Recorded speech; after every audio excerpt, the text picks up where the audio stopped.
Okay, I think we're up and running, but I'm not seeing anything. Give me a sec.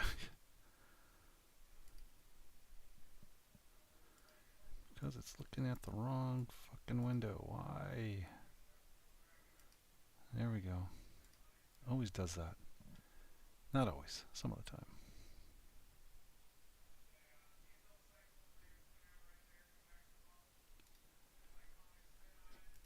Okay, close all that.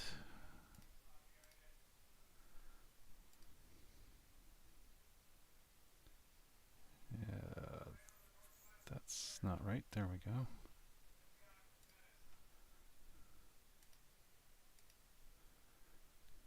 Okay, Rumble's good.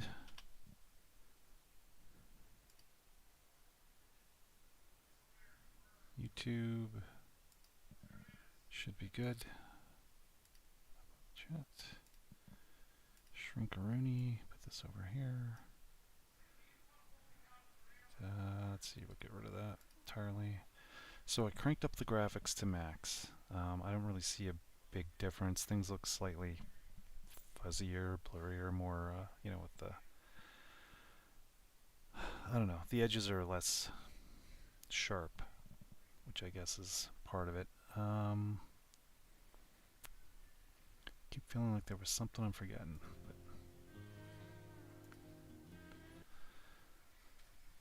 But yeah, the CPU is running, or not the CPU, the GPU is running at 100% now, on and off. It's between 90 and 100. But the temp is hanging around between 55 and 61, so not bad.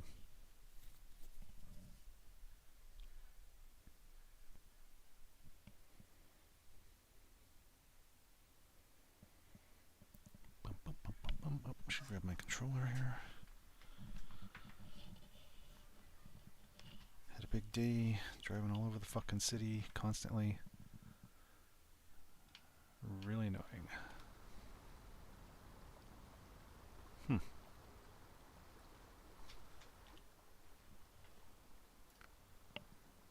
have swore I had, music volumes. There is no music.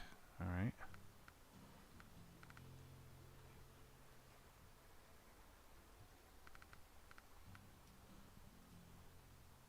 I think I can sort of hear guitars. There we go. Can just barely hear it, but that's probably fine. Oops, just wait. It's gonna move the chat over where I can see up there. Okay. What are we doing here? Metal beams and cargo container. What do we got here? Metal beams and cargo container. Okay, so I need... How many? So I need a 4. A trailer that can take 4. And I know I've got a 6er there, I think. Oh, and that's just over to there. That's a nothing burger.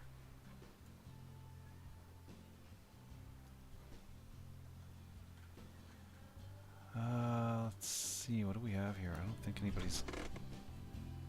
Oh, well this'll work. He's got 4. Could use some fuel. That's it for my spare fuel. Could grab some from some of these other vehicles. Actually, we're not going that far.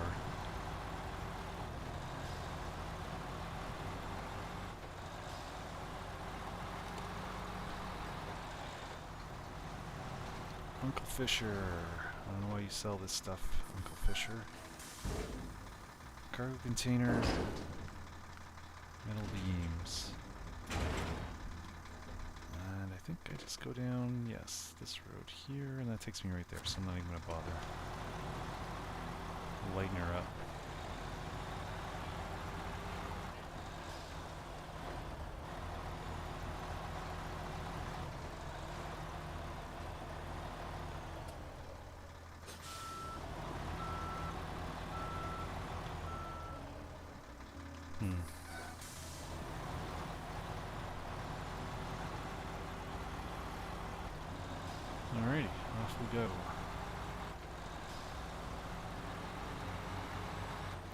maybe a slight bit tippy with that cargo container. So be a little careful.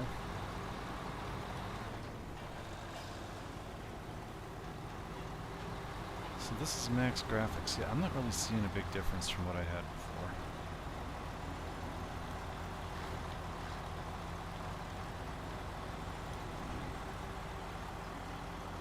I mean,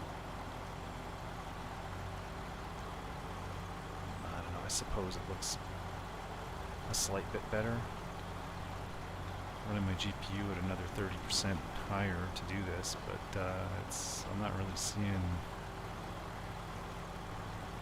anything that's blowing my socks off. But it's not overheating my card in any way, so I'm not too concerned. It's a cool day, I got the window open. Help keep the thing cool.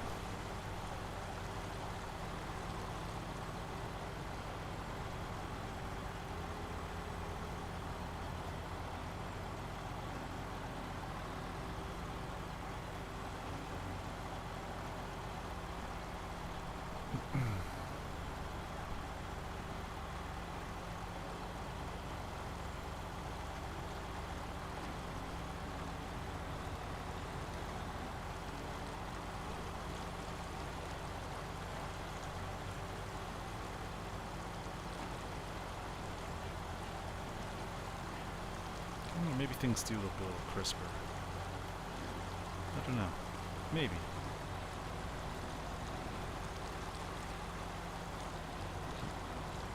This is an area where I could sink in and tip over and shit. Okay, we're doing good. Nothing happened.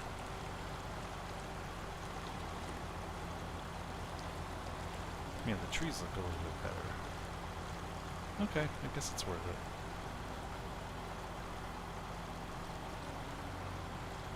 But yeah, my previous stream I was talking about that. I don't like pushing my GPU because I don't want to burn it out. They ain't cheap these days. It's crazy expensive. And I mean, I've got the money, but why bother wasting a card? I burnt out my last one, but it was quite a bit. I bought it in 2020 when they had the big chip shortage or whatever the hell it was, and all the latest cards got sold out, so it was kind of a second gen. It wasn't the latest generation of cards, it was a generation back or 2 gens back. That was all I could get, because that's all that was available, and it was a good card. It worked really well, but eventually it was a 2-fan card, and it eventually just started doing some weird shit, weird artifacting and stuff. And it wasn't overclocking or anything like that, but whatever. I've never had a card die on me before, video cards, so that was kind of annoying. And I think that was like a year later, 2021, I had to get this one, but by then the better cards were back, and I could get one, so that was good. And again, I'm using AMD, not using NVIDIA. I don't like NVIDIA anymore. They used to. Don't care for them anymore. They are marginally better than the AMDs, but the price is not worth it at all. They are extremely expensive, and you're just not getting value for that money. I can get an AMD card that does almost exactly the same thing for like 1/5 the cost. Why would I go to NVIDIA?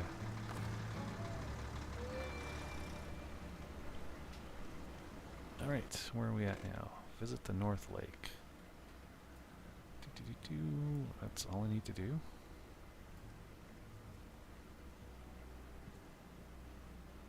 I wonder if I should use Scout. Yeah, you know what? I'm going to use zoom. Let's see here. I'm not using a tractor. Yeah, the yard might be okay. Let's take him out.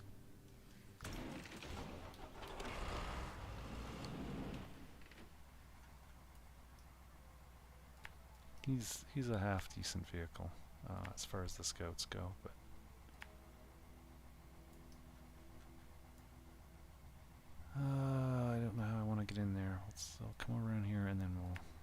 side when we get there.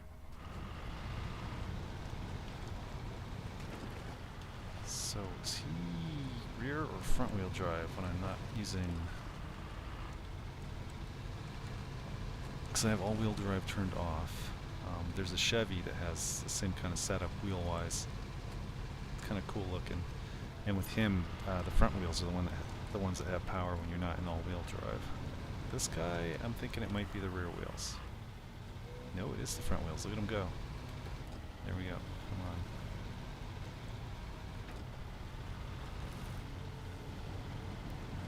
Oh, can he get through here? Wait a minute. There we go. He was doing pretty good considering I was pulling with the front wheels there through the mud for a bit. It's interesting. That must be the differential difference. It's got always on locked differentials on this one. Which is kind of nice with these the vehicles that do that, because you don't have to. The other vehicles you have to be in low gear to turn on the differential lock. So you can't go as fast. And you can only go so far if like through mud and stuff, it's fine. As soon as you're on flat ground that's not, you know, you're not getting stuck in. Your differential starts overheating and you have to turn it off. But with this, these cars that have it always on, they're, I guess, built for it or something's different.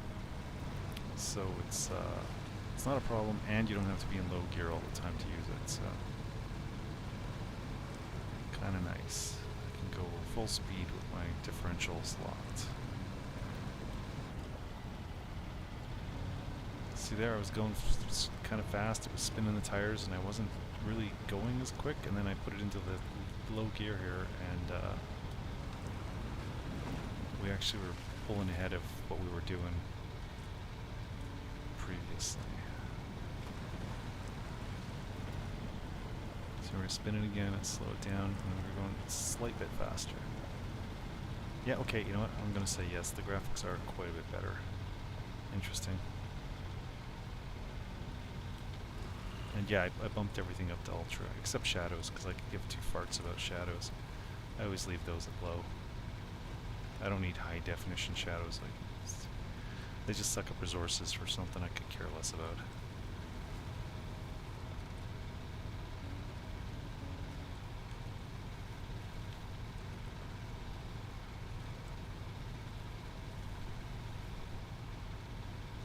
As soon as I get to the top of the hill here, I'm just going to check something.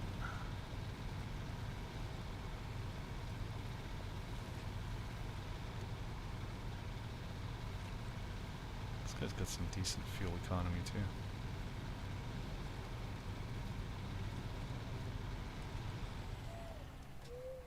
Let's see. Yeah, 61, 62 Celsius. Running flat out. Not bad. Not bad at all. And there you go. This isn't even a top of the line video card. It's I think it was a 6750, 6780, something like that. AMD RXXT, blah blah blah. So it's, I mean, it's a little better, but than your standard. But oh, actually, it's a little jerky there, I think. Now it seems okay. I've got the terrain on Ultra too, so out to the distance that is.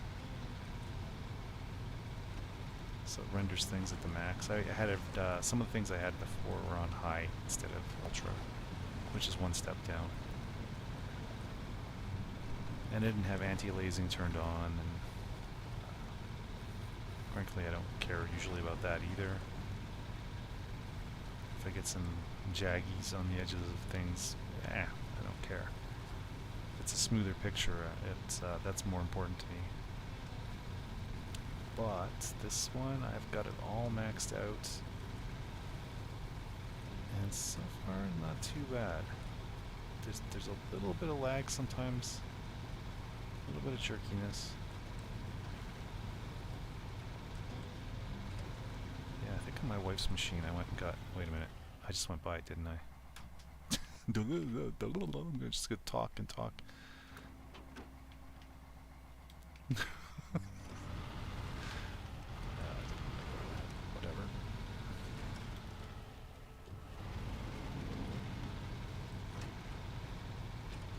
Alright, let's get her going some fast. Some speed here.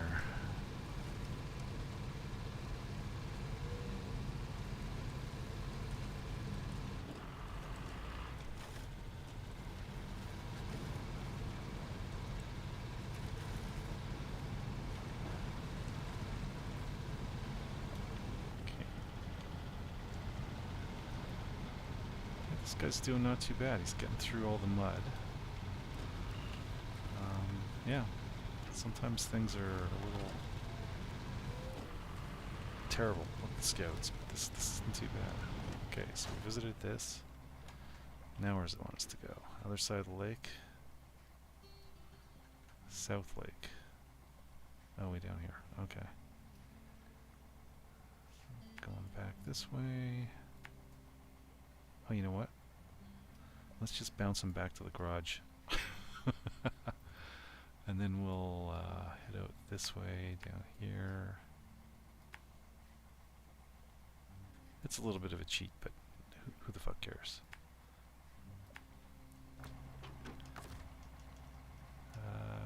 It's got beacons. Oh yeah, okay.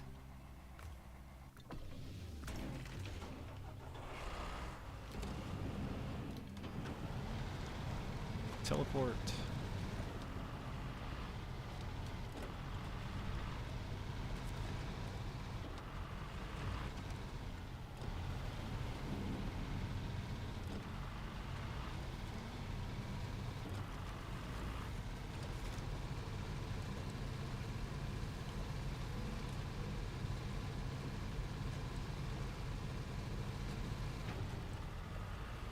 Yeah, this guy's not doing half bad.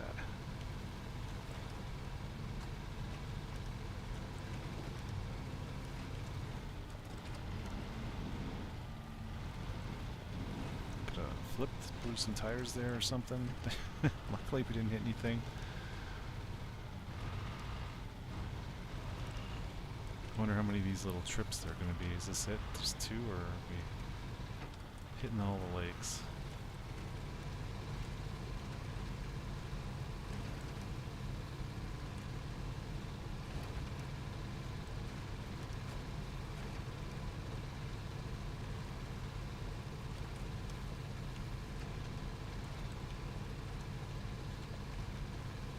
Yeah, he's doing pretty good.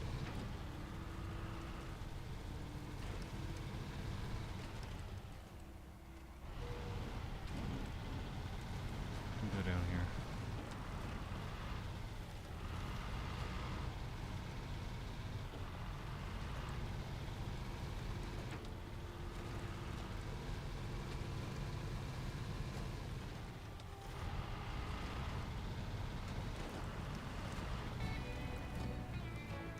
Huh, that was it.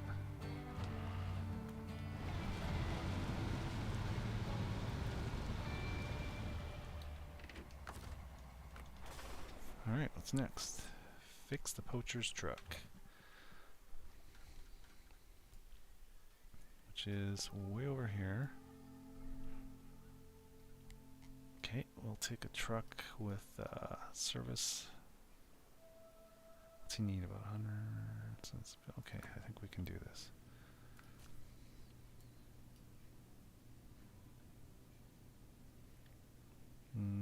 These guys won't have repair stuff. He won't. He won't. He won't. This one will. This guy has got everything. You have to buy this one with real money. I think it was like $5 or something. Let's see what we got there. 450 and 250. What else do we got? 800.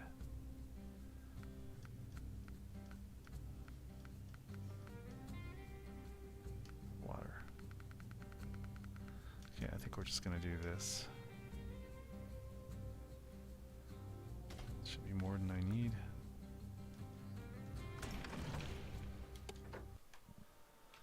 Let's have a looky-loo. I know we're heading down, I think this way. Oh wait, he's on the other side here. I don't think there's a way across the water. So we aren't going that way. We are going all the way, but he's not going to have any troubles getting through anything. He's one of the easy mode trucks.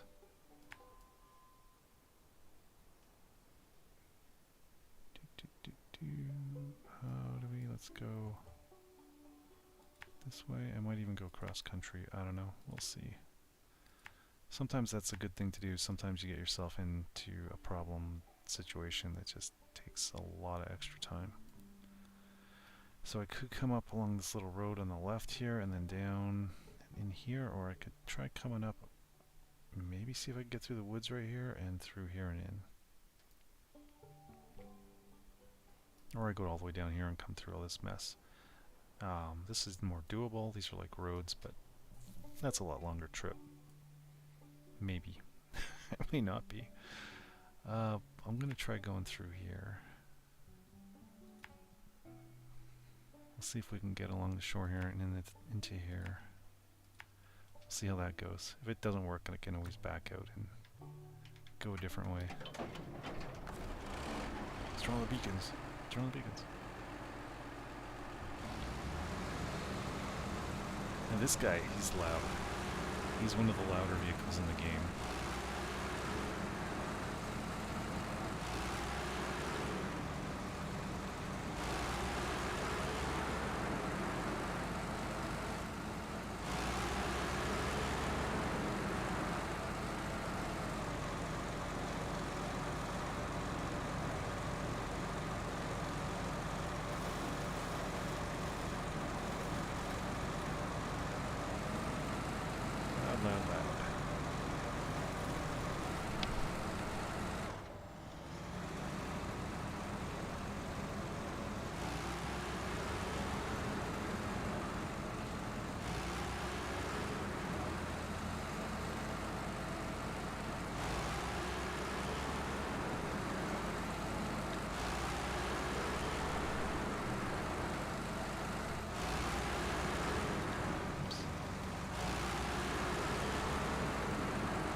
He also carries a lot of fuel and supplies himself,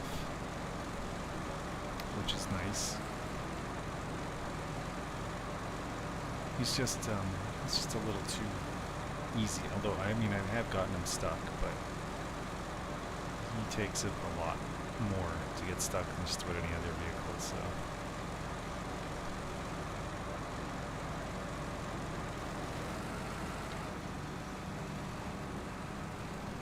Like, every other guy we brought through here either went really slow or had to use a winch. And this guy's just pushing through in high gear. Like, it's crazy.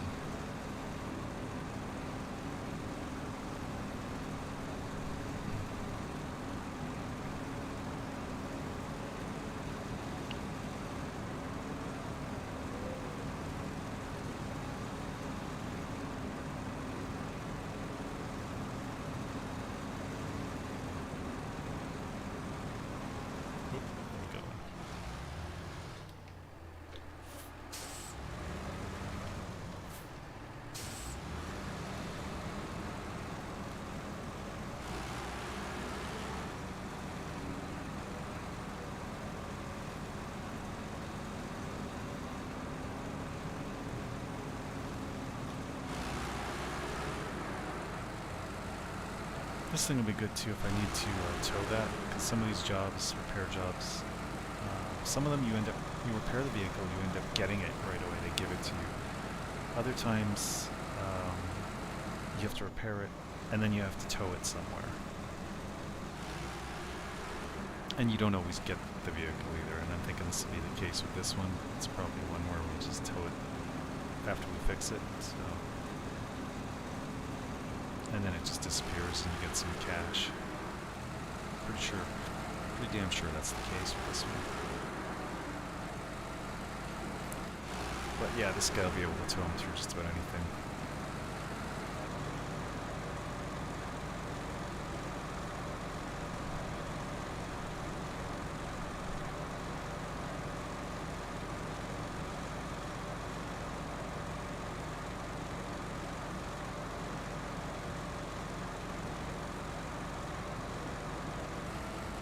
Ooh. I was hoping I wouldn't do that there. It's okay.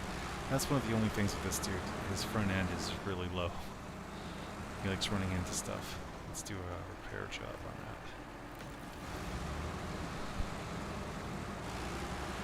We'll have plenty. That was just from my personal stash on the roof there. We still have another 450 repair supplies in the back piece. So we've got way more than we need for this guy.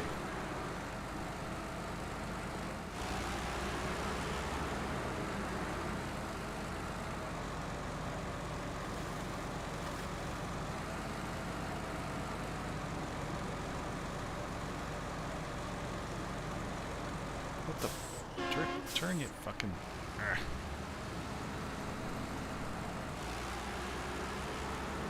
There is one thing in this game that is kind of annoying.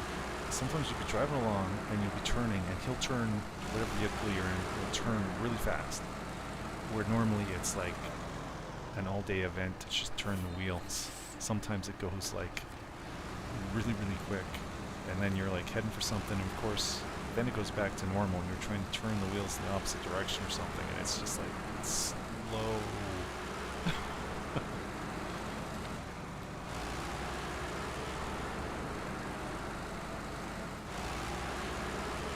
And that's more or less what just happened there. It just kind of jumped to the right on me. I was like, oh shit, and then I couldn't turn left quick enough. I almost hit that tree.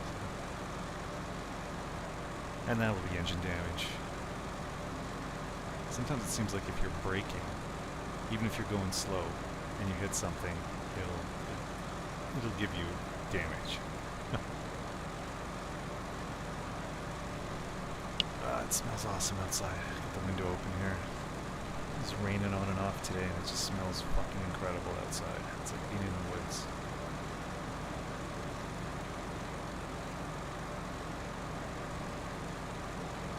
It's like being in this place.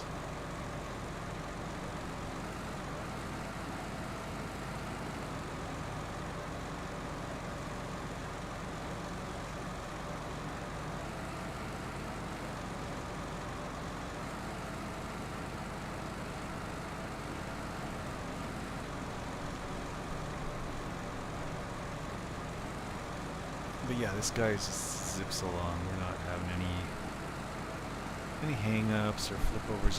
Yeah, that's the other thing. He's very stable. He's low center of gravity, so he's hugs the ground. I don't know if I've ever flipped this guy. I probably have. I just don't remember. But then I don't use him all the time either because he is easy mode. I mean, you could just do the whole game with this thing. I think. Can't remember if he's got seismic and the metal detector or neither. I don't know. But he does have a lot of options, so he probably got at least one of those two. I think I saw one of them when I was looking earlier.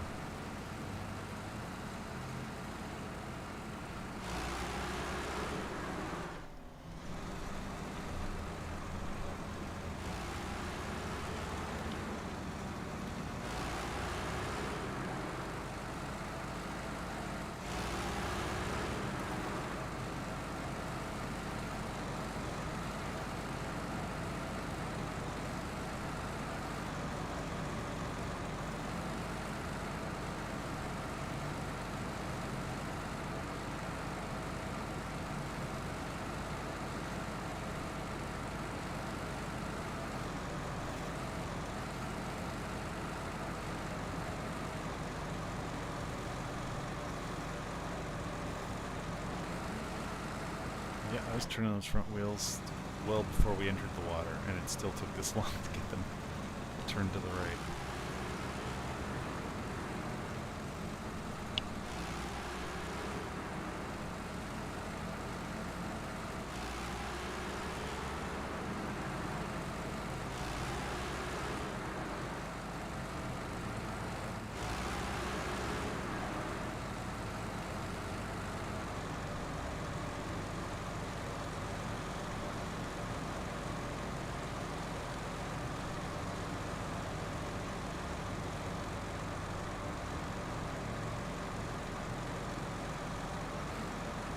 I swear the daytime on this map doesn't seem to last as long.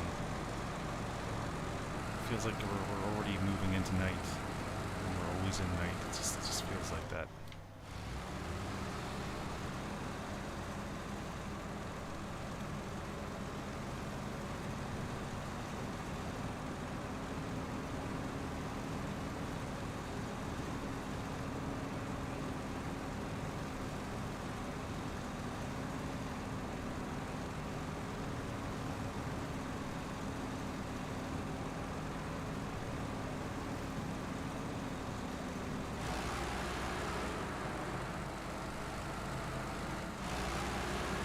So this thing is based on a Soviet missile carrier.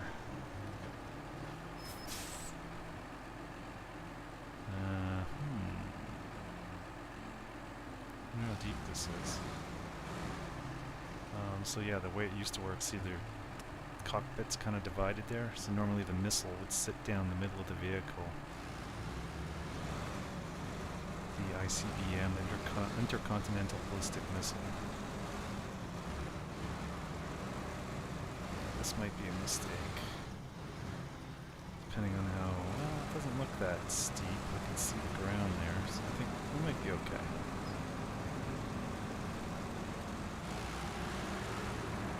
Where do we need to go? Yeah, okay, so we'll, the shore over here.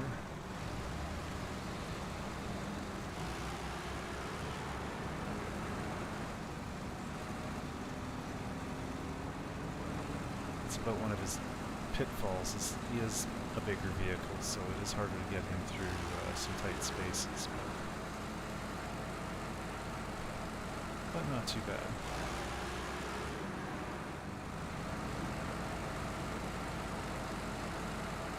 I remember that Army Jeep we used to own. I used to go down little trails and stuff, walking trails and things in the woods.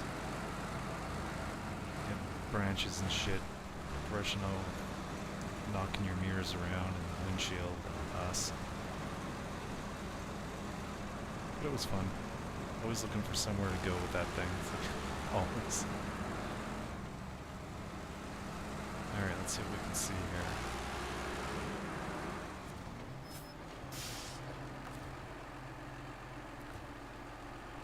Refuel. That's good. Oh wait, that's where I want it to go. No wait, that was right.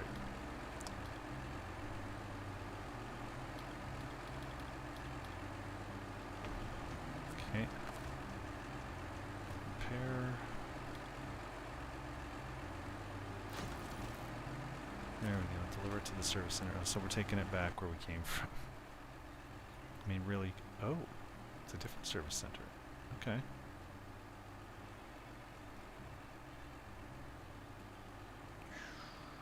Okay, well, do I want to try and take him through that? That was a little, well, I think we can do it. He might roll into the water a little bit, take some damage, but we're going to a service center, so it shouldn't be a big deal.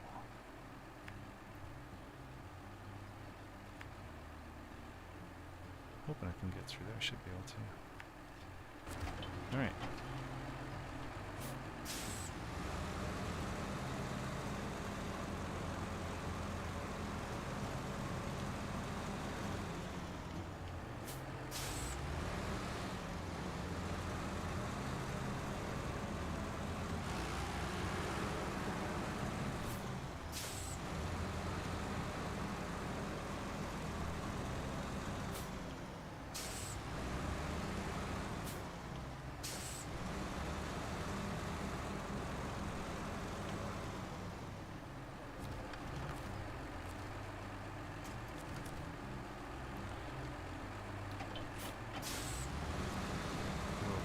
Me.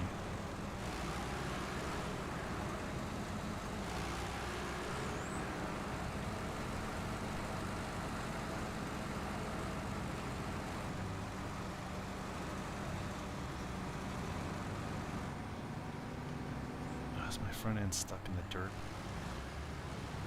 Almost. Sort of.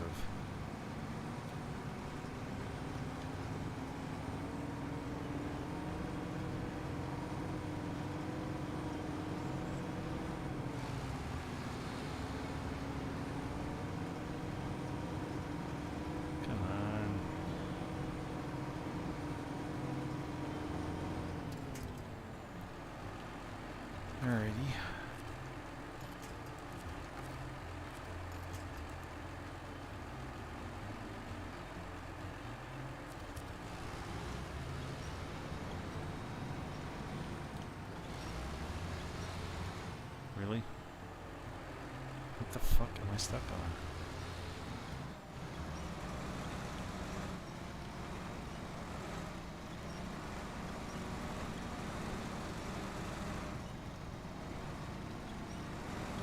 Although, these mud tires are terrible on rocks. That is a thing, so. Emergency brake, attach that guy, let's go.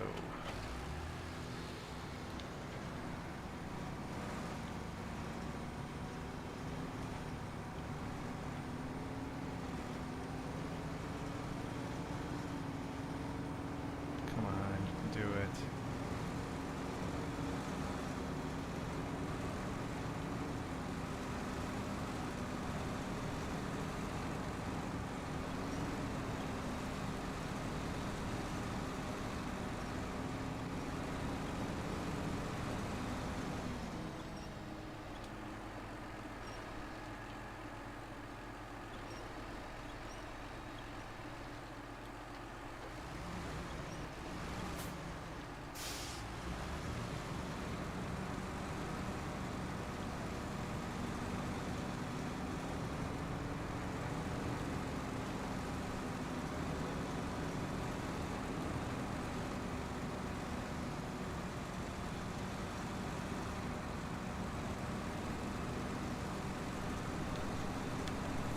It's weird. If you're pulling a trailer or something, it's not even as hard as pulling another vehicle. It seems like whenever you're pulling another vehicle, it is always harder to do for some reason.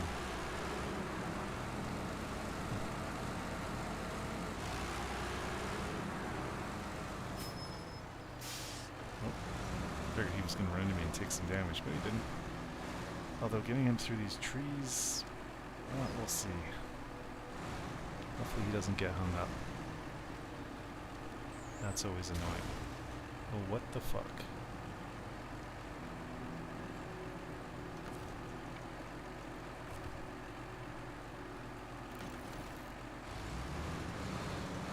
Oh, we're already in the danger zone for water. For sure he's going to be taking damage. Yep. I think we can climb this hill without tipping over.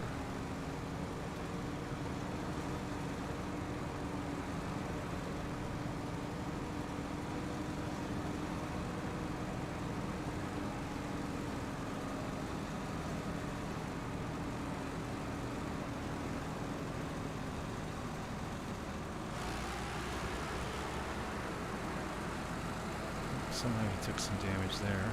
Weird.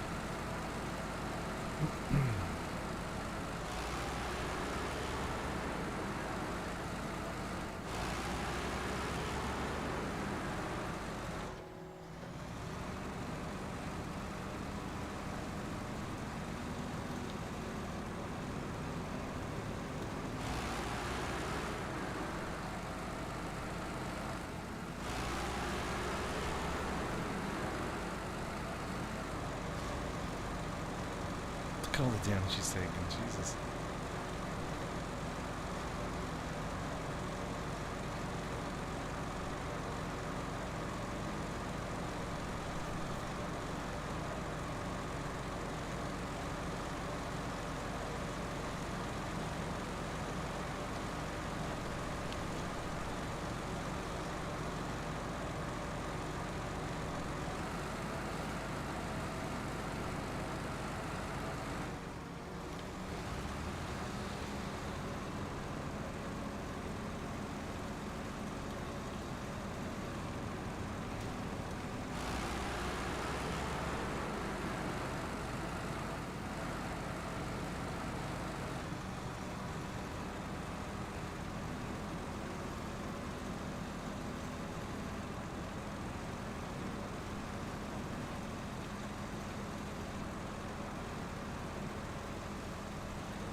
Weird looking thing on the inside too, because there's just you on this, your little driver's seat. There's no, you can't see the other side. Weird. It's got like a little, oops. Ah. I think we need more dials, more gauges. And I need to get out so I can see what I'm doing. Get a terrible, terrible line of sight in there.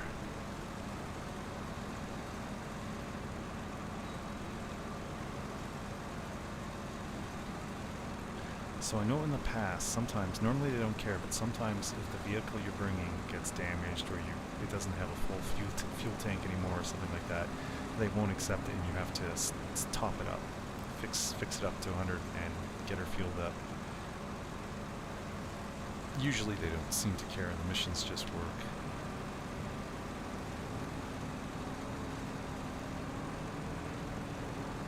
But it's not going to matter with this thing. Plus we're taking it to a service center, so we'll be able to at least get it repaired. But come on.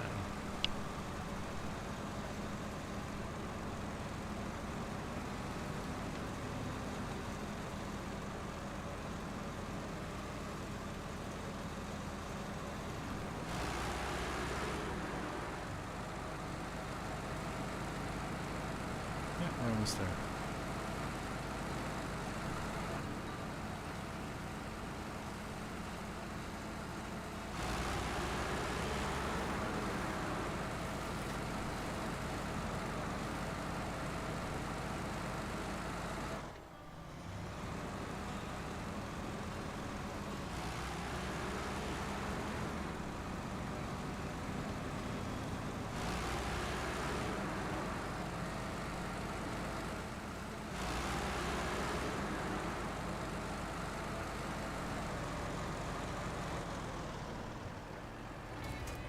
Nope, we're good.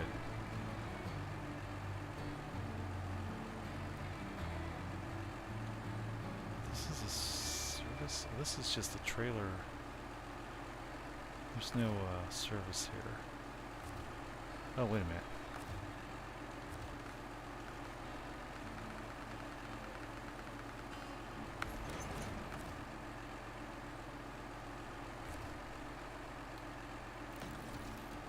I'll use up my own supplies when I don't need to. Which reminds me, grab that too. This is why the trailer stores are great. You can buy these trailers and then, oops.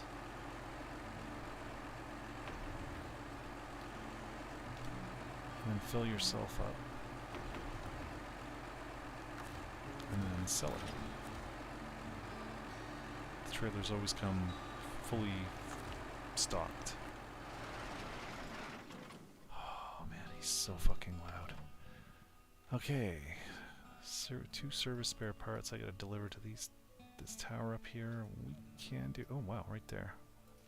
Awesome.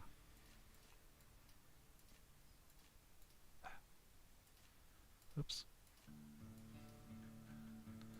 Okay, you're starting to piss me off. There we go. Okay, so I need something with a 2.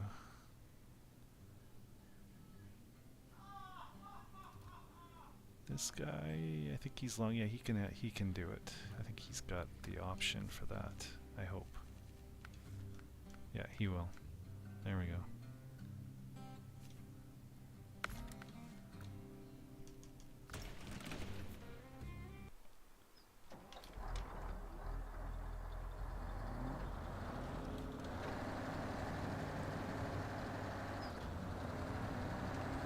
So these guys, with the tires that, service spare parts, fuck off.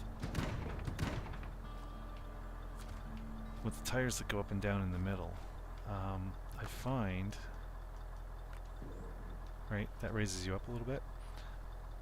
You actually don't get as good grip when you've got these tires down. So I only use it if I have to go over some like really big rocks, or if I'm towing something and like a trailer's getting hung up on something. I'll lower these wheels down and it kind of raises up the truck a bit and might bring up the trailer a bit to get you over. But other than that, they're a big pain in the ass. They don't do you any good. I think we're going this way. Where are we going? Going up here. Go here and then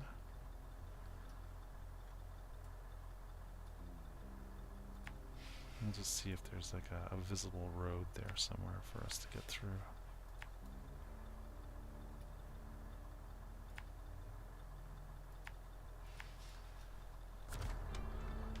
This guy shouldn't have much of a problem. Might as well top up the fuel since we're here. And since he doesn't carry supplies.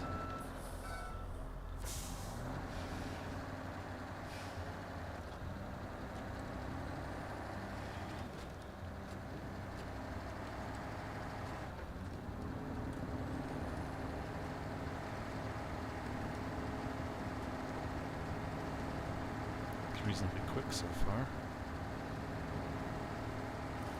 It doesn't have locking differential though, which could be a problem.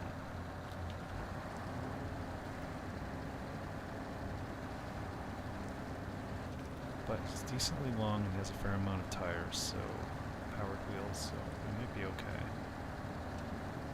He's also not carrying a ton of weight. Those tires in the middle do help you from getting hung up when you have a really long vehicle, if you have those.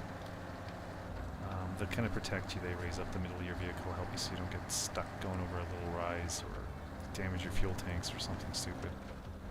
Oh, there is a road here. Excellent.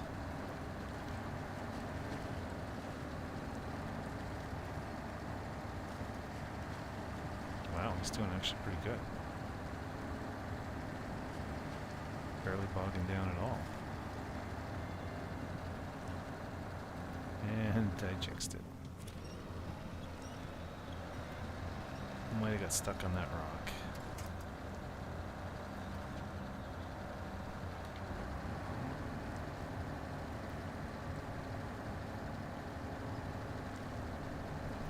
I've had scouts get high-centered on rocks to try and drive over it, and then it just kind of sits under the middle of your vehicle, and then you're just stuck there with your tires in the air, and you can't do anything, and there's no trees around to hold on to you. I had that happen once. It's like, fuck. So that guy was SOL until I could get somebody out there to fix him, or I just covered him and tried again or something. I can't remember what I did.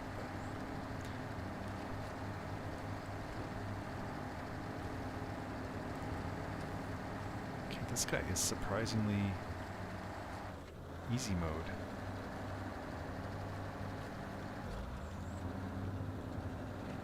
Until we get into a big deep ditch tip over.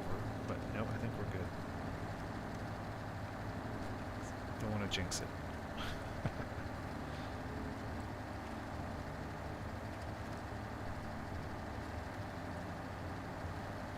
These roots sometimes can cause a lot of trouble.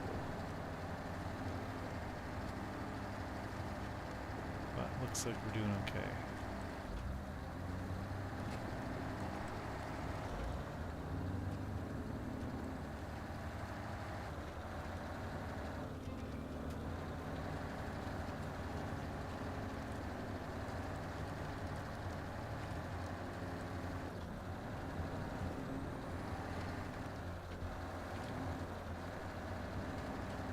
A bit slow to turn that front wheel too.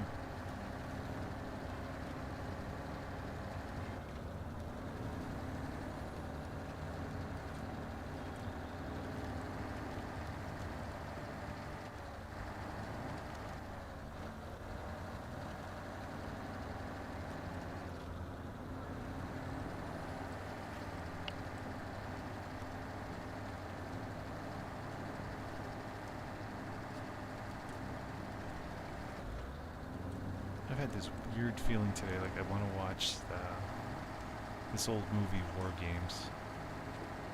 It's about a kind of a sentient machine, sentient-ish machine that somebody built to run NORAD. I think the movie was from the 80s. And this kid backdoors into the machine, finds a way in, just he doesn't realize what he's gotten into, and he's playing a game called Thermonuclear War with this thing, and at some point the machine starts running simulations in real life and almost starts a war between the US and Russia, or the Soviet Union, sorry, it wasn't Russia then.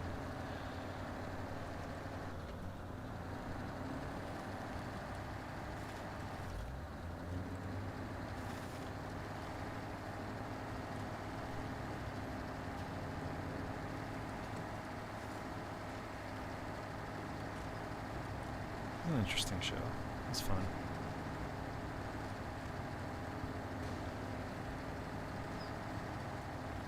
Alright, he did a really good job getting up here.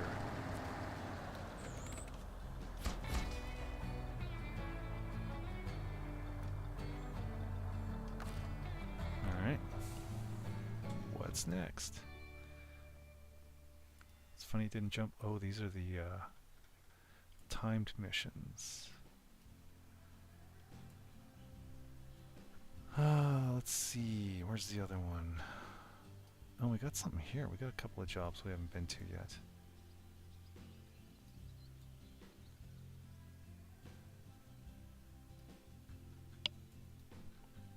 What's this wrench? Oh, service spare parts. Okay. There's the other one. Waste disposal.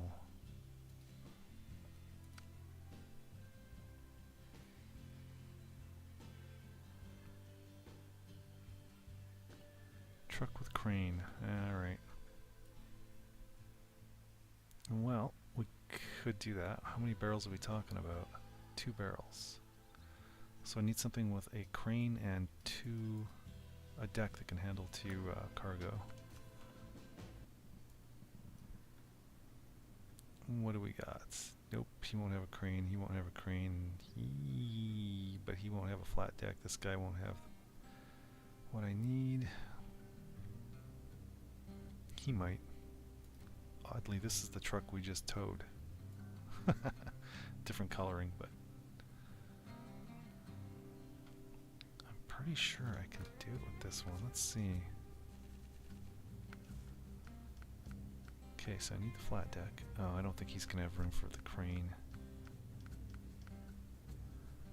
So I put that on. There's no... Oh, it will work.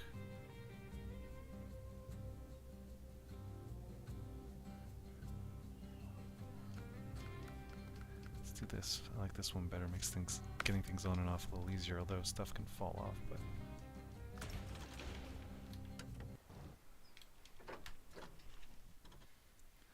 Alright, so we're heading down here.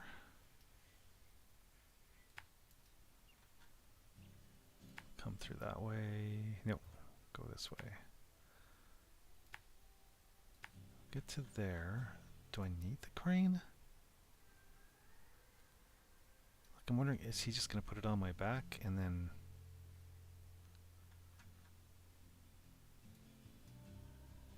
And then we go, in which case I can use the truck that's there already, and I might do that. Because I'm pretty sure I had to bring it here somewhere. So let's jump into this guy.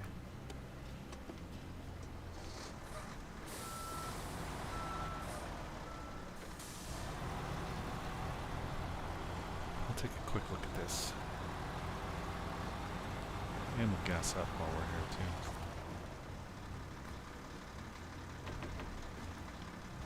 Alright, what do we got?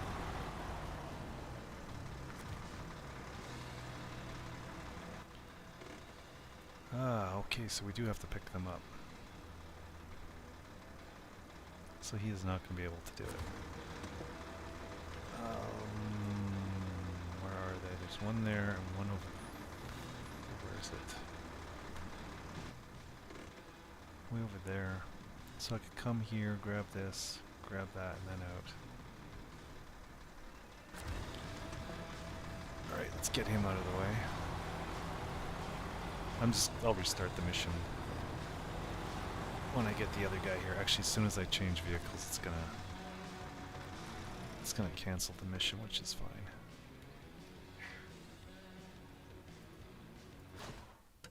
Yep. That's all fine, it's all fine.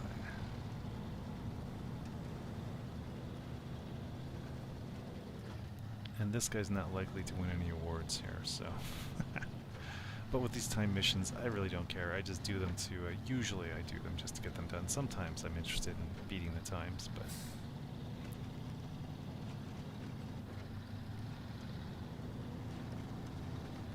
Yeah, this guy... I think this is the one. I'm pretty sure this is the one. This is one of the first vehicles you find in the game, first trucks. You start with a little Chevy half ton or something. And then there's this guy, and there's the Scout 500 in that first map.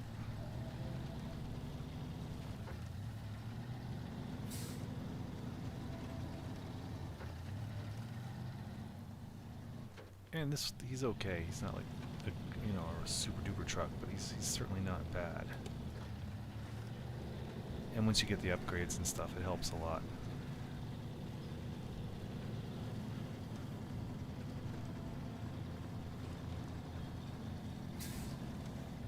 And the money to do the upgrades, because yeah, when you first start playing, you don't have the cash to, you know, buy the latest tires for this thing, or the best tires, or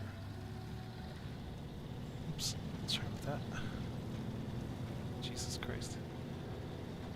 Camera views sometimes.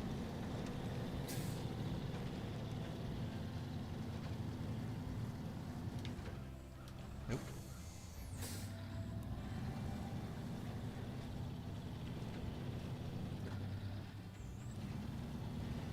This must be a second one I found. Usually I color, I'll change the colors on if I find like a duplicate truck of one I've already got. And I know this one was more, but there was no brown, it was more of a yellow beige color, like the one we were towing earlier. So this guy, and I'm pretty sure he didn't come with twin stacks. So I've obviously fucked around with this one a little bit as far as the looks.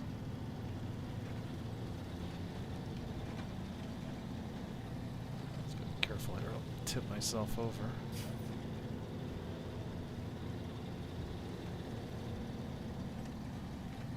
Or blow out a tire running over these trees, or yikes, or tip myself over, like I was just saying.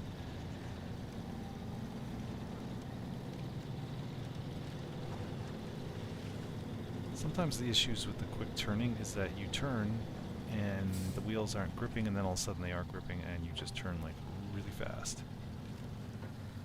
I've actually been there in real life. Winter driving, right? You're slipping along and then you'll catch some grip. Yeah.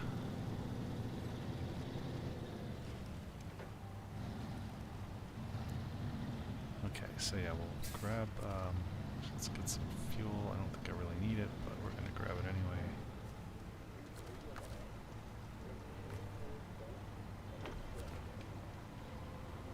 Alright, so there's going to be one here. Let's,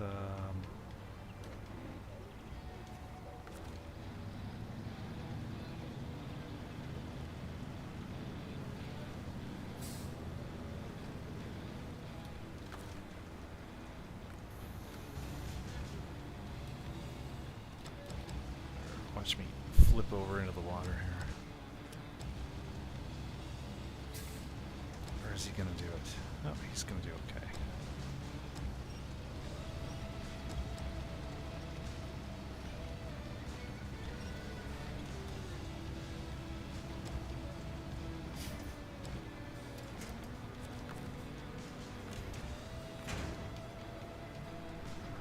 The other one's over there.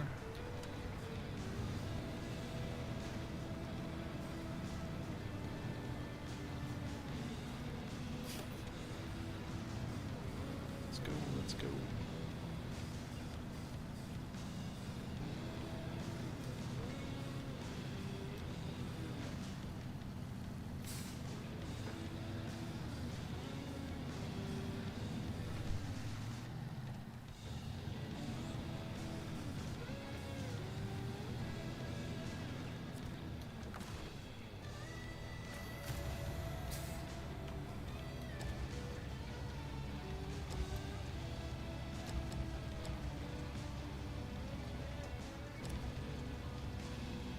It's actually quicker if you use the crane itself. I think not the trying to reel it in takes forever, but if I just pull in the main part of the crane there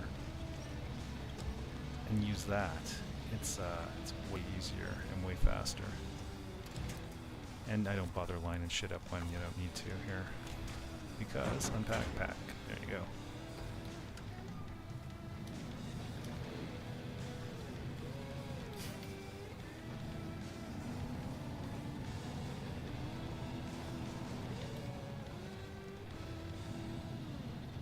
Jeez, that thing really overhangs back there, doesn't it?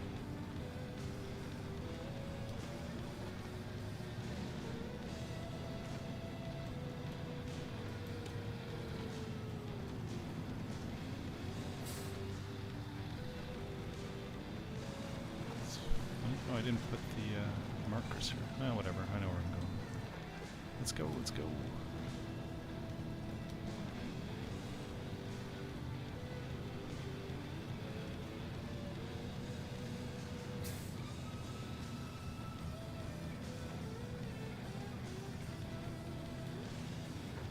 There's always this haze in the air here, and I didn't even turn on the volumetric fog because I hate that. Fog always, you know, obscures everything, makes things hard to see, and come on. But even without that turned on, you still get some fog in this game. Probably be a lot worse with that turned on.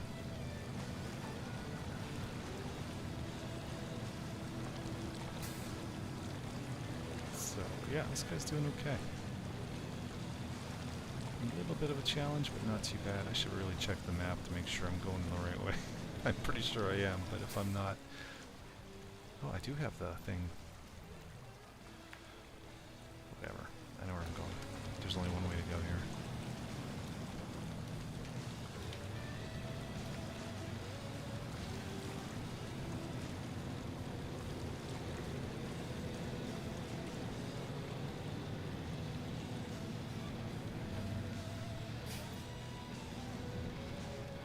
Sharp turn.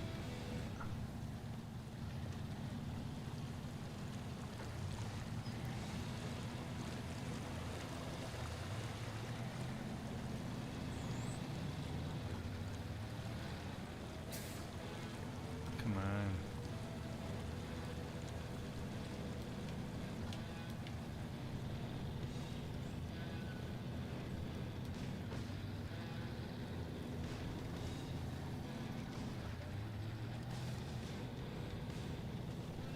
We're almost there. Arr.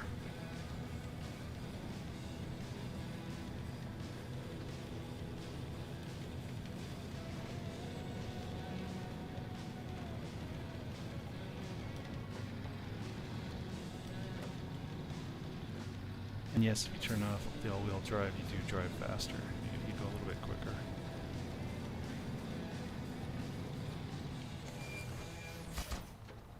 Yeah. Wait a minute. Oh, it didn't show the... Well, whatever. Pretty sure we got a gold on that one.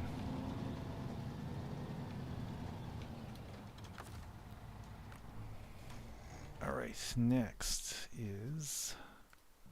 Oh wait, there was that job out here too. I have to get somebody out there. Let's take him. And we'll see if we can... Do I need fuel? Yeah. We'll grab some fuel. And then we're going to come down here and we're going to check some things out. See if I can drive across there somewhere.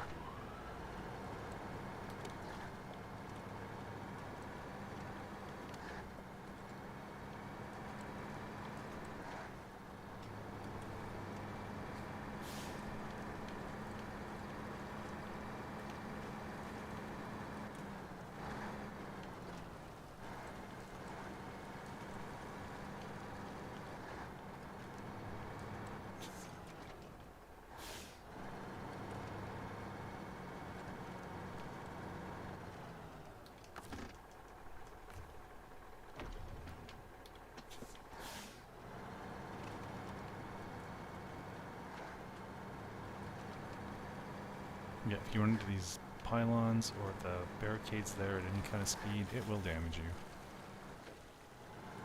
You'll learn that pretty quick in some of the maps.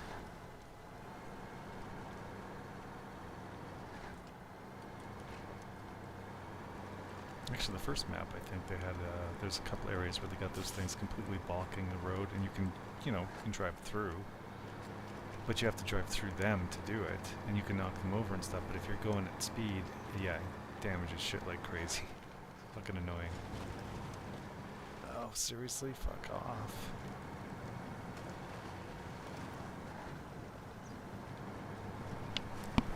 Damage the fuel tanks, so now I'm going to be burning a little more fuel than usual because some of it will be leaking out.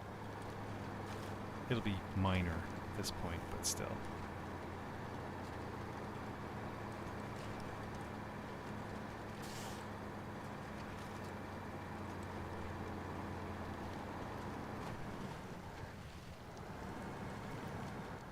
Now, where's my air intake?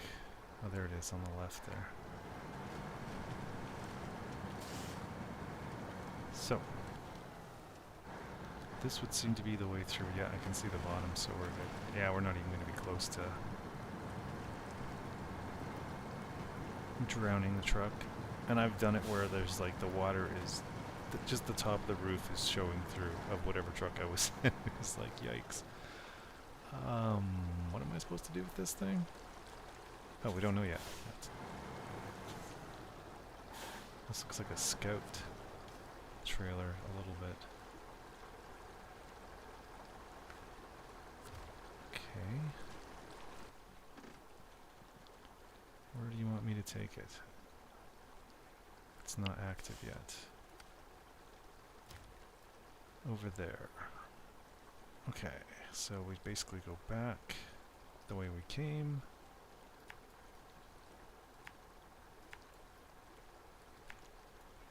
We might as well hit the service hub up here.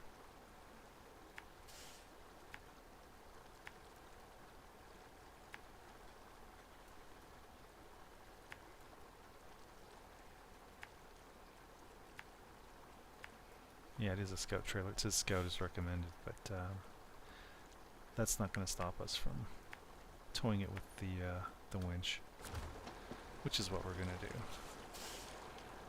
as soon as I turn around.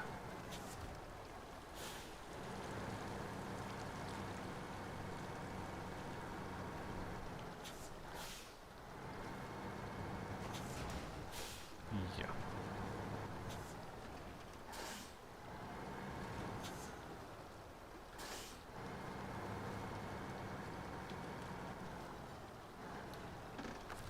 Let's see, yeah, there's no option to attach it, so that's fine.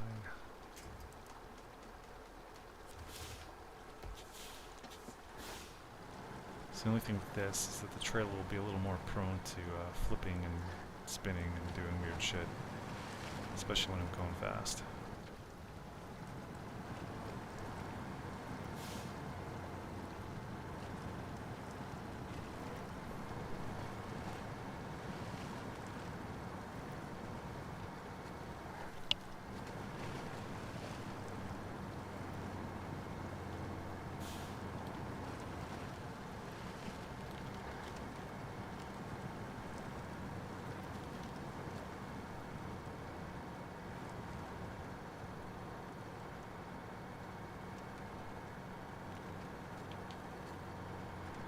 You just can't see it.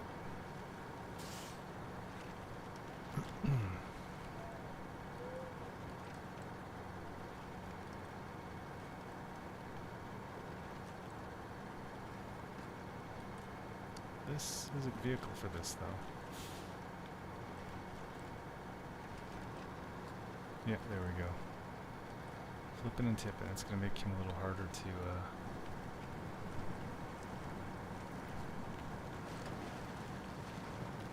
pull when he's on his side or upside down and stuff. Okay, what the fuck? Some dude just dropped off what looks like a cheerleader on the sidewalk out here. What is she doing?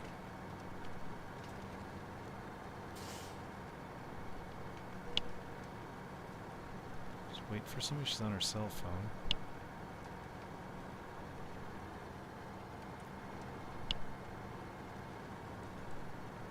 Got like a gym bag.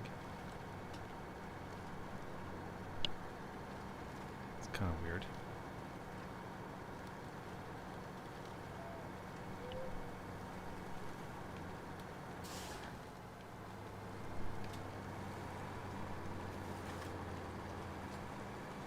It's weird. She kind of looks like a girl I used to know in high school, Janine McKay.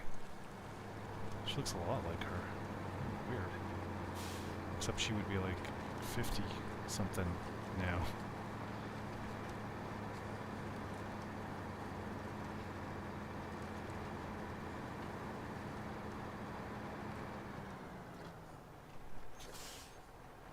Okay.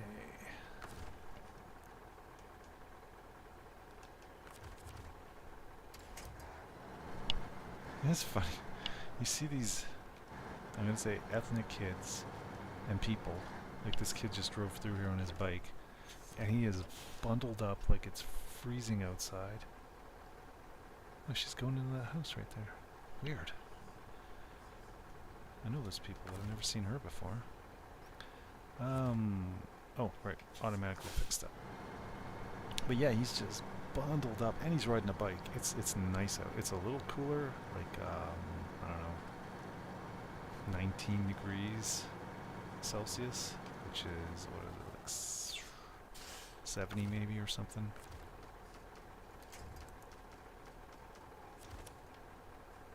So it isn't that cold out.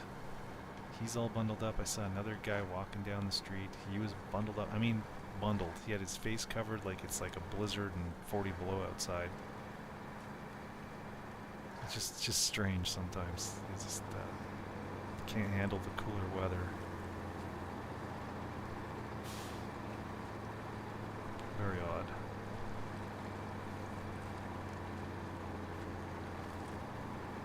I told this story before, one of my previous streams, but I was working downtown. It was December.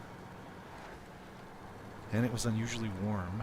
0 degrees is when things freeze, and it was 13. So it was nice out. It's cool-ish, but it was nice. And I mean, middle of December, that's odd. And I was sitting waiting for a bus on the bench, and I had my winter coat open and stuff because I'm fucking hot. And yes, I am. But so this big Jamaican lady, she sits down next to me. She's just bundled up. She's got everything bundled up, and I thought that was kind of funny. But she wanted to know which bus to take to get from Edmonton to Toronto. And I was like, well, these are city buses. They don't leave the city, and that's like a 3 to 5 day trip by car. Like it's not just down the street. And then we got in this conversation because she's from Jamaica, and she's like, yeah, like just getting across the islands, it doesn't take you very long in Jamaica. And she had no concept of the size difference of Canada compared to Jamaica. It was interesting. It was an interesting conversation. But yeah, it's another example of how they come here and 13 degrees is like freezing for them. But I can't handle the heat if it's like super duper hot out. I mean, I can get used to it, but it takes a bit. Because we do get everything here in Western Canada. In winter it can be 40-ish below, and in the summer it can be, well, I don't know, we've never been to 40 degrees. I don't know, that's, what is that, like 100 and something Fahrenheit? But, like into the 30s, it can get really hot. It could be 36 or something. So we get a little bit of everything temperature-wise, both extremes.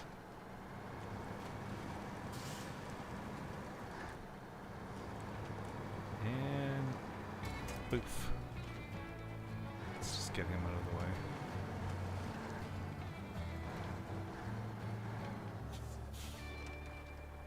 Alright, so we got that one done.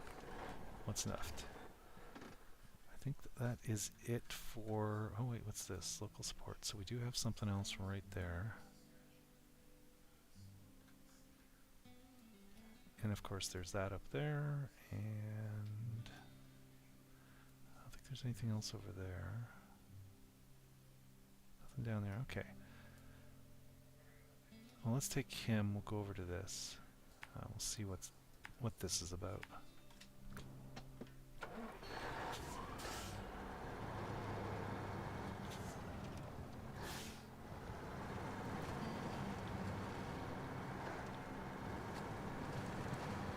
I'll have to check out the other map, and we still have some contracts to go through, but, well, they might take a while. Oops. Turn. And there's a fuel station over here, too, so we can top him up.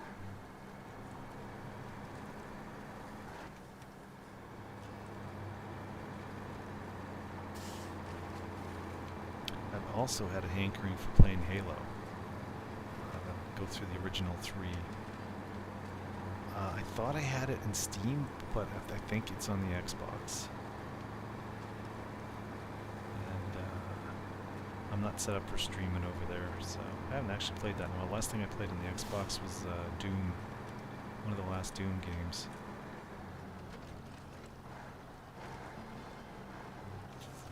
Alright, what do we got?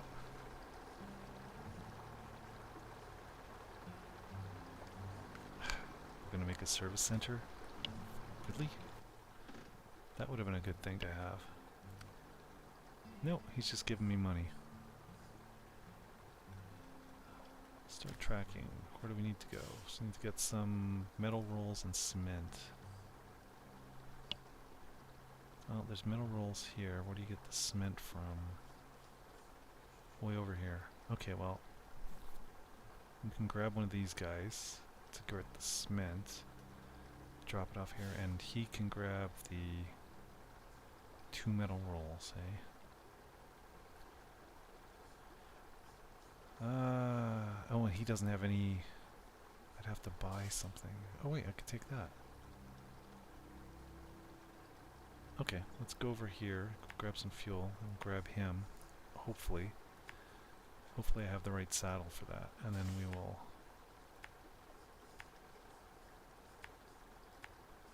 grab that.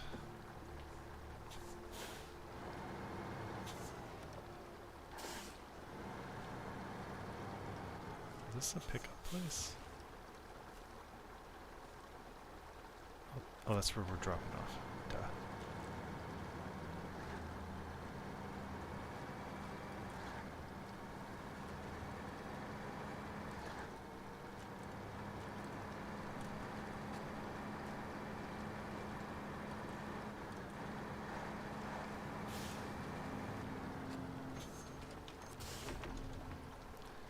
Yeah, I just want to go over here and check temperature. Yep, still 60.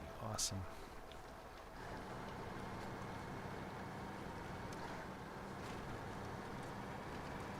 Pays to do your homework and get good quality hardware.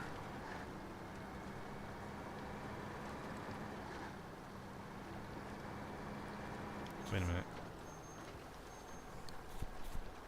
Wow, these tires are so bad on cement, on pavement.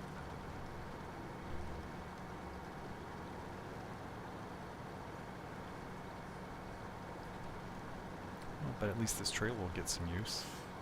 Maybe.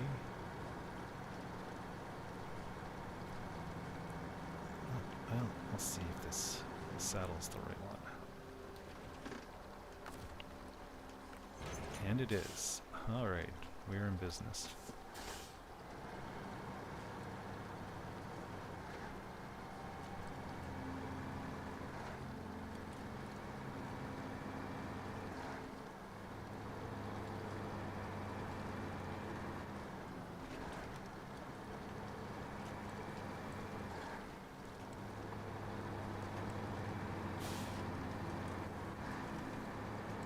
Yeah, I remember playing the original Halo on the Xbox at a friend's place.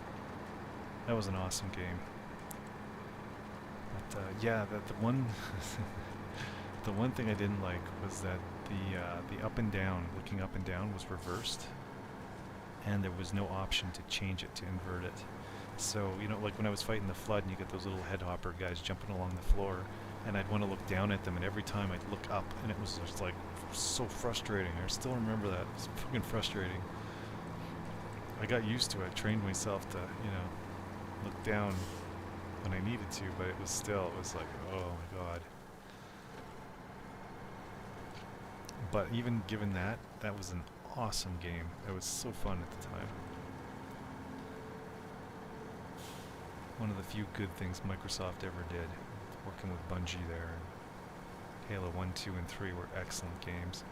The ones that came out after that, after, what was it, 3, 4, 6 or something, studios took over? I can't remember them. They're passable. They're okay, but the stories and stuff, I don't know. It wasn't the same. It wasn't even close. Bungie did an excellent job. The theme and everything, like, wow. Metal beams, right. Alright, can I? Yes, I can. I can turn around here.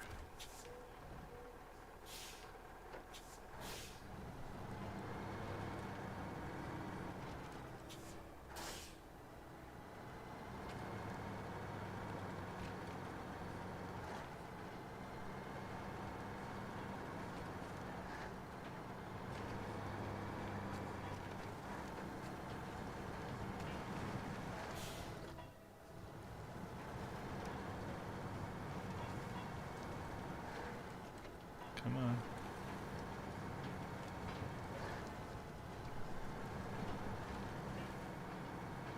Yeah, what the hell was it the chief said at the end of the second one?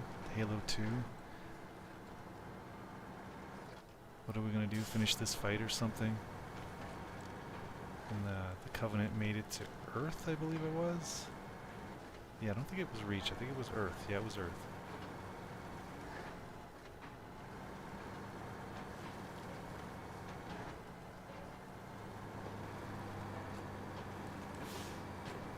Yeah. And then that's it. They leave you hanging until Halo 3 comes out. That's yeah. Good times, good times. And Halo 2 is a long one too, as I recall. A really long game. I think I need to go down that way. I'm sure, yes. Here, here, and here.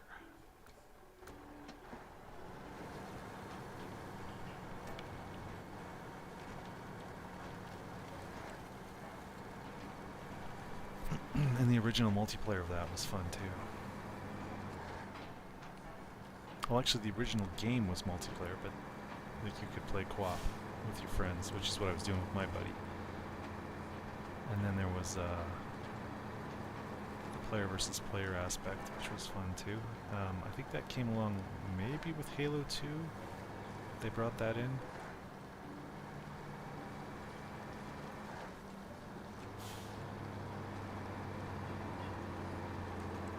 But yeah, that was those were fun games.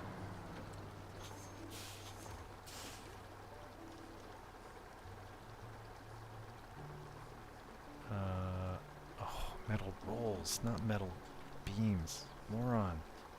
Moron. Moron. What do we got here? Metal rolls. Fuck me. And I don't need this huge... Well, whatever. Fuck it. God damn it. Stupid. Alright. Let's get rid of that. And off we go again. Oh, fuck.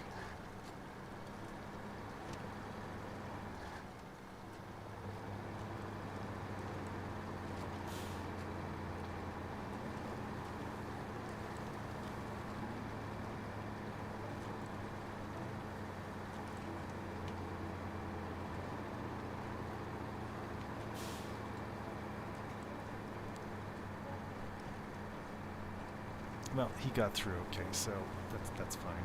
It wasn't a huge effort to get in and out of this place.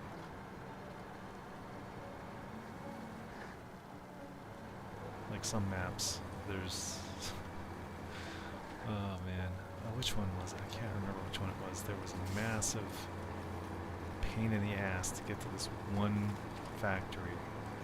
It didn't matter what you brought in there, there was this one area. You get stuck in this icy bog pit and very little trees to pull you along or anything to pull you. I hated it. It was you just did not want to go in there, and there was no other way in. There was only one way in or out, and it was just fucking annoying. Yeah, it didn't matter if you were carrying cargo or not, you were gonna get stuck. And it would take you forever to get through. That's not fun. So far the maps, they're generally pretty good. There's some challenge to it, but they don't drive you fucking crazy. Generally. Alright, where's the middle rolls? There we go.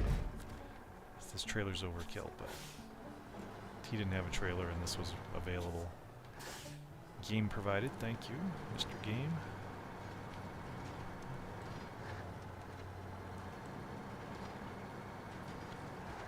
Thank you, Mr. Game. What's going on? Okay. Seems like she's related to the dude who lives there.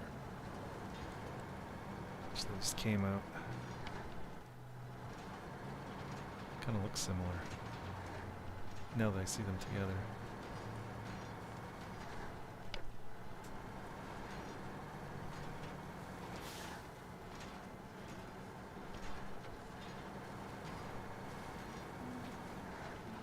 Alright, come on, get through here. Let's go. We're so close to finishing this map off. Finishing off BC, actually. There's still... There might be something left on the other map. The other area here. But we'll see. So there's one more timed task on this map. And then I've got to check into the contracts. There was like 3 or 4 of those left. And that might take me cross maps, but we'll see.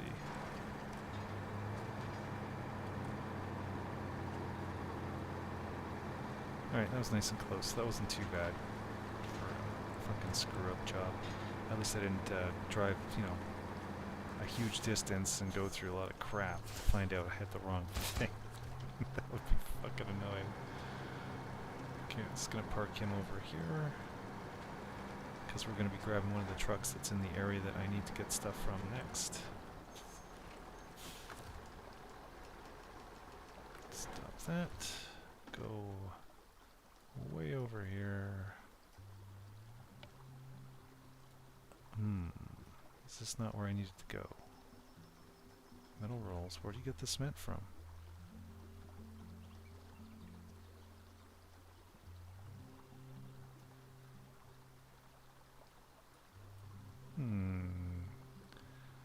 There could be something that I haven't found yet.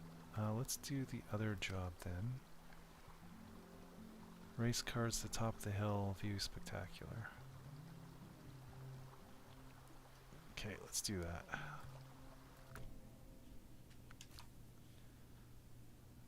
And we will take...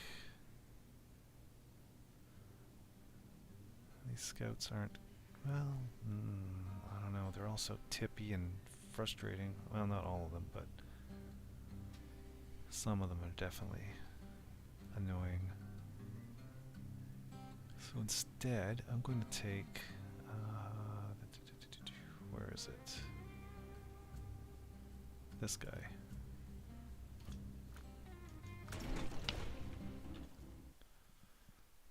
Okay, go up here. Where's that fucking thing? Way up there. Okay. Yes, let's go this way.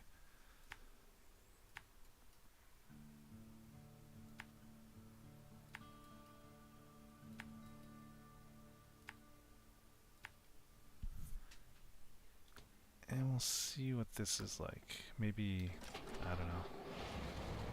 Maybe one of the other scouts, one of the fast ones, might have been a better choice for this, but we'll see. This guy does not get stuck.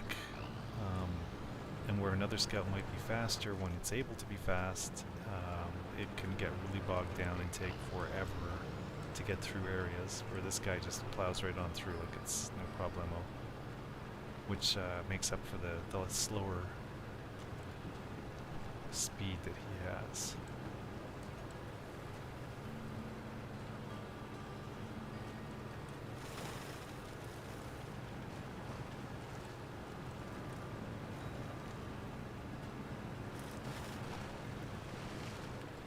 Yeah, this thing, getting through shit is this thing's deal. He is one of the most, he's one of the best vehicles in the game for that. You can't change the tires on it, but you don't need to. On ice, he's terrible. He has no grip. And Ross and stuff, it's kind of eh. But he's excellent off-road and in mud. Probably above excellent. If there was a category, he'd be at the very top. Because I've seen other vehicles with excellent tires apparently for mud and stuff, and they do get through it, but it's still a chore where this guy just has no problems at all. This was also the guy I was talking about that I got hung up on a rock. All four tires on both sides, spinning in the air, and I couldn't do a damn thing. I went up on this rock, and I was like, that's it, I'm screwed. I can't turn, I can't go forward, backwards, nothing. And there was nothing close in the area to winch to, so he was just up there, like a beach turtle upside down kind of thing.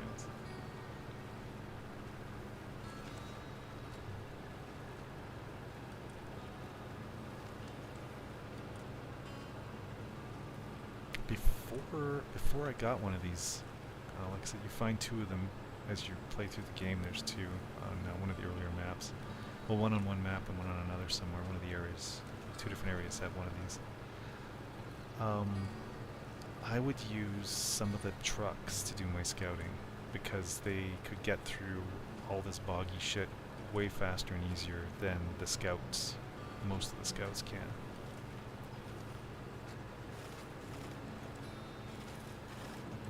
Yeah, so it's kind of discovered that early, that the trucks get through this stuff way better. The only problem is if they tip over, you're screwed.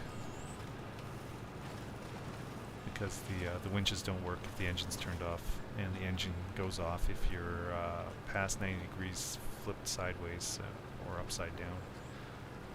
But with the Scouts like this one, you can get the autonomous winch and it runs off the battery or something, so it doesn't matter what position your vehicle's in, you can attach a winch and you can, as long as there's something nearby to winch to, you can pull yourself upright and continue on your way.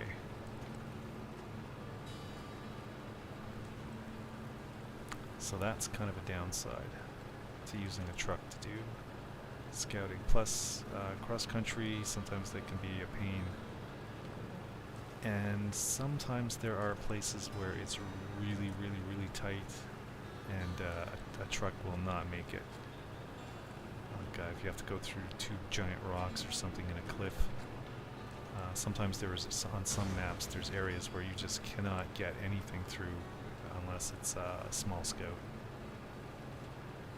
This guy, he's wide too, so he has issues, but because he has pretty good grip and 8 wheels, he can kind of almost go through sideways through some of these little crevices. And he does, actually. I've gotten him through some weird stuff.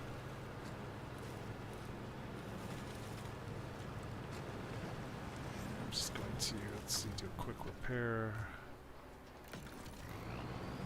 He doesn't carry a ton of repair supplies. I think it's 4 tires. I think it's 4 tires. I almost see one on the roof there, but maybe it is only 1 tire. Okay, we'll say 1 tire, and let's see where we need to go. Activated.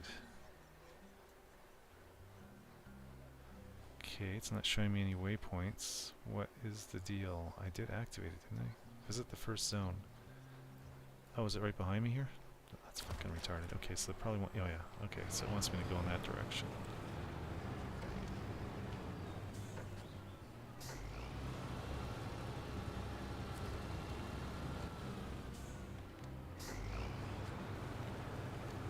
Let's get up here a little bit. Shut the contest. Restart. There we go. Let's go. Reset the timer.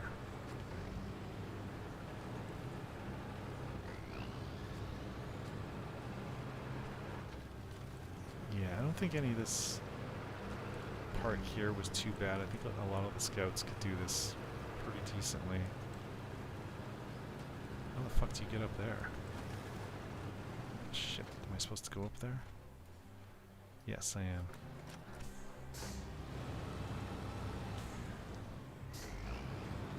Sometimes I've done these things where I just go cross country. I don't know if I can do it here. There's a lot of trees. Generally, you're supposed to follow the road or the path or whatever. Yeah, there's a big cliff there too, so I wouldn't have been able to do it. But yeah, sometimes you can just like super cheat with this guy because he could just cut right across anything and bing, bang, boom, you're done in record time. Well within the gold medal range.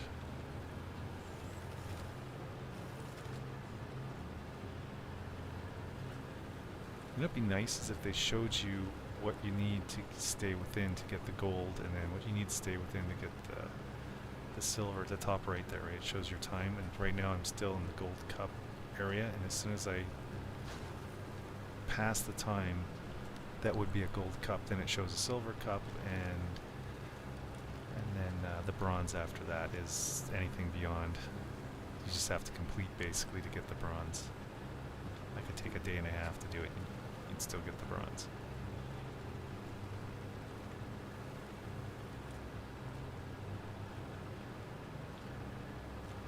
But yeah, this guy's just churning along. No problemo. It's not super fast, but he gets through everything. Except deep water. Okay, it doesn't look like we're going to have to do that. Good. That would be stupid. A lot of the scouts can't handle deep water either. I should say a lot of the other scouts, because he is a scout. He can also tow the largest trailers. He has no connection for trailers, but he can winch onto like big trucks, trailers, whatever. And he's got a ton of pulling power, like truck power, a good truck power actually. He's pretty tough. Pretty strong. He can pull just about anything.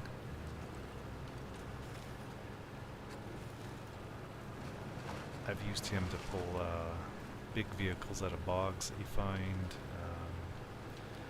Big trailers. Sometimes you got to take a trailer somewhere, and I'm doing scouting with him, right? So I'll find this job, and it's like, well, that's kind of in the direction I'm going, so I'll just winch onto the trailer and pull it along with me, and it's not a big deal. But if it was any other scout, those things, no fucking way. Oh, that was it. And I got the bronze, so it wasn't great. That's okay. I just do it to complete them. I don't really care. Okay, 2 cement. So we're not seeing any indication of where to get the cement. There's nothing on this map. It shows where to drop it off. It doesn't have this lit up, Duncan Bay, so it's not up there. So that means we're missing something that might open up another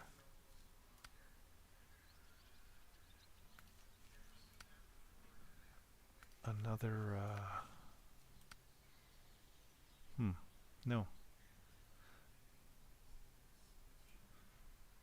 was gonna say another warehouse or something, but cement, 2 cement. Fuck, where the hell am I supposed to get cement? Let's jump back to the other map. Oh. Oh no, that's not the same thing. Go back here. Although, choosing this job, well that... Okay, yeah, it's still tracking it. But when I go to the other map, because it's a mission from this map, it doesn't show up here. Oh, wait a minute. Here we go. Cement. So why didn't that show... Well, doesn't matter. We've got a truck here. Let's grab it.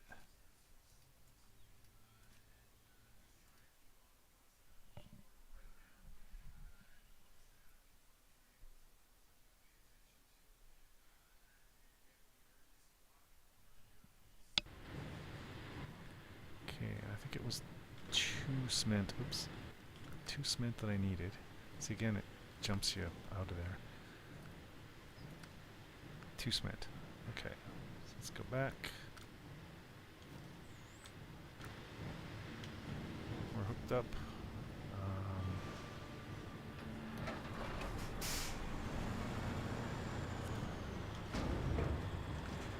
Cement. 2 cement. Well, this trailer again is going to be overkill, but don't care. We're here. We can do it. Head back.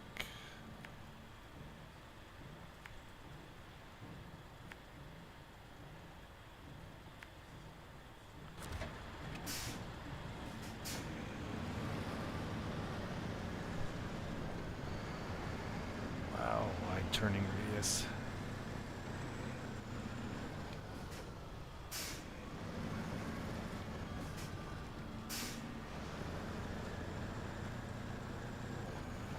This shouldn't be a hard job for this guy.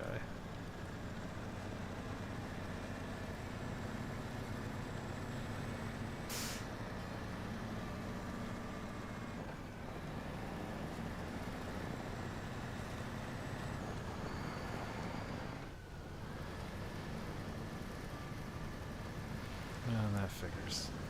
Fuck off, tree. Yeah, there. Oh, no. Something's still in the way. Fuck, I'm gonna end up digging myself into a hole there. Wonder what's under there. Big rock or what? Okay, there we go.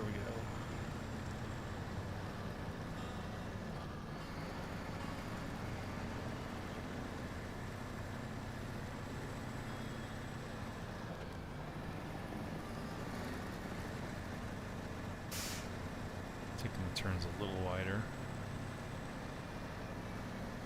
because of the trailer, although it will just kind of scooch its way around tight spots like that. It's usually pretty good about it. Oop, that was close. I almost hit that fucking stump. Stumps are not good. They can be scary tire poppers. You don't see it till you're right on top of it.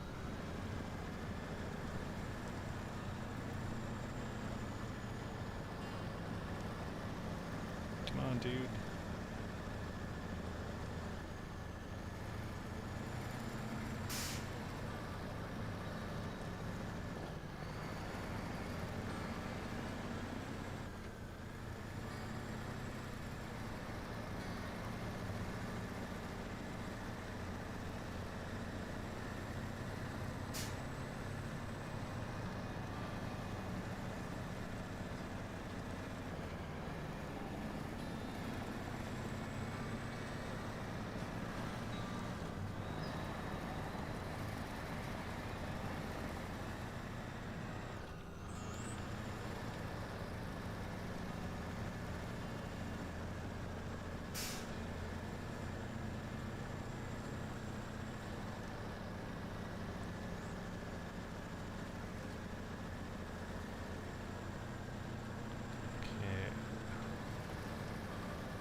Oops.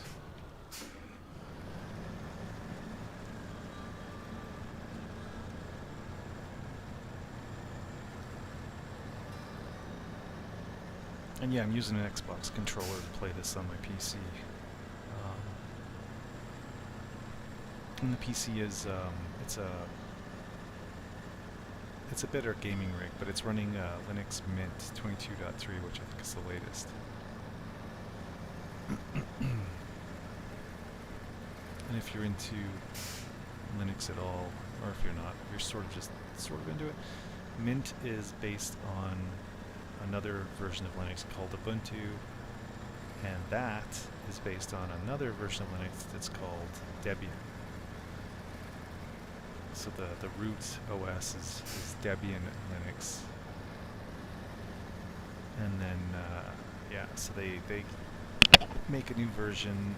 it goes out. It's sort of like in a trial phase for a couple of weeks or months, and then when they're happy, they make that the production version, and you can use the newest version if you want, or you can wait till it's like the bugs have been sort of fleshed out of it, and then when they come up with their production version, the Ubuntu guys take that, do a bunch of changes and whatever they do to it, a whole bunch of stuff, and come up with their latest version of Ubuntu, and then that is in that trial mode for a couple of weeks or months.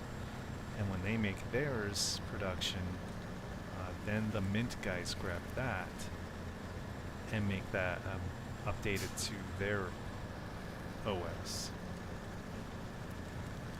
So Mint is kind of, it's further down the path, so you're not on like the bleeding edge, but you get a product that's very mature, like all the bugs have been worked out. Plus Mint, the way they do stuff, it looks very Windows-ish, so if you're coming from Windows, it's an easier transition. It was one of the reasons I liked it too, because I've been on Windows since forever. Since it came out, basically. I mean, it was DOS back in the day. Actually, before that, I had an Apple, Pro DOS. That's what it was called. Apple Pro DOS. I still have the Apple IIe. It was our first computer. I think my dad bought it in '87. And I've still got that, the printer and the monitor, and I don't know if we had a mouse for it. I think there might have been a mouse for it too. I haven't used that thing in years. It's boxed up downstairs. But yeah, and then IBM. But yeah, so I'm on Linux now. I mean, this is Linux. It's pretty sweet. Actually, let's go down here. We'll get some fuel. Then we'll go there. No, we don't have to. We've got, well, you know what? Fuck it. Fuck it. Let's just do it. Then we'll fucking head over here. Stop doing that. There we go. And as far as games are concerned, because I've been into gaming since gaming was a thing, since it started, Linux works with pretty much everything. You can even run like older games that will not run on Windows anymore. DOS games and things. I've gotten everything to work on here except things like Fortnite, Call of Duty. If you're into that kind of stuff, the big multiplayer games, their anti-cheat software does not recognize Linux. So if you're running one of those games through Linux, it'll work, but only if there's like a solo player type mode. If you're playing online with anybody, it just won't work. And that kind of sucks, because I set up a new machine for my nephew last year or the year before, and we were going to try and get him onto Linux. And he's big into all those games that I was just mentioning. And that's when I discovered, yeah, they will not work. And I was like, ah, shit. Because there I am selling it to him, like, man, you can play everything that you can in Windows, and it runs better, generally, than it does in Windows. Because there's less overhead. So you're getting more of the processor power that you've paid for on your machine. You're getting more of that. It's working. Let's do a repair job here, too.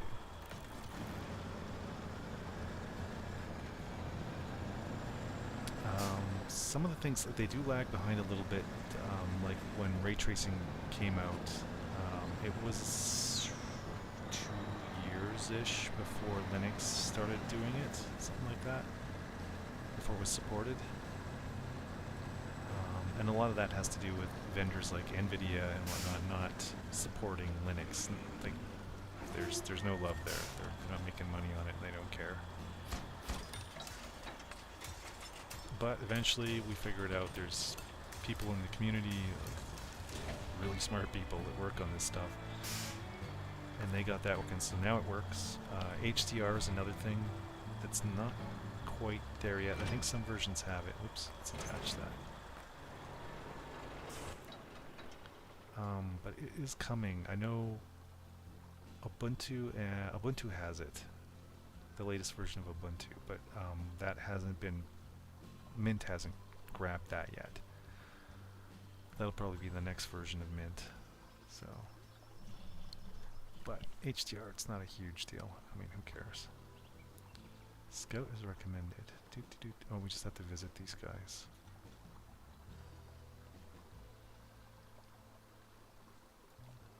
What's a Gore by for? Oh, alright. Alright, we could try him. It says Scout recommended. Oops, where is that? Yeah, because he's close, so let's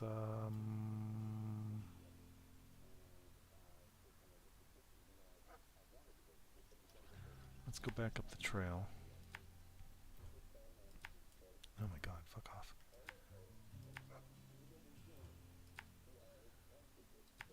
Down here. We'll see if he can manage.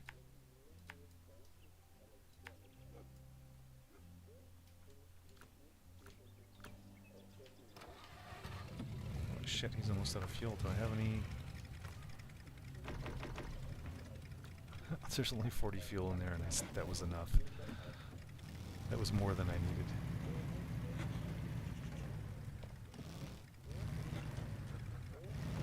Alright, I have to go back down this road. Oh my god. He's kind of a nauseating little spin around type dude, isn't he?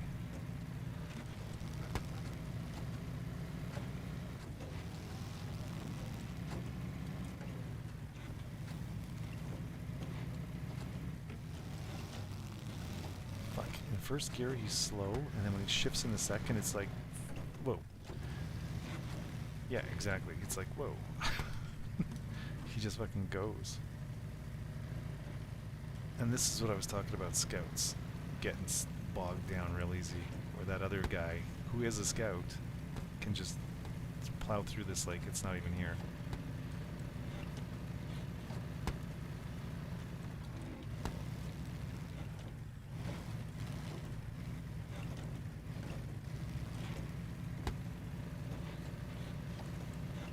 So yeah, as soon as he... oh,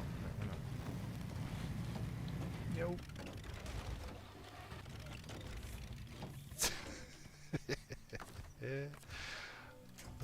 Okay, pull us upright, please.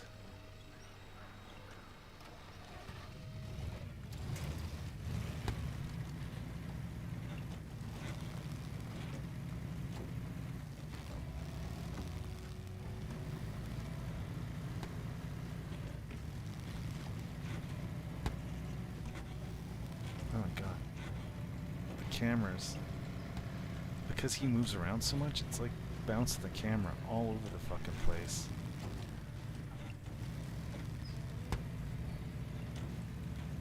And yes, I know that can be a little hard on the eyeballs.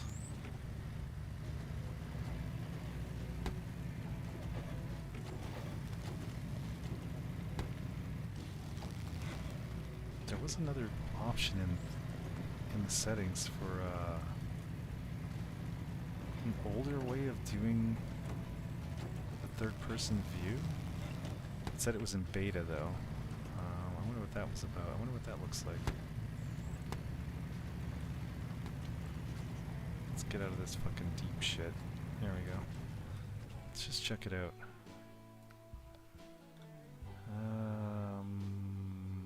Was it video? I think it was down here. No. Legacy camera.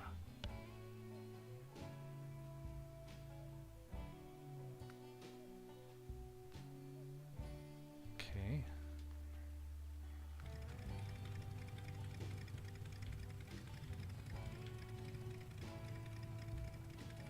It's a little strange. Kind of, whoa, does some weird shit there. Let's see if it doesn't. I'm having a hard time. I don't know if I like this. It's harder to see the terrain ahead. Let's Still kind of bouncing us around a little bit.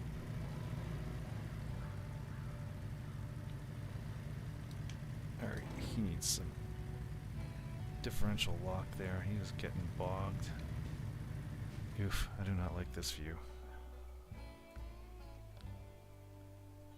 Too hard to, where was that? Legacy camera. Let's turn that off.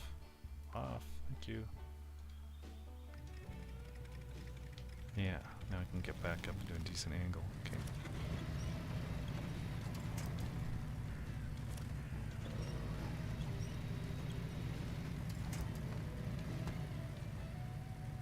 Jesus Christ, this is some deep shit right here.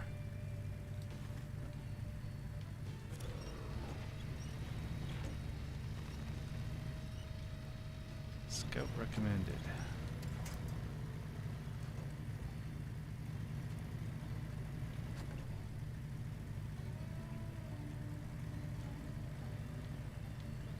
Digging quite a trench.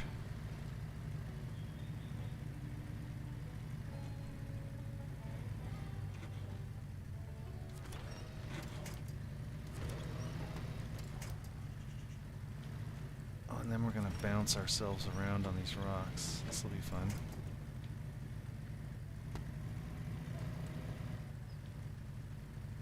Assuming he can get onto the rocks.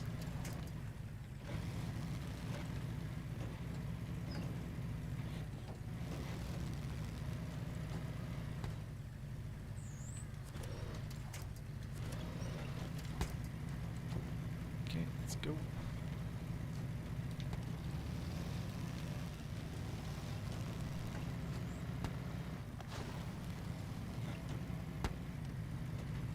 Let's just go through here.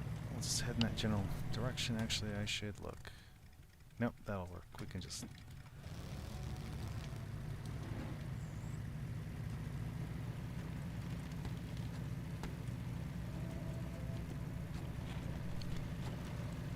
Let's see what happens if we go off the road. Is it easier? I'm going to say yes. Oh shit. This guy is just so...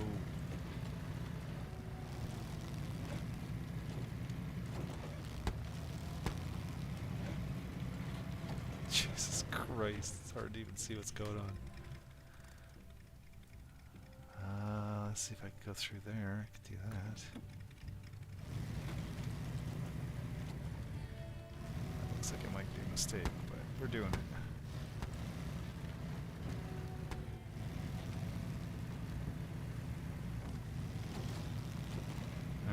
That was fine.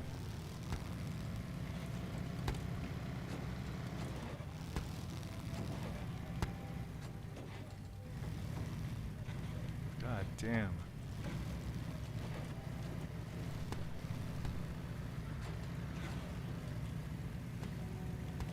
All that bouncing around, fuck.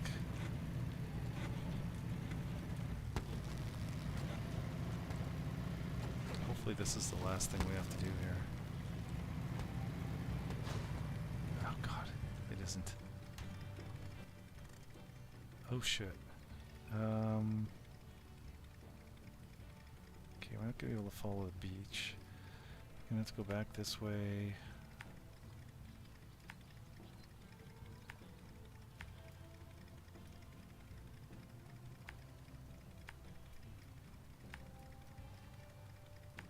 I really don't think he's gonna be able to make it through that water, but we're gonna find out.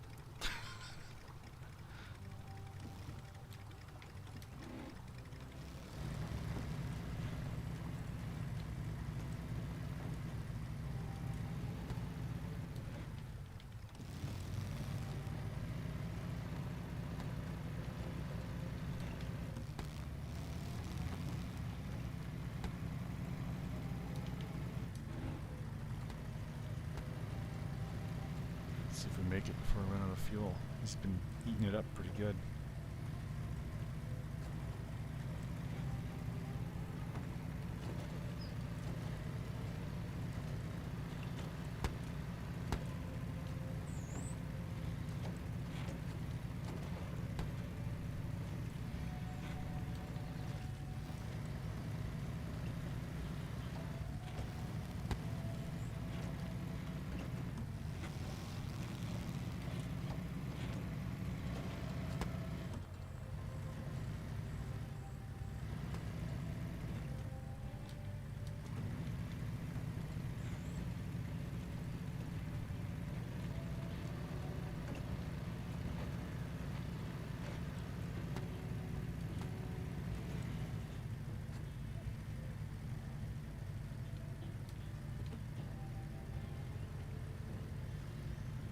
Oof.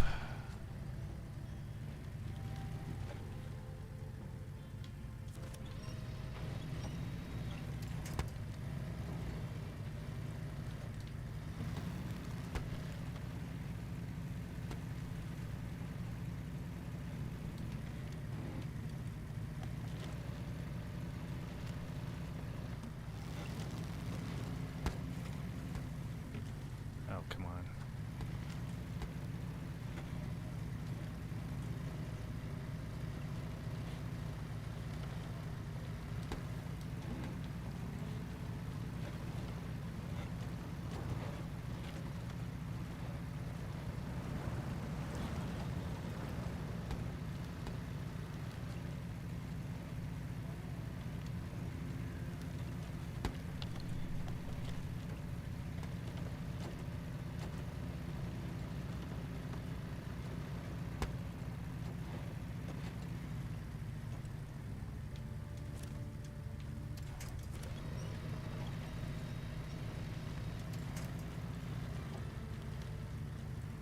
When do we take engine damage?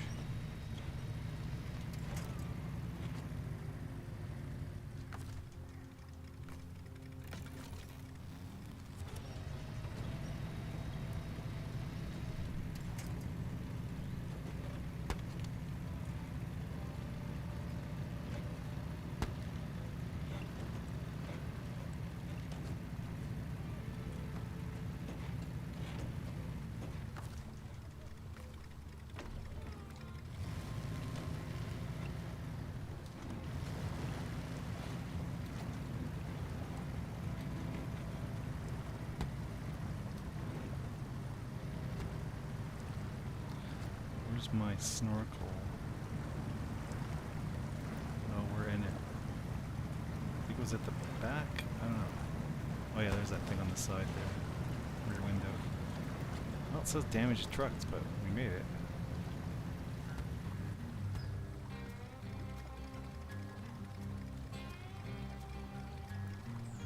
Alright. Made it. What is next? Truck with crane. Drilling spare parts. Oh, we're there.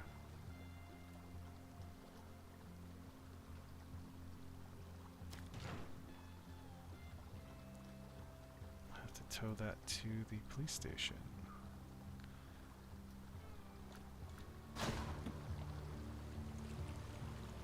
Alrighty. So truck with a 1 space at least. Let's get this guy out of the way because he's going to be a little bit in the way. And a crane.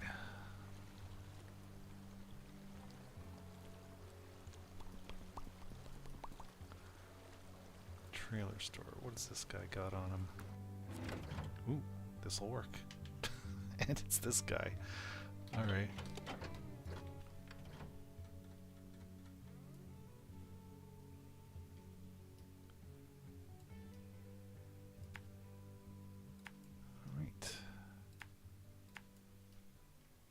Get ready for your eardrums to be blown out because he's loud. I'm going to stop in there to get topped up on the parts, and maybe in there, go down here, let's get top up on some fuel, and then we will head into here and grab that. And then we need to go back to the police station, so back this way.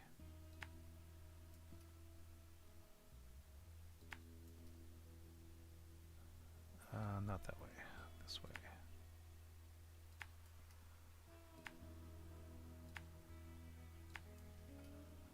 Bum, bum, bum.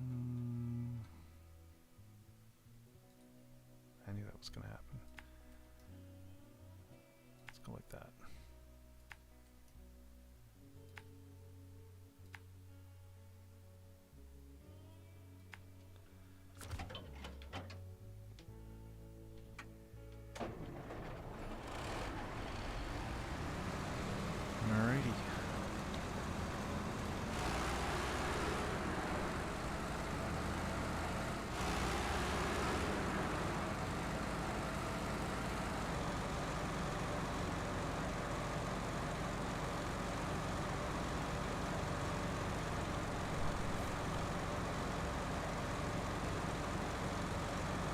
this guy's like easy mode, so this should be not a big deal.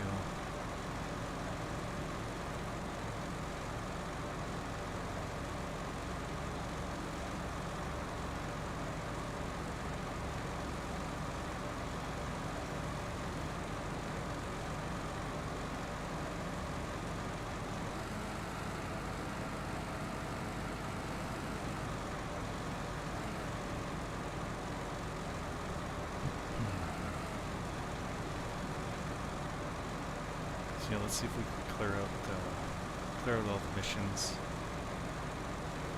on the BC map.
Loud.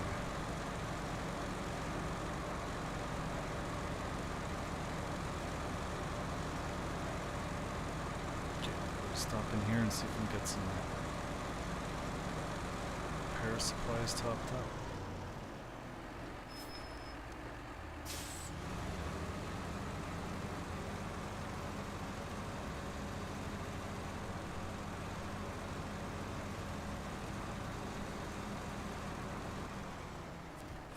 Go. All topped up.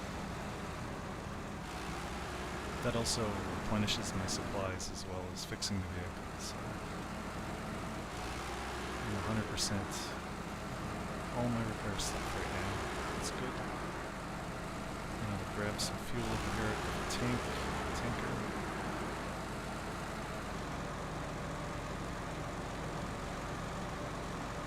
Irish pub. I'm thirsty.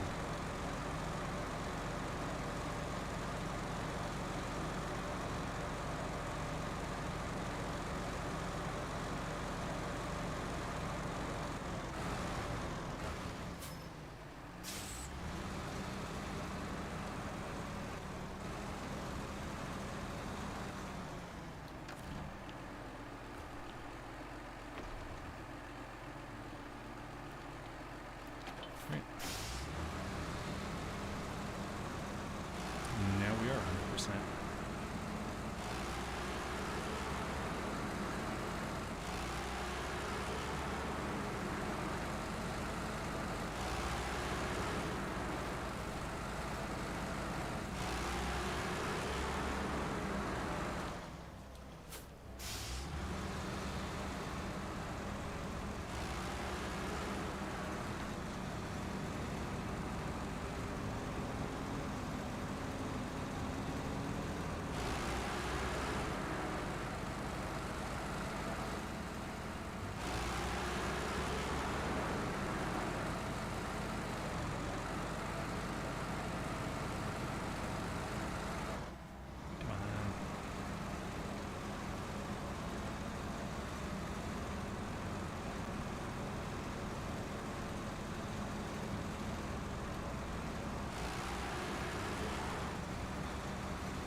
Maybe I'll just keep them in high gear.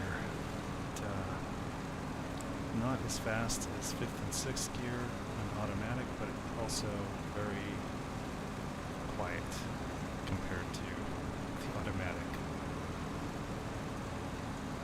Enough to listen to them going up and down through the gears.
so fucking loud I don't feel like talking too much because I feel like I'm going to be yelling over top of it.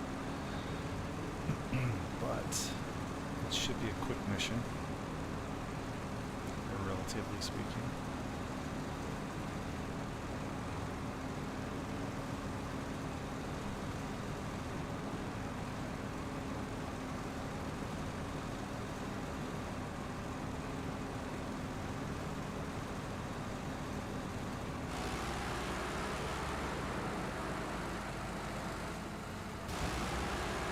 See, there you go.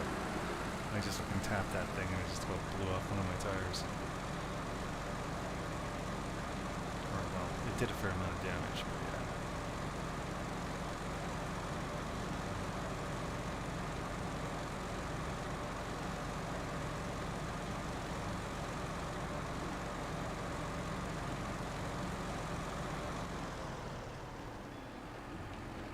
Yep. That was close.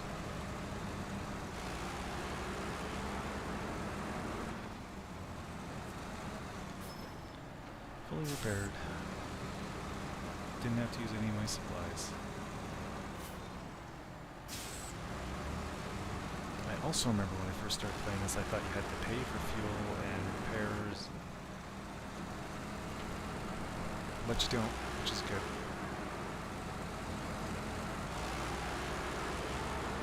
It's like it's all free, as long as you can get to it.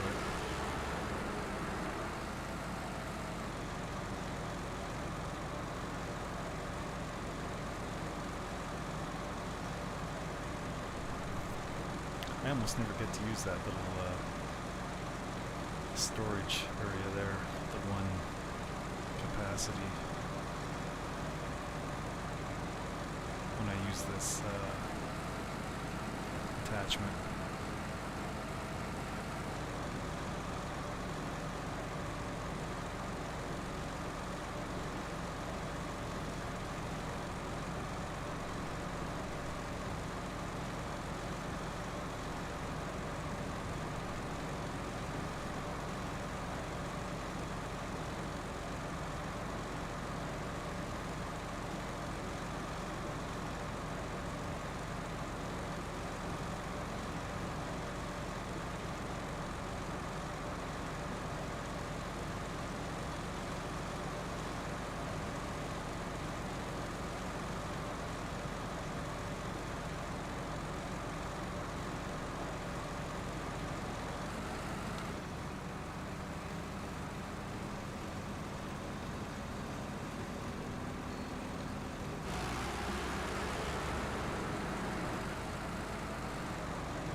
Speed ahead. Almost there.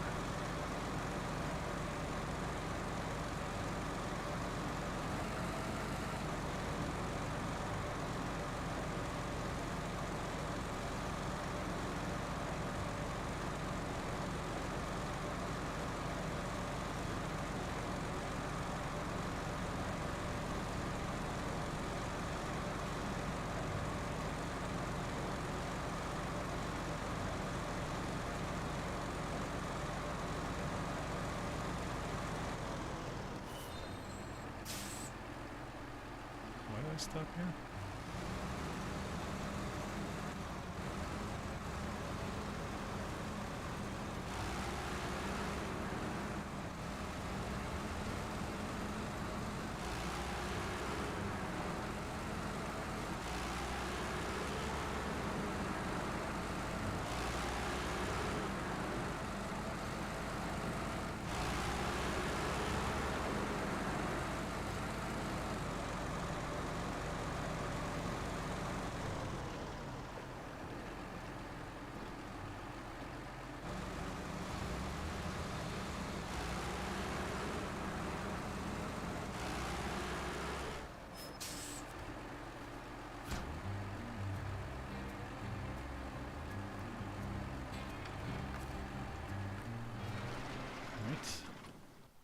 Oh man, that thing is loud. Okay, those are all done. Inside trailers. Deliver to these places. They must be on the other map. Okay, there's one. This is where it needs to go.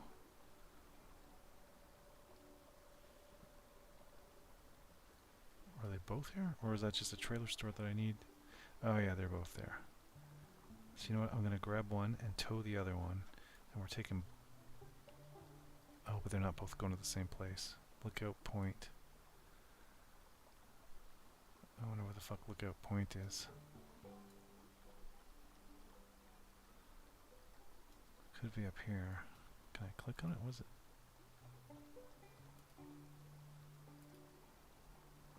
Trailer.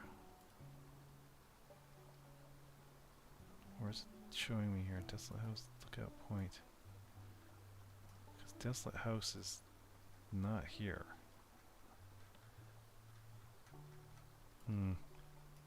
Well, whatever. We'll grab the one and we'll head over there. This guy is relatively close. This guy's closer in terms of the roads being easier to get here quick. I could take this guy here. Oh, that's a twin steer. Shit. Yeah, we don't want to do him.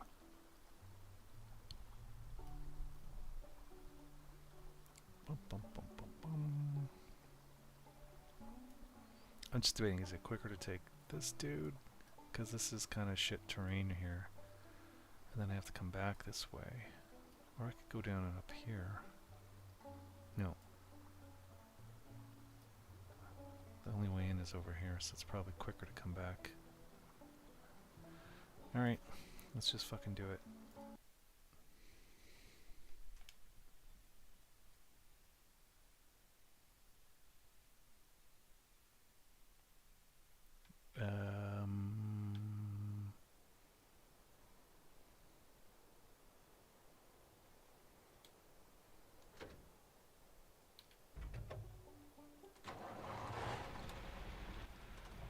This will work. That guy's empty, that fuel carrier.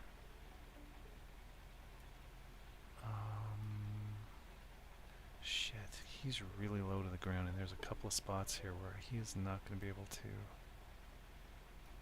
get through. So let's go through here, because he'll be just ramming his face into the fucking pavement everywhere we go. So we'll try going this way. I don't know, that might be a mistake, but we'll see. Let's just see what happens.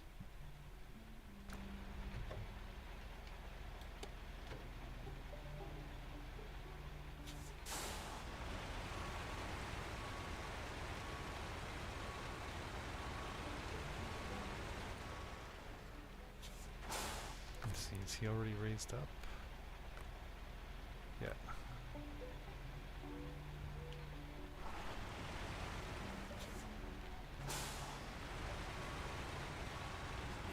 This guy, because he's so low in the front, there was one map a while back where, yeah, I was towing a trailer and I ran him into something and then the game glitched. It's one of the few times I've seen it do that, and he went flying up in the air and was spinning around like all over the fucking place, just bang, bang, boom, and there's instant damage happening all over the fucking thing. So I recovered him before he just totally exploded, or I don't know what would happen if you lose, like if everything's damaged 100%, I don't know. By the way, let's fix some stuff here.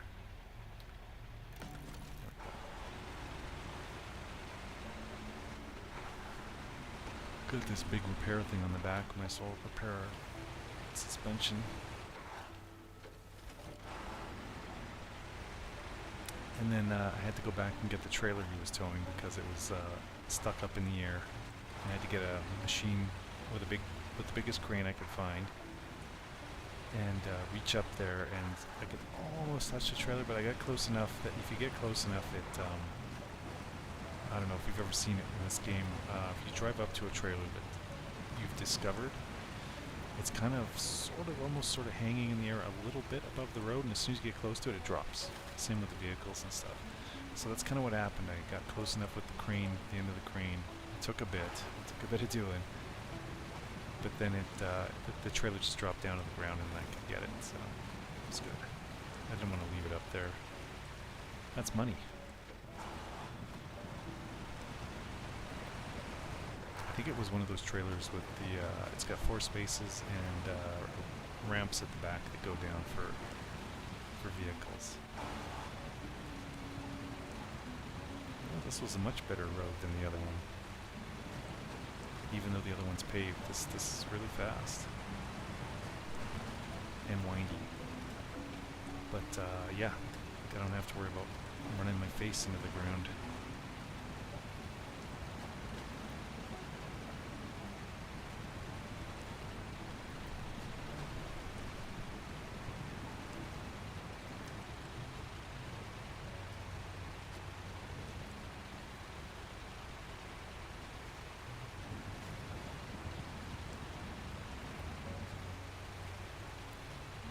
I do have to worry about running out of fuel, which is a possibility here. Even though we were making good time, I think we can still get around this fucking rock. Let's go.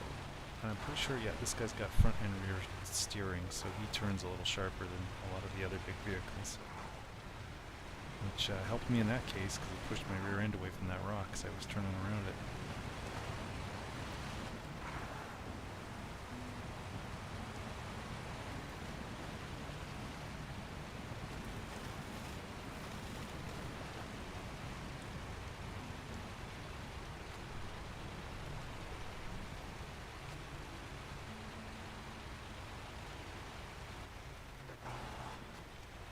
Yep.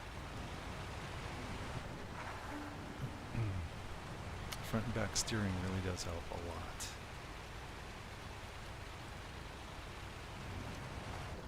See, there wasn't even anything there and he got banged into the ground. And back that way along this road, there are way steeper areas that just totally suck. There's no way I'd be able to get up, even winching myself. I'd have to go out in the water and get around or something. Now, which way was I going to go after this? Oh, okay, I didn't. Oh, right. Before we do that, let's refuel.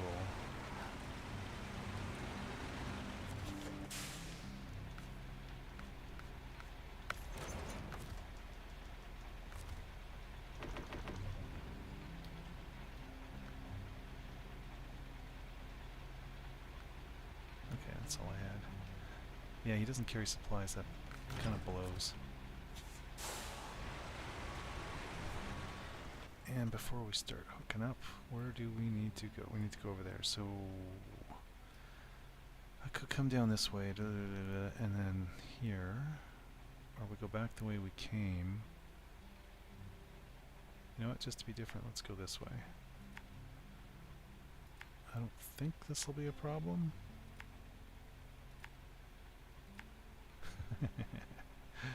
Famous last words.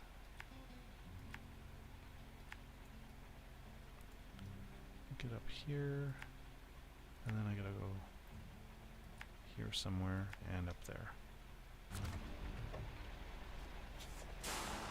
But hey, it's daytime now. There's something.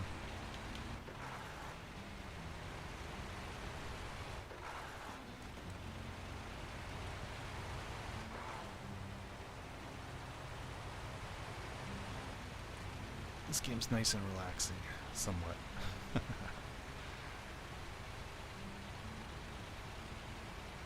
that's top speed.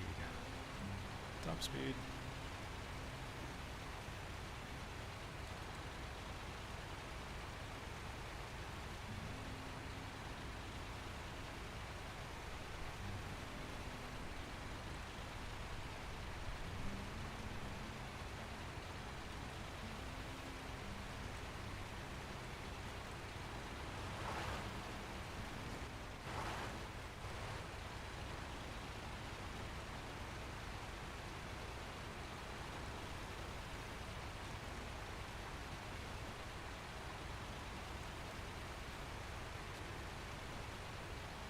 back to the weird haze again.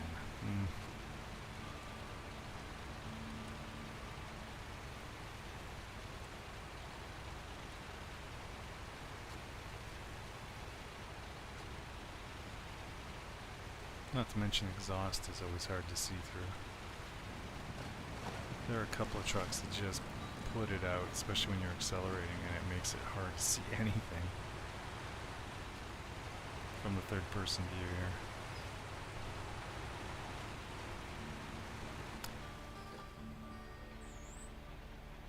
And for those of you screaming at me right now,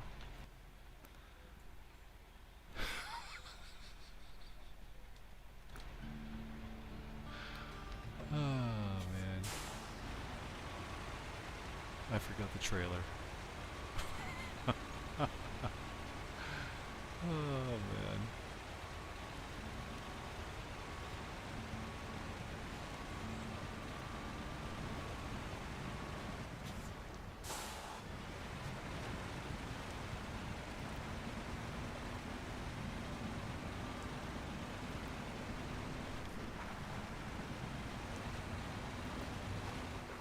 And yeah, for 10-wheel drive vehicle, he's not the best for getting around. I mean, he's good, but he's kind of middle of the road. He gets hung up on stuff. Like I said, the front end gets too low, and he kind of lacks power.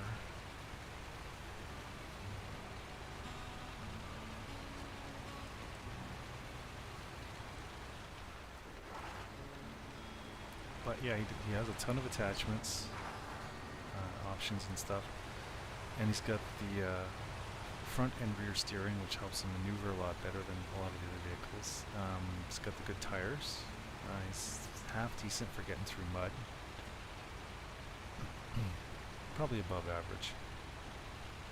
Oh, and he has the all-wheel drive and differential lock on permanently. So that's a bonus. So yeah, it's kind of a give and a take.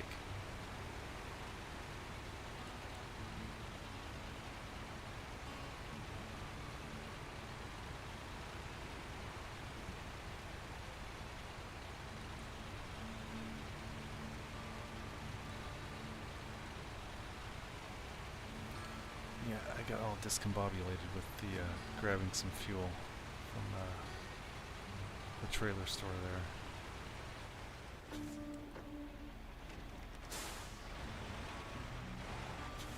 Oops, wrong button.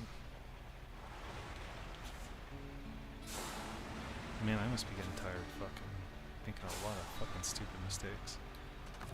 Even this might be a mistake. Yeah, okay, I was gonna say if he attaches it could do bad things. Maybe jumping around.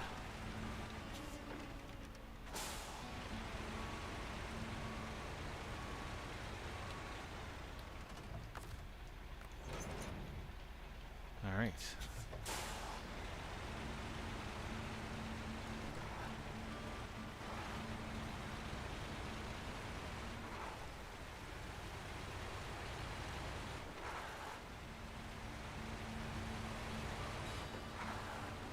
What do you suppose is in the trailer?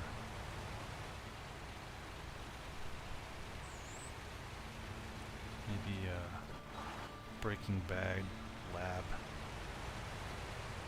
It's gonna be making some blue meth up here in the woods. Maybe it's a load of ammunition and weapons. Maybe it's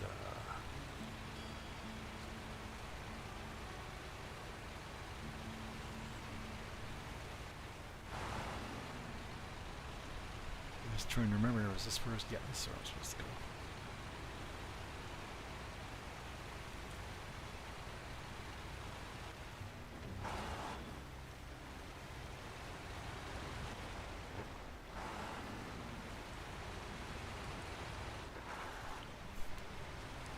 Last thing I want to be doing is rolling this guy into the water right there. That'd be annoying.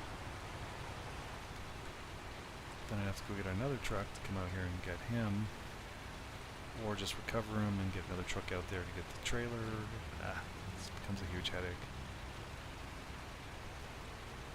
Let's see what we can see here. Right.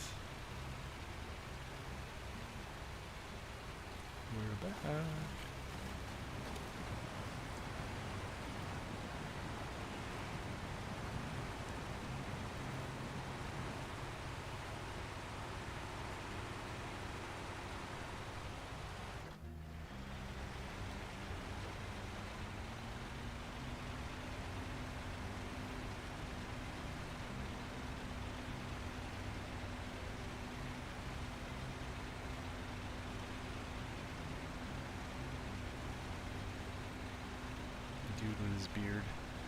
I hate beards. For myself, that is. I've never actually let it grow out enough to have a beard or a mustache. I've thought about it, but it gets to a certain point where it starts to get all itchy and irritating and sleeping it's pokey and shit. It's a kind of, I don't know, it's just irritating. I mean, as it is, I shave once a week, and that goes back to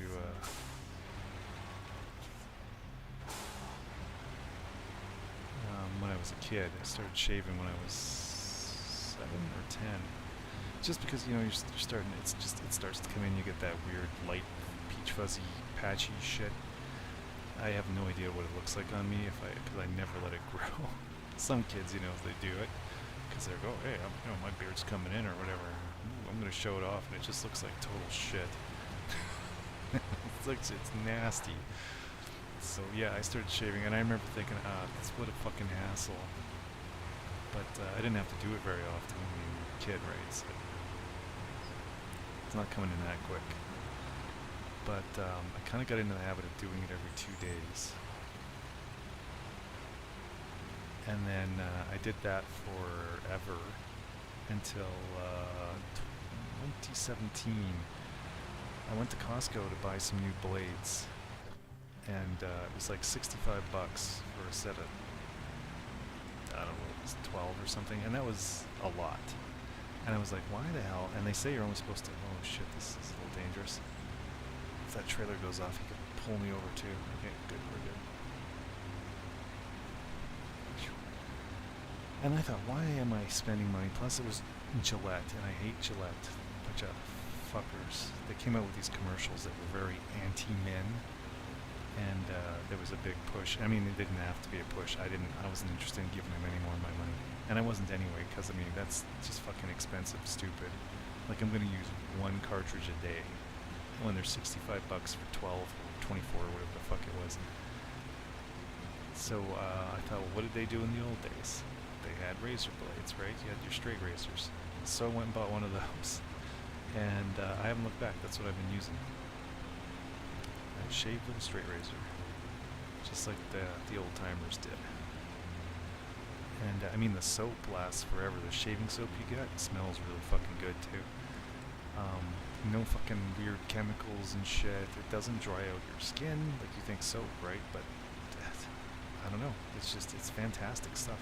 And one of these things lasts me for like 5 years or something, 3 to 5 years. I can't remember. It lasts a really long time. And I mean, the blade lasts basically forever. I'll be dead before that thing's gone. I bought a sharpening kit for it too. You get there's a couple of stones, and there's a process on how to do that.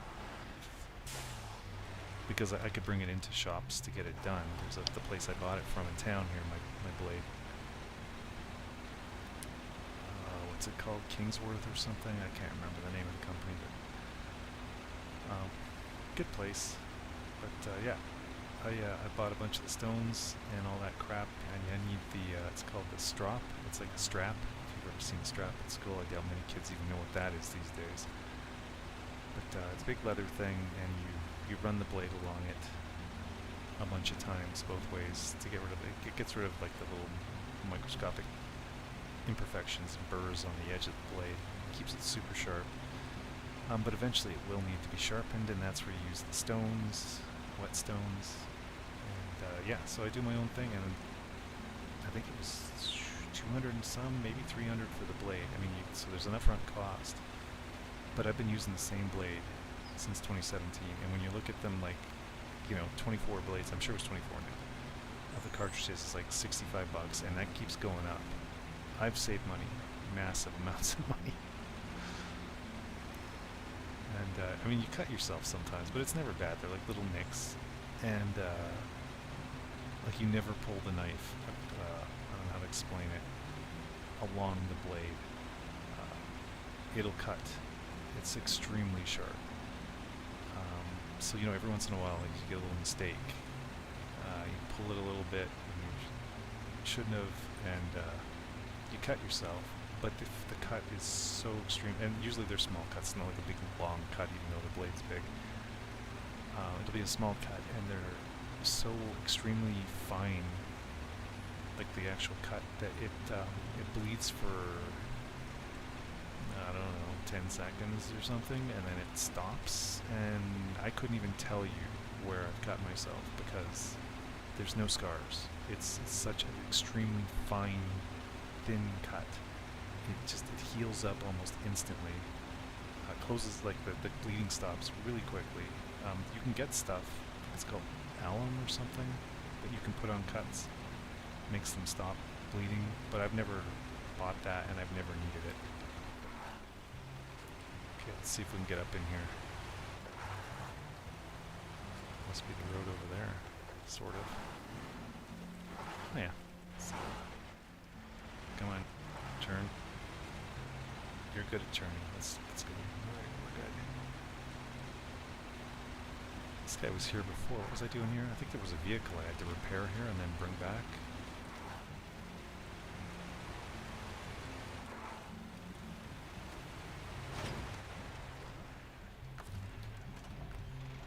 Alright. Now it'll show me where the other one is. Okay, yeah, so it's showing the other trailer and... oh, over here. For that one, I'm going to grab one of these other vehicles, because going back along the paved roads here will be way quicker. But I can't attach. He doesn't have an attachment for... oh, but it doesn't matter. I can just tow it along with... actually, I could even use him. Let's try using him. He's the racing truck.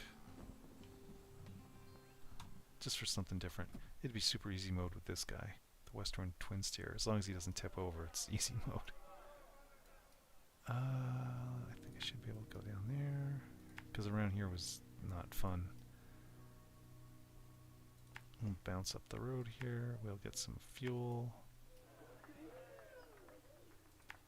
We'll hit the service hub. Then we'll see about going across the water here, which he should be able to do. Grab the trailer, come back this way, down the road. We'll see. I remember this area here was a real pain in the ass too. But let's see what this guy's capable of.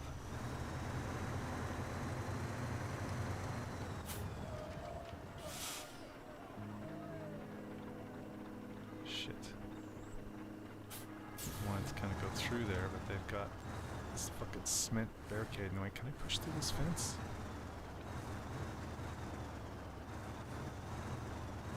Yep, awesome.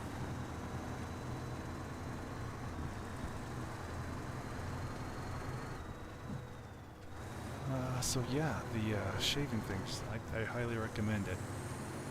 You'll save yourself a lot of money. The only thing is the cartridges are extremely good at getting close if you have a cartridge razor, and they're also extremely safe. You're not going to cut yourself. Well, you can, but it's not easy to do with a cartridge, and it's a lot faster, like a lot faster. And you can still use that the shaving soap instead of the creams and the gels and stuff, which don't actually work as well. After looking into it, you find these things out. Things I wish I'd known way earlier, but whatever. Let's just gas up because we're here. I think he's got, yep. Alright. What the horn is like on this one.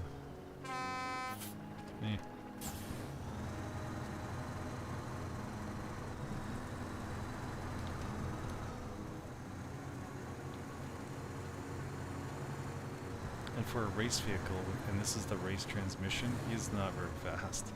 I've got other trucks that are faster than this by far.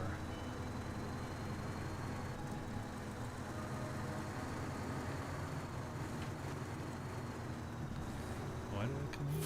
Oh yeah. Top everything up.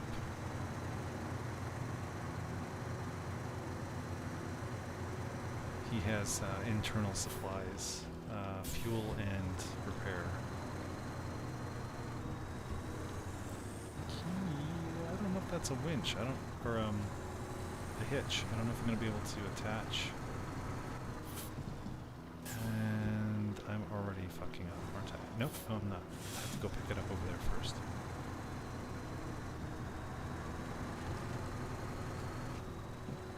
Let's see how he handles this. Oh, not good.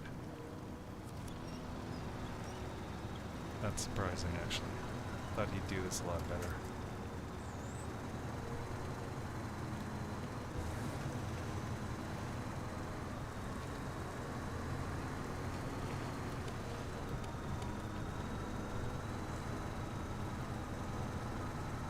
Come on, dude.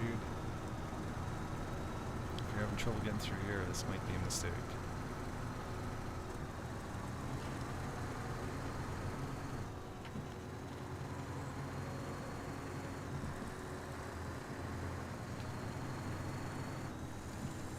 But yeah, it's kind of cool.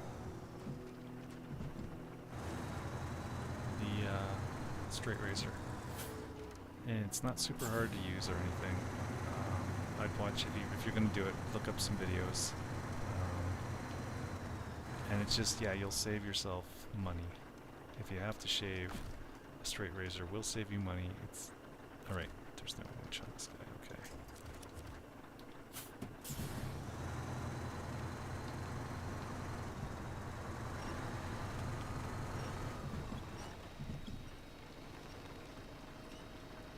Try to get as close as possible there. Right into his bumhole.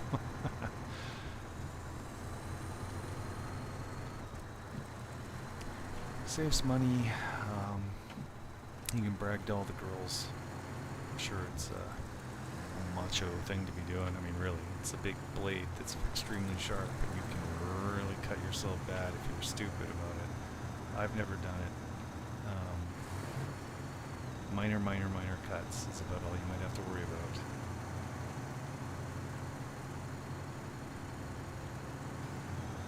And it is a little time consuming. It's a little bit of a pain in the ass. But, should go.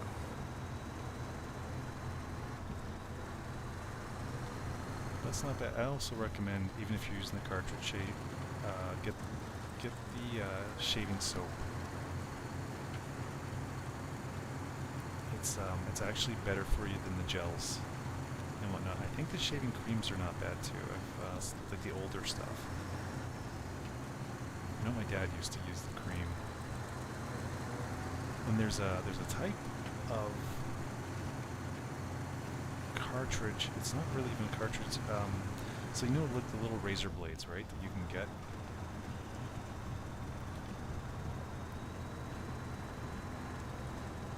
In the stores and stuff. Those are for a different type of razor. It's similar to the cartridge razor, but it has a changeable blade inside that you can use. It's sort of a halfway between the standard cartridge razors that you see everywhere and the straight razor. But they can't be sharpened. They're like, you use them up and then you toss the blade and you put in another blade. But that's got to be cheaper than the cartridges. Oh, this is going to be fun. But yeah, the straight razor is just you'll just need to sharpen it every like once a year or something, and it's like I said, there's a little bit of cost up front, but in the long run, it's going to save you a shitload of cash.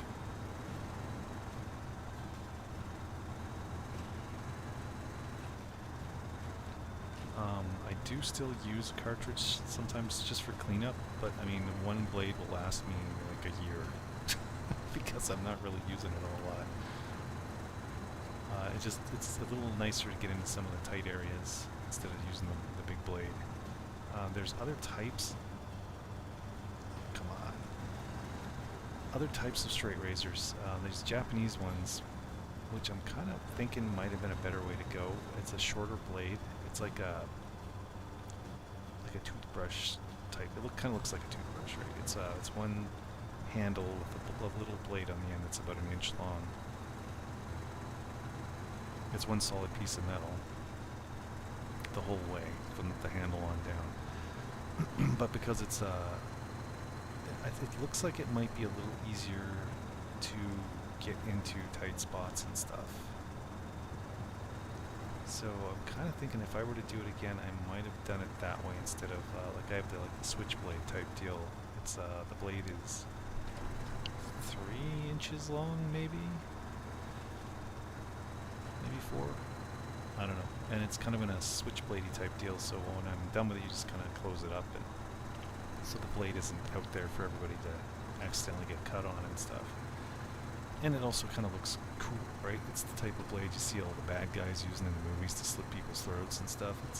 That's the type of razor that it is. So, and that's the common one that for North America. Oh, are we here already? Fuck. I am surprised.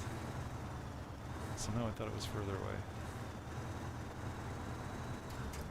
Alright, see, didn't need a hitch to take that.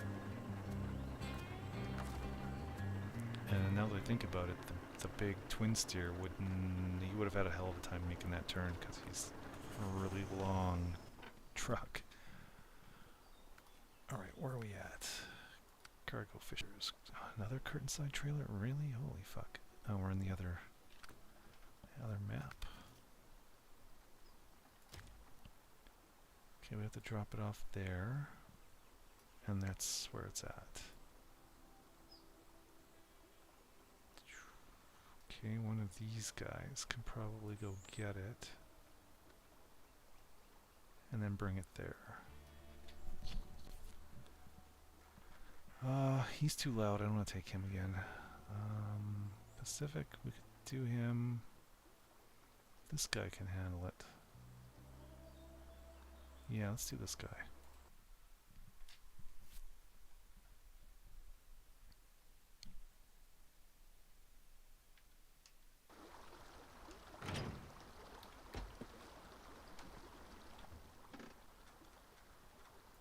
Where? Okay, so it'll be up here. No, it won't.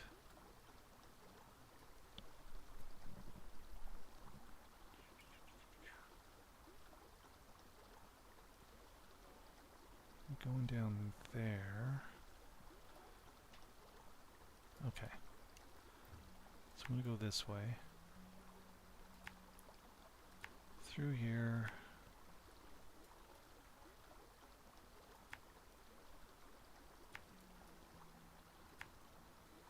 Grab that. Come back this way.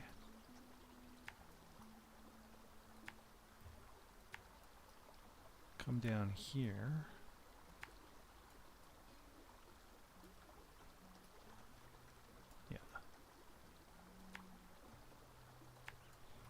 Here,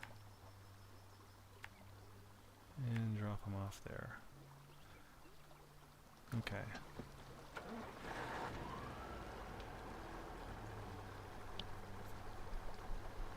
I also need some fuel, so I'm going to try something.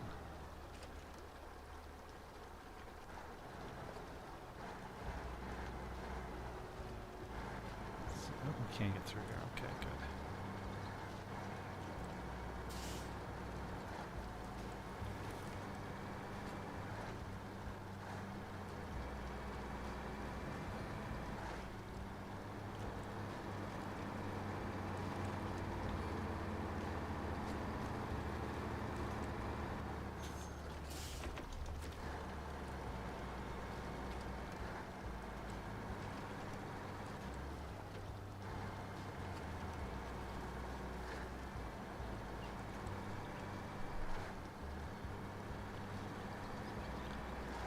Yeah, there's a bunch of stuff I like So okay, there's the shaving, like things that kind of save you money and don't give money to assholes, right? So there's that.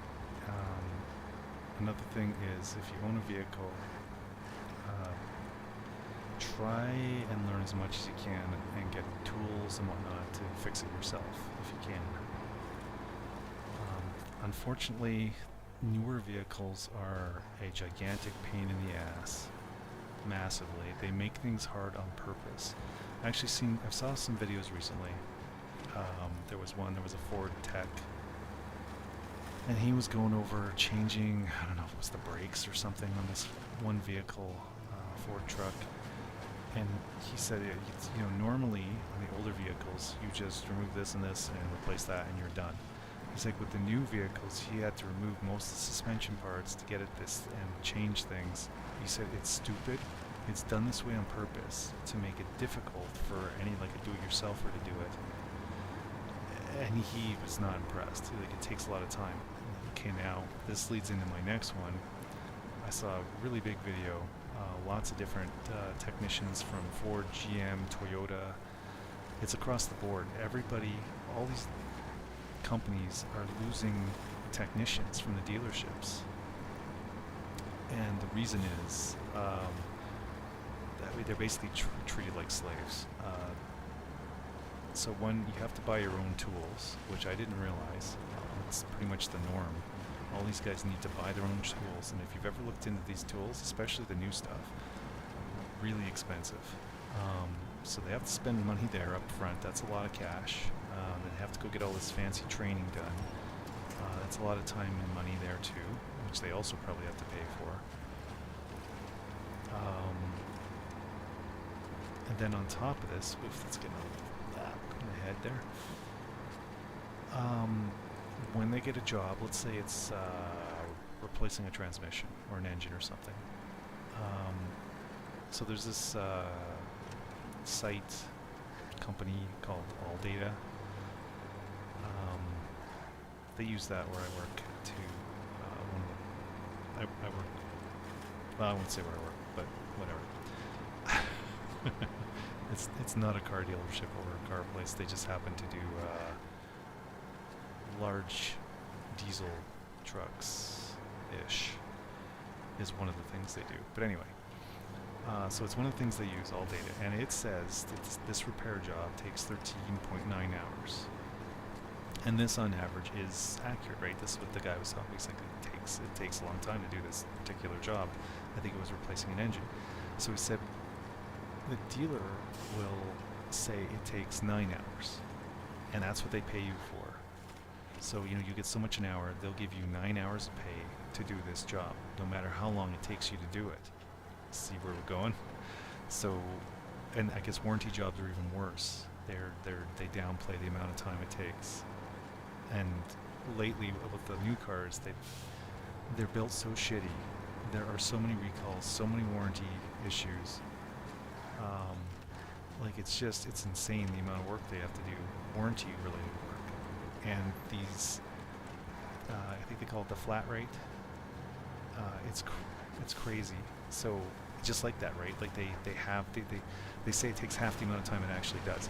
So let's say you get paid $20 an hour, right? And they work that out. Okay, so the 9-hour job, they give you what would you'd get for $20 an hour for 9 hours, but it takes you, say, twice as long, or whatever it is. You're actually making a lot less per hour, a lot less. And that money that that you pay when you go in, wow, this is not good.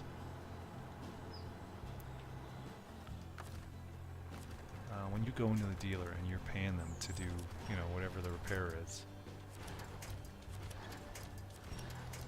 Alright, fuck that shit. About 80% of that goes to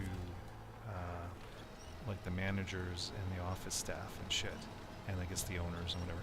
Only about 20, well, I think it was 19, 18 something percent goes to the tech who's doing the actual work.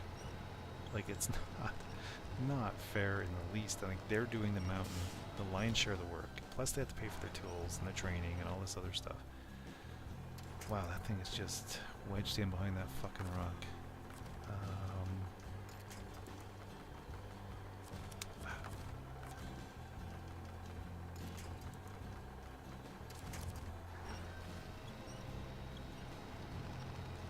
Come on, pull it up.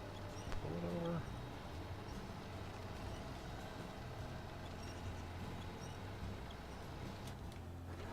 So anyway, a lot of the dealerships are losing people. They're quitting.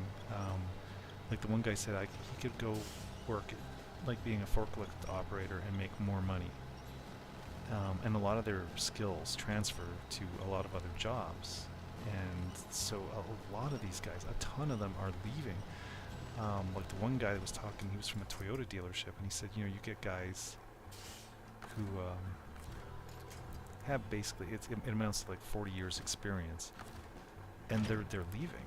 And then there's all the extra skills you need with these new electric cars and shit.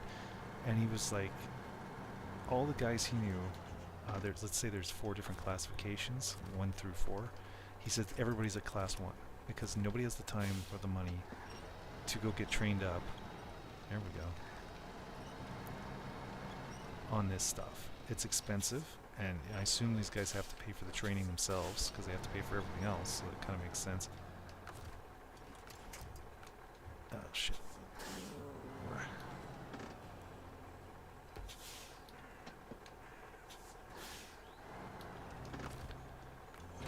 So yeah, so all the dealers are losing technicians. Warranty work is through the roof because quality is terrible on just about everything. I guess Toyotas are still pretty good, but I mean even there, my sister-in-law, she went to a Mercedes dealer and bought a not a RAV4, it was a Toyota Highlander 2022, and they convinced her to get the extra extended warranty and all this stuff, and it turns out she needs it right away because the transmission's fucked. And they didn't tell her this, you know, and they knew about it because the previous owner, she brought it into a Toyota dealership, right, to get an inspection done, like the same day or the next day after she bought it. She should have did this before, but and they said, oh, yeah, we already know about this vehicle. The previous owner had it in like a month or 2 beforehand. And yeah, the transmission needs to be done. So she was telling her sister about this, and she told me, and so I went and looked it up, and sure enough, that model year, there's a couple of issues. One, the bumper can fall off, the front bumper can fall off because it's held on by plastic clips. If you're at highway speeds, the front bumper can come off. 2 was brakes. There's various issues with the brakes, which are a big safety concern, and the other one in the top 3 was the transmissions are fucked. You get about 30 to 90,000 miles out of it before the transmission needs to be replaced, which is terrible. Just fucking terrible. And there's no option, there's no replacement option except to get a rebuilt one, remanufactured. And it costs, get this, $14,000 to replace one of these fucking transmissions. And she just bought this car and she has to spend, or well, I guess get the warranty people to do it if they'll do it. You know how that is. She's not, she was in a bad way. Yeah, these guys fucked her big. Unbelievable. Mercedes dealership. Fucking assholes. Unbelievable. I wouldn't have expected that, but I guess you got your used car salesman guy there. Whatever, but so this was just like a few days ago. But in that video I was watching, one of the things a few of them mentioned was transmissions are a big issue on all the new cars because they're trying to make they're extremely complex. They're shoving more gears into the same space. And they just don't last. And that's just the transmissions. There's the electrical issues. The one guy pulled up a screen, like a computer screen, with a bunch of these little green tabs everywhere. And he said each one of these is a computer in this Ford truck. Like there's all these different computers in here, and he said they all have to talk to each other and work together. There was something weird. He said, you know, because you learn this stuff as you go, but he said, but there was something weird. It was like there's an ABS problem, and that sets off a problem with the radio or something. It was something like totally different, a different system entirely was was showing a problem or had the issue, which was causing the ABS like check engine light encode. But he said like, you have to figure all this shit out. It's not easy. He said like the codes don't necessarily tell you what's wrong anymore. Oh, it's a fucking nightmare. What was it? Just a little while ago I was looking into stuff like that, and the general consensus from whatever it was I was looking at there was that if you're going to buy a car, you want to get one that's 2015 or older, because they're simpler, parts are still available. Like my car, I have a 2001 Golf diesel, and I'm starting to run into situations where I go looking for parts and it's like discontinue. I can still find the parts. I've been lucky so far. And I've kept some of my old parts because they, like there's door lock modules that, they get fucked up over time. And sometimes it's just gummed up shit, so you just have to take it apart and clean it. Sometimes it's, a wire broke. Especially in the VWs, they like to, those engineers, fucking engineers, those German guys, extremely efficient with everything. So a lot of the wires, like in the hatch, are just the right length, or in the sunscreen shield there that you put down on your face, the sun visor. There's a light in there. If there's a mirror and a light, it stopped working on the passenger side, and it's because when you move it and stuff, the more you move it over time, the wire is rubbing because it is just barely the right length. Oops. And same thing in my hatch. It was rubbing on the frame as I'm opening and closing the doors, and it cut through 2 or 3 wires after a while, after a couple of years. So I think, I went in there and I spliced in some new wires to make it to give some leeway, and I was looking into stuff. I think I bought a new wiring harness later because it was still giving me trouble. So I'm still that hasn't broke yet. I'm waiting for that one to go. Maybe it was on the other side I did that, because I had the money then. I thought, well, I'll just get another one and put it in. But so mine's an old car, but I've got parts that I've kept, door lock modules and things like. I can fix them up, clean them up, and reuse them, and they'll be just as good as new or better. But you have to, you go online, you can look this stuff up. Okay, so here's an example. I had my anti-lock brakes would stop working, right? They were just standard brakes. They would, once the ABS stopped working, the brakes still work, but there's just no anti-lock. It basically pumps the brakes really fast if you're sliding to try and get grip, where normal brakes you lock up the tire, you press down, it brakes, it stops the tire, and you just slide. Anti-lock kind of pumps the brakes really fast. So it's kind of on off, so it's turning a little bit, so you're kind of getting you're not sliding 100%. So anyway, it was disabling every once in a while. I had the check engine light, and I was like, okay, what's going on? I took it into the dealer, because I have the software and stuff to check the codes. I bought this thing called VAGCOM from Rostec. Works on all Audi, Porsche, VWs. It's like 200 and some bucks, but I've saved so much money with it. That way more than paid for itself by a ton. But actually, that oddly enough works up to 2015 vehicles. Past that, you need a different tool. They have a different one there you can buy. But anyway, so I knew it was ABS, blah blah blah. Brought it in. The guy said, well, we're going to have to change your ABS pump and stuff. That's $2,400. And I'd already know, because I dropped it off overnight or something. They were looking at it. It's free. They check it out for you. And there's 2 dealers in town, and one of them's been always really good for service. You pay through the nose, but they've they've been really good. Except for this, I gotta say. Because what it ended up being, I looked it up, it's a common issue. Oops. Just gotta pull that right in there. There we go. There's a fuse for the ABS under the hood that over time it gets kind of loose in there. The fuse is still good, but it's not making quite a good contact, and it was shorting, right? You pull it out and see it's all kind of black on one side. So the fix, all I really needed to do was just close up, clean it out, right? Clean off the connectors and clean everything, and then squeeze it together so it's a lot tighter and stick it back in, and problem went away. that's I didn't have to pay anything. Fuck. But you just go online and there's things you can find out. But so that was a nice quick fix. I bought a new fuse. I don't know what you call it, like the rack, the thing you stick the fuses into that goes underneath there. I bought a new one of those. There was a little bit involved with getting that in there, but not much. And it was like, I think it was $100. But now it's like I have a brand new fuse holder under there.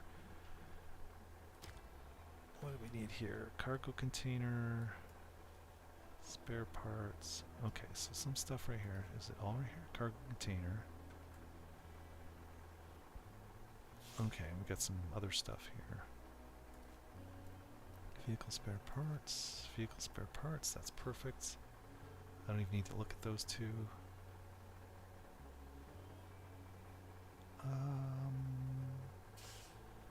No, this will be easier. So I'll grab cargo container from here, and I'll bring that up with one of the trucks.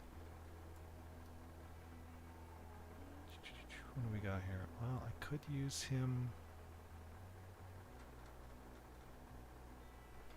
Let's turn this thing off.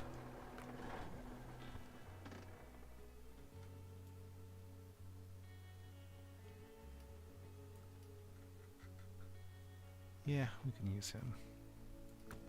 Go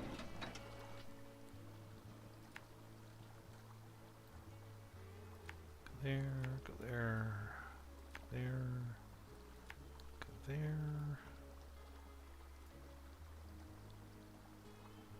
That's gonna be a fuck of a place to get up into, isn't it? I have to go way down that way, or I guess I could go up around here. This might be an interesting trip for him. So now I'm wondering, do I want to go this way or this way? Let's go this way. Go here, go there. We'll see how this goes. Is there a way down there? There is, okay.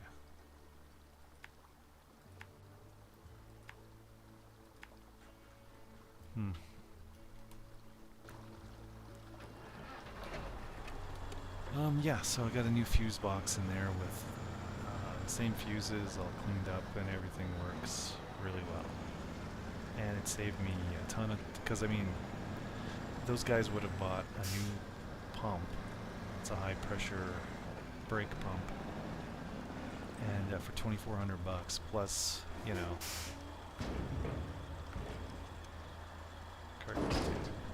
plus their time, and that's always super expensive.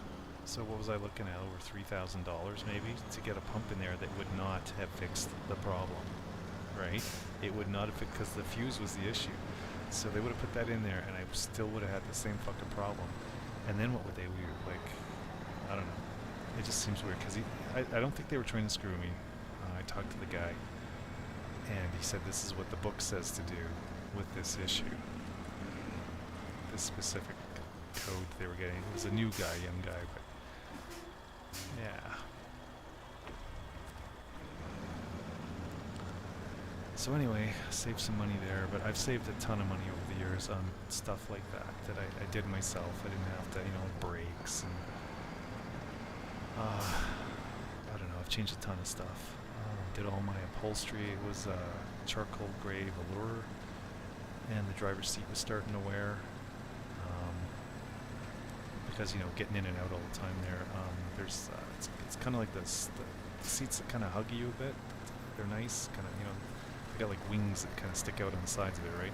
So when I'm getting out on the left side there, the driver's side, I'm always rubbing up against that, in and out, in and out. Eventually it rubbed right through to the foam underneath, and it didn't look good and whatever.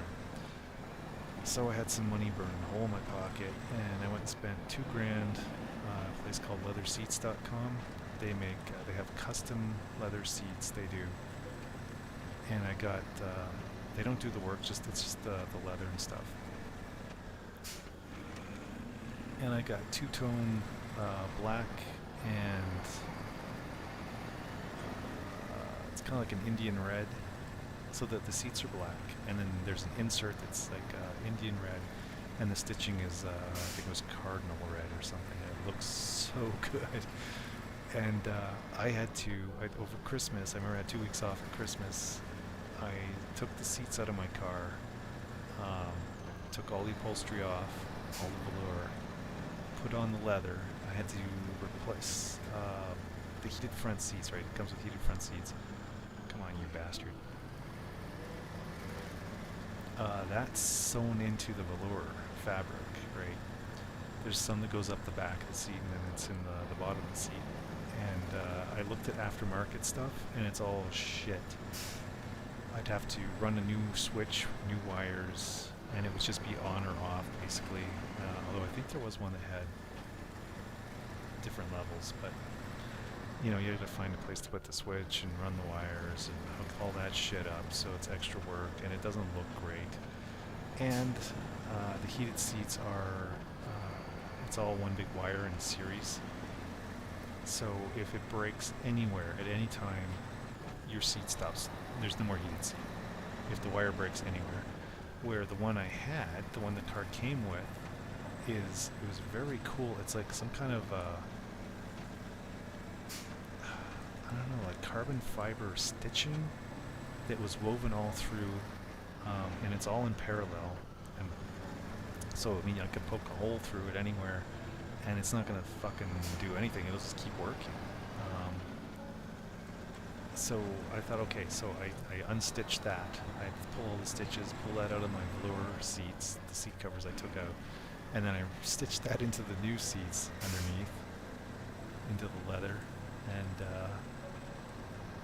there's a fabric underlay on the leather too, so it's like there was something I could stitch into.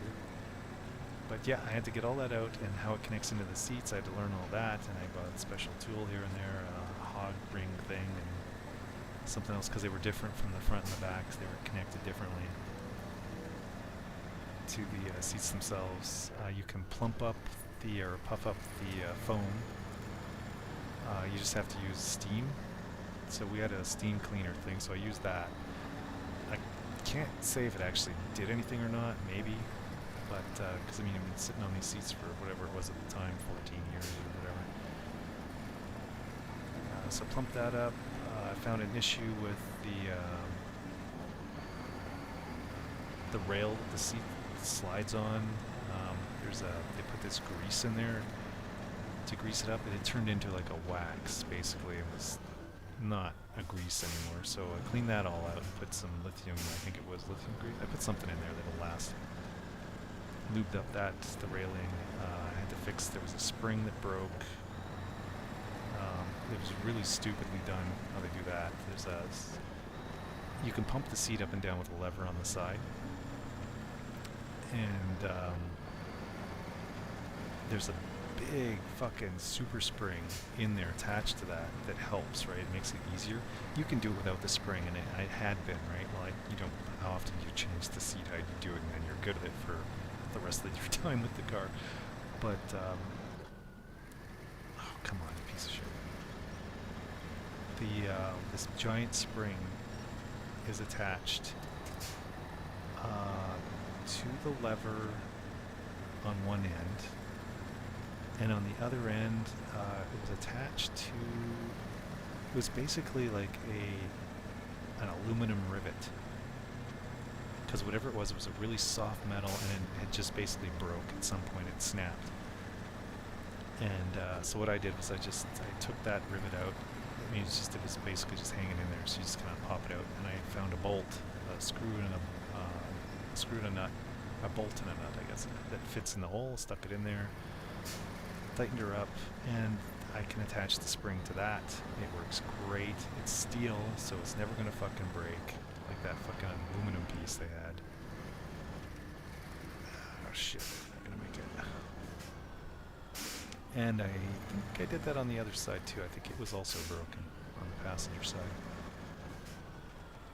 There's also airbags in the seats, side curtain airbags sort of thing. So I had to be careful about that. The leather seats also account for that. The stitching in those areas is made so that the seat will rip open in that spot if the airbag blows. And that's if you get hit from the side or something, it keeps the window from smashing all over you, and gives you some protection as well from impact. Let's do the front here.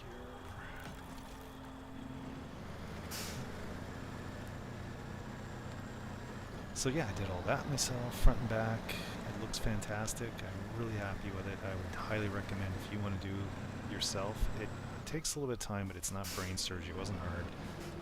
You can find all kinds. YouTube is your friend as far as how-to videos, or just, I always go there for everything for that.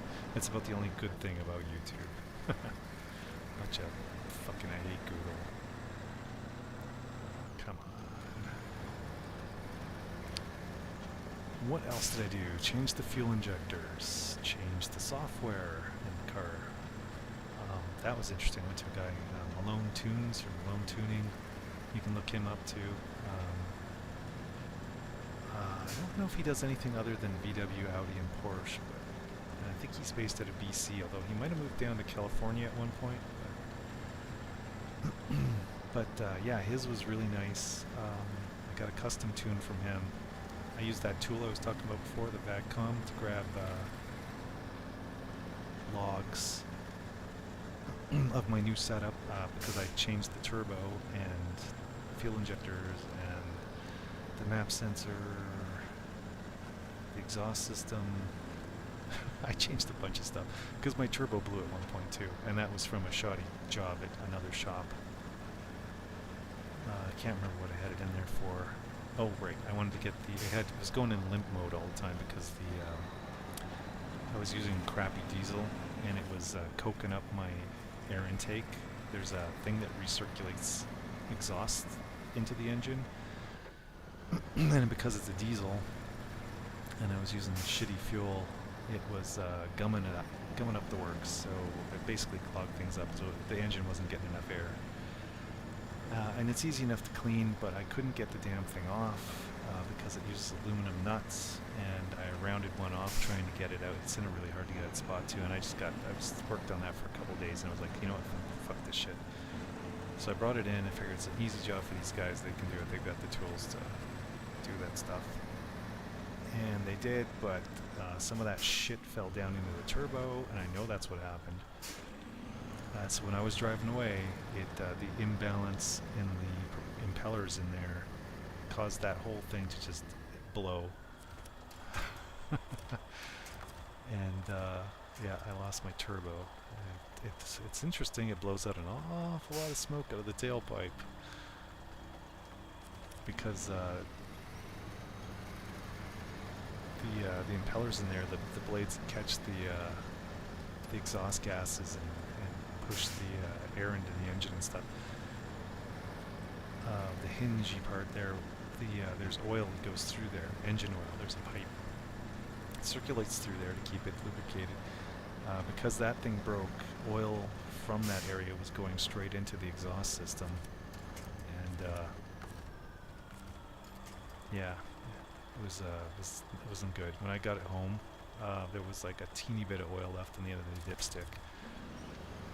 I was really worried that I'd done some serious harm to that car. I knew it was going on too, but I was going to leave it there. Those guys pissed me off. They told me when I brought it back, like right after I was driving away, this happened, and so I just turned around right there and just kind of came back and said, okay, this is going on. Dude told me to give it an Italian tune-up, which is basically just floor the fuck out of it. If I'd done that, I would have destroyed the engine. And I knew it at the time too, and I was just looking at this guy like, they used to have a really good reputation at this place. I'll say it was West Side Auto. And but I guess the father was a family-owned business, and he had died recently, like really recently. And it's just the quality went to total crap. There's lots of people bitching and complaining. Before that, they had unbelievable reputation, but once he was out of the picture, things changed drastically. Unfortunately, I got to experience the beginning parts of that. So there was a couple of jobs I brought in there to have done. I wanted speed sensors replaced on the tires, and I had them do it because, again, it was in there but good, and I couldn't get the fucking thing out, and I was getting frustrated, and I was just like, okay, fuck, take it in. It's an easy job for them, right. So they did it, and then within a couple of days, I was getting weird. What the fuck was the problem? My ABS was going crazy or something. That depends on the speed sensors in your tires, right? To see how the tires are turning. Okay, so we're here. Drop off. Okay, now we're going to get him out of the way. So we're going to bring a different truck in here. Where do we want to put him? Anyway, so it was the speed sensor, but it wasn't that they, done something wrong with the speed sensor. It was the wire that connects to the speed sensor. There's a harness that you're supposed to stick it into, right? Up in the wheel well there, because it connects in, behind the wheel and at the hub area, and then the wire comes out and goes into the engine area, but it's hanging there, right? So it's supposed to go into this thing. They did not put it in there, so it was a stupid mistake. It's hanging out, so every time I was turning the wheel was rubbing against this wire, and eventually it just cut through, and it didn't take very long. It was only a couple of days or something of this. Because, I mean, your wheels, that's a lot of friction on a stupid little wire. So I figured that one out, and I didn't bring it back to them. I think I had that. Or did I bring that? I might have brought that one back to them. This was before the big turbo blow. That I never went back to them after that. That was the last straw. Oh, got a truck here too.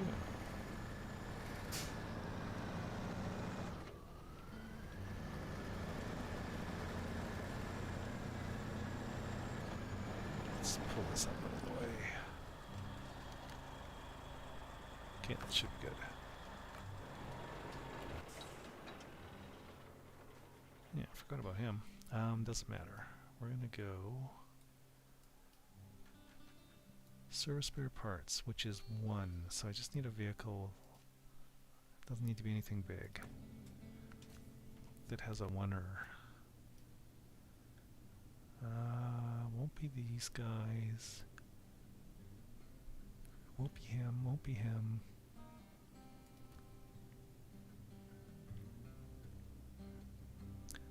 He will have this, but he is also as beefy as he looks, those big tires.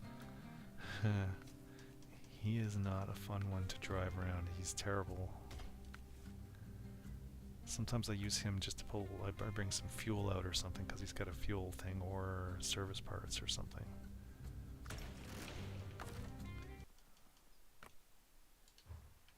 But we'll give him a shot. I think he's one of the bad ones. We'll see. Maybe they've changed stuff. They do patching and stuff, so.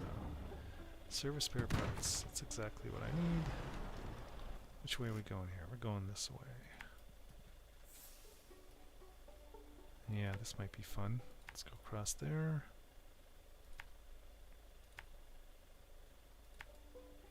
So I wonder if I could get through there. I'm not going to try with him.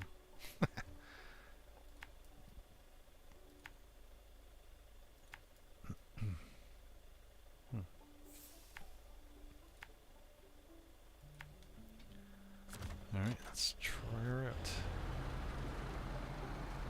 But he does carry his own fuel and repair parts, so there's that. We'll see.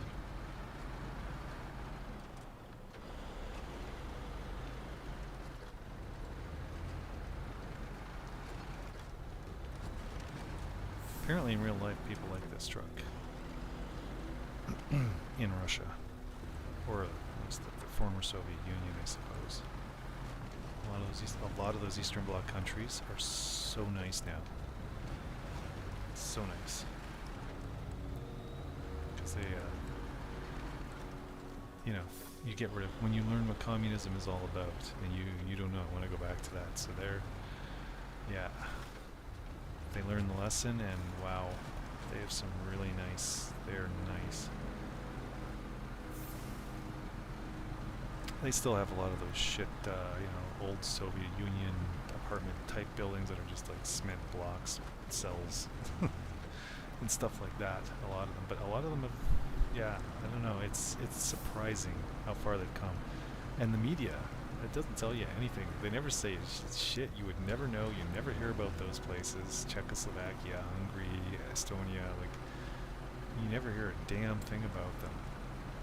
I think that's on purpose too. Because it's all communist, capitalist type shit now. I don't know if capitalism is the right word, but there are businesses involved in this shit, so. But, yeah. This truck, there's people there that like it a lot.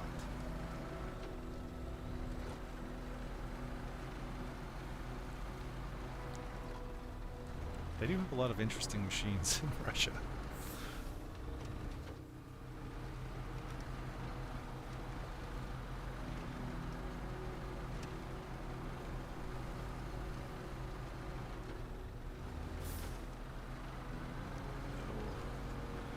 Let's hope he doesn't fall over. He's not a scout, so he will not be able to pull himself back upright. But we do have other vehicles in the area, so we won't have to go too far if we have to rescue this guy.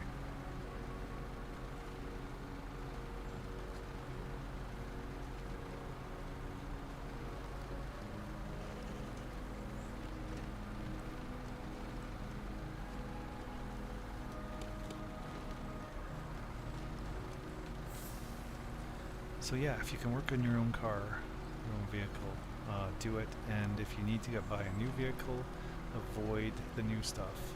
Avoid it. You will be paying for it big time. And even if you don't have issues, you'll be paying for it. They're starting to do this thing where they want you to pay like a subscription for your heated seats and stuff, right? I have heated seats. I don't have to pay fuck all for that. I own that shit. Why would I need to pay a subscription to the company to use something I bought? Like, fuck you guys. But this is where they're trying to go with this stuff now. The electric cars are the worst for this too. I was talking about this in one of the previous streams. Tesla, well, I guess it's not a rental, but if you buy the self-driving stuff with your Tesla, it's $10 grand. It's 10 grand for the software to enable it. It's in there. Your car has it. Has all the hardware and software. It's just not enabled, right? You got to pay for the license. If you sell the car, and you can say, well, it has the self-driving thing and blah blah blah. I paid for that, and it's in there. And people are like, oh, that's great. They buy the car. Within like just a few days, it'll stop working because the license isn't transferable. It's for the user specifically. So if it was for you. Which I guess maybe means you could transfer it to another Tesla if you bought one. You say, well, I already own the software, so just disable it in that car and enable it in this one. So I guess that's kind of good. But yeah, if you sell the car, yeah, the guy who buys it from you is going to have to spend another 10 grand if they want that. And they don't tell you about this shit either and stuff. But there's just so much about the electric vehicles that's you can't go very far with them. Like my diesel, right? I get 60 miles per gallon on the highway, 43 in the city. I drove 11,000 kilometers. No, sorry, 11,000. That'd be something. 1,100 kilometers on one tank of gas, and I still had an eighth or 16th, maybe an eighth of a tank left when I filled up. And that was I was driving down highways doing at least 120, sometimes 140, in the mountains. So there was mountain driving involved, up and down those mountain hills, and there I got it up to 160. I had to get around some douchebag. So yeah, I was driving it aggressively, and yeah, I got 1,100 kilometers out of that. So that's about half the distance. That's about what, 525 miles or something like that on one tank, with some despair. Like even when I hit empty, there's still another, I don't know, 7 liters in there or something. I think that was it. I had to recalibrate that once because I replaced the fuel sender. And one more thing I did. That one was just an upgrade. I didn't need to do that. I just did that. Cleaned out the tank. Didn't need it. I thought it might need some cleaning. Cleaned it all out. It was clean as a whistle. And yeah, I replaced the fuel sender.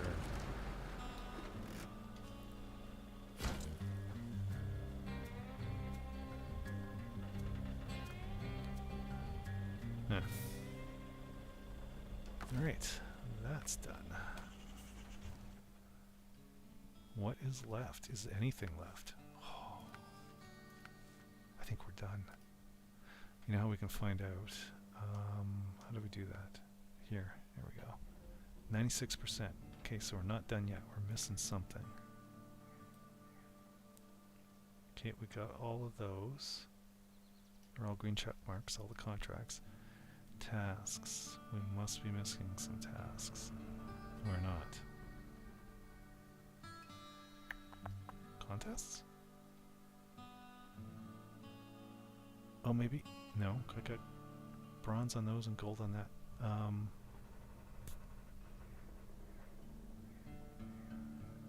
What am I missing? Trucks?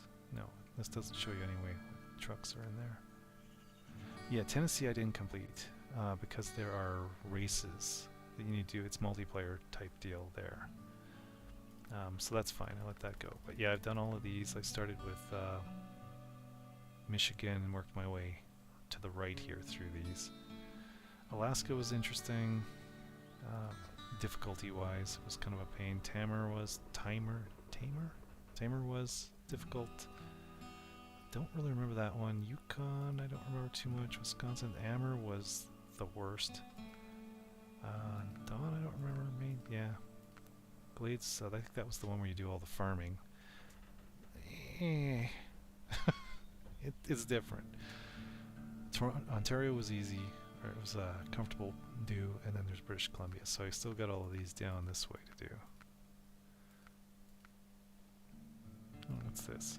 I don't remember that. They add maps every once in a while. So yeah, what am I missing in BC? Let's just go through this a little slower.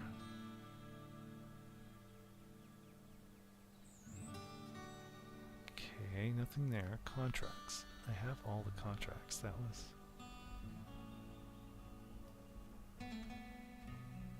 Contests. It's gotta be the contests.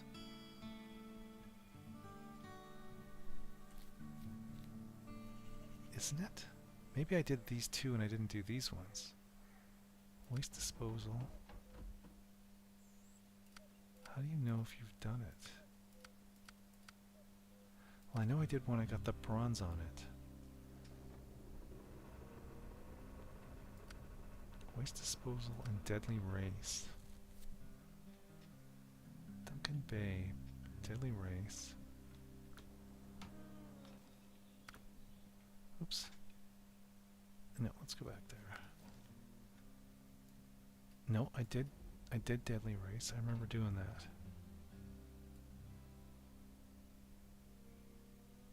Just have a quick peek around here to see if anything pops out. If there's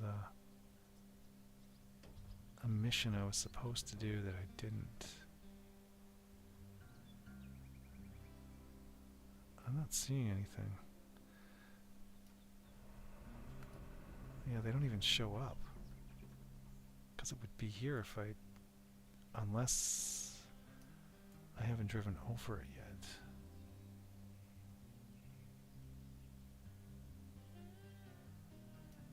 Yeah, because the deadly race was up here. No, it was here. That's the deadly race. The observatory one was here. Yeah, I did that. Pretty sure I did that. Yes, data for the observatory. I did that.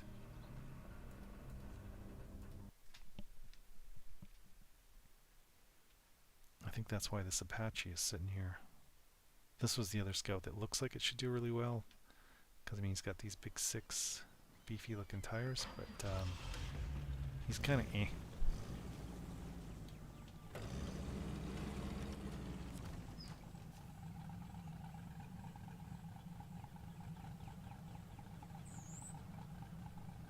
I'm sure. Yeah, current best time. There you go. See, I did do this one.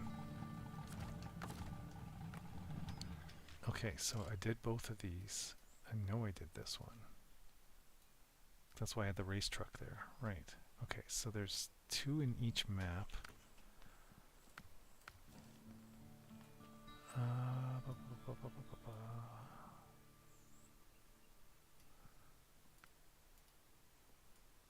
Nothing there.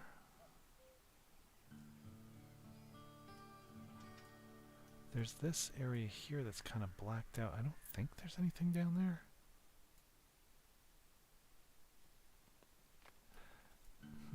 But that could be it. Did I miss anything on the other map? Wait, that's this one here. Nothing is blacked out. That little bit there, but I don't think there'd be anything there. There's no roads. There's no paths into this area, so that should be okay.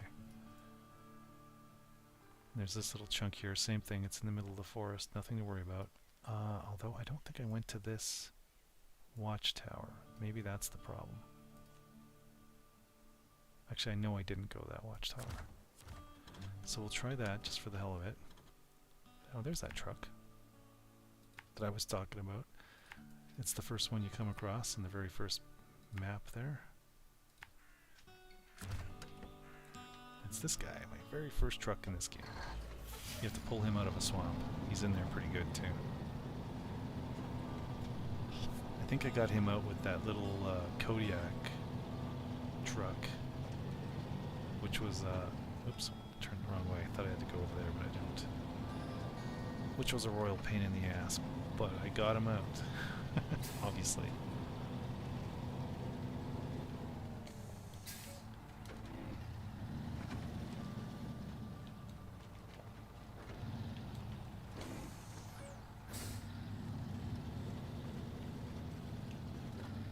So we'll try that, and then I'm going to go down and see if I can, maybe I'll bring a scout with the radar trailer down to that lower area there that's all blacked out, and we'll see if there's something hiding back there. Yeah, I forgot about this. This guy loves to blow tires on any stray rocks, branches like this thing, or that one, or roots.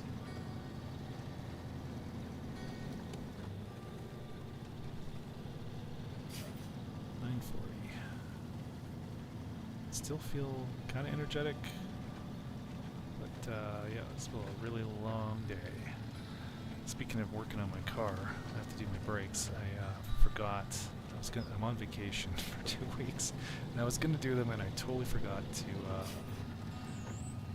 I want to get my brake caliper carriers painted, powder coated. I tried my previous set, which lasted a long time. I'm going to keep those too. They should still be okay, I think. I used a, what is it, Duplicolor ceramic brake paint, brake caliper paint, and it works. It's okay. It chips off. You got to touch up every fucking year, and I haven't been keeping up on it in the last couple of years, and they don't look so good. The car's a dark green, and I'm using red on the brake calipers and stuff, which looks really cool when it looks good. Right now it don't look so good. And the brakes are in bad shape anyway. There's a lot of corrosion down there because of whatever it is they're using on the roads now. It's eating every car on the road. I tend to think that's on purpose too. I really do. Because they want to get rid of those old cars and force everybody into the new cars that make them so much more money. But yeah, so I forgot I need to do that, so I brought those into a shop today to get that done for the carriers, the caliper carriers. The calipers...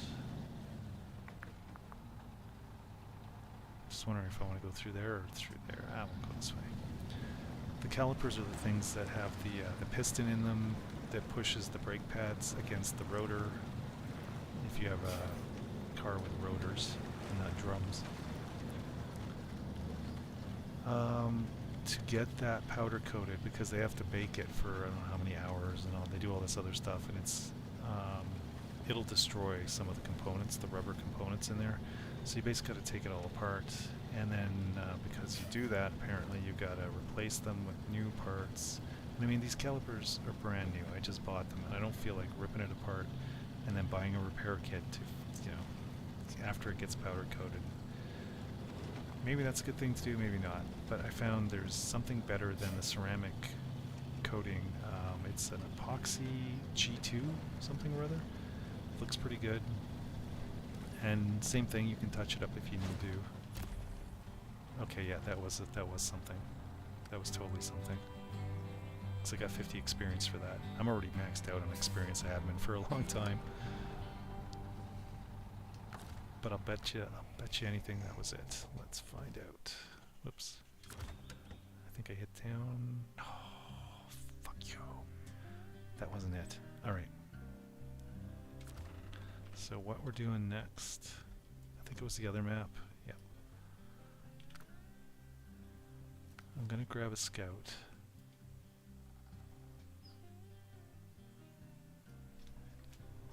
Yes, I think they have a decently wide area. So I'm gonna bring it down here as far as I can and do it, and it should eat this whole area up and show me what's there.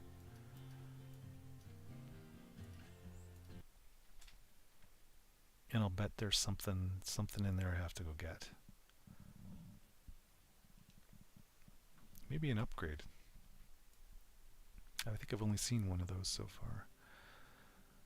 Oh, the Scout 800, my first Scout. He is not good either. Oops. What the fuck? Dude. Wrong button.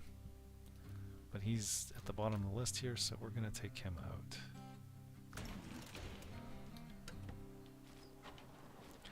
Let's go over to the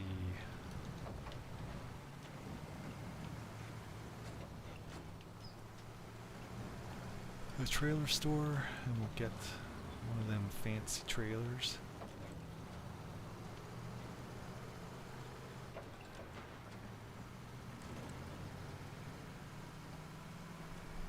I don't get stuck just going through here. No? Okay, good. So I got him all maxed out, but yeah, he has a lot of issues. He's also very, very tippy. Maybe it's all that shit I have on the roof. I don't know. There we are. Exploration unit. Well, let's take her out. Where are we going?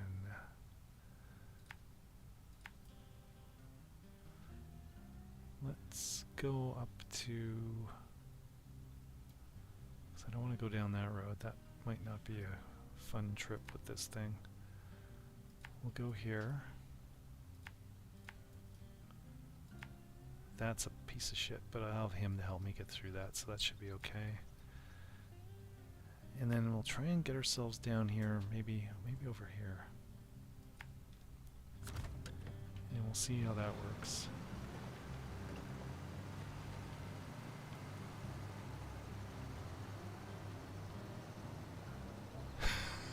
See. We're not even out of the fucking garage yard here and I'm having issues.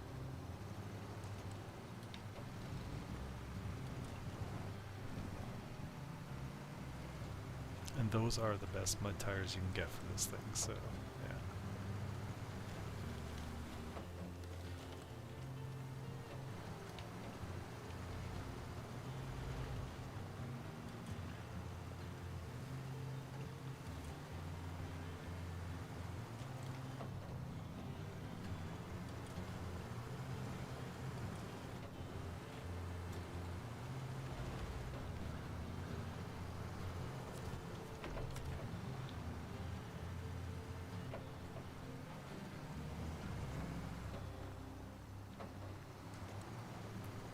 Okay, dude, come on, let's go.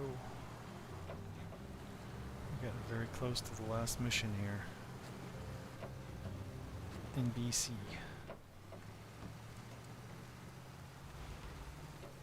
So yeah, down here, this grass is nice and easy to drive on. Over there, at the turn, I'll have to stay on the road because it gets stupid.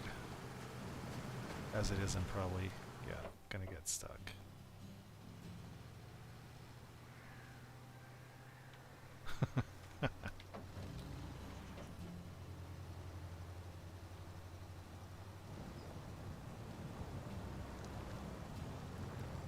Huh, alright.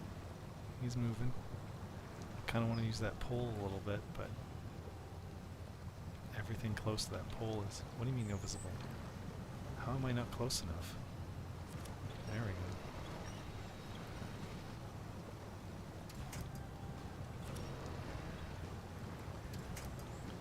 Because I know for sure off to the left of the road there and the right is way worse than the road. Been through there enough times with big vehicles that can easily get through shit like this that had issues off the road here.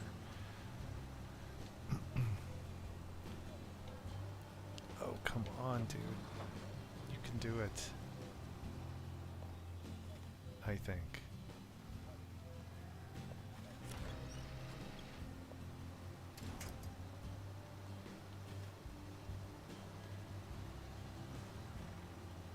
Come on.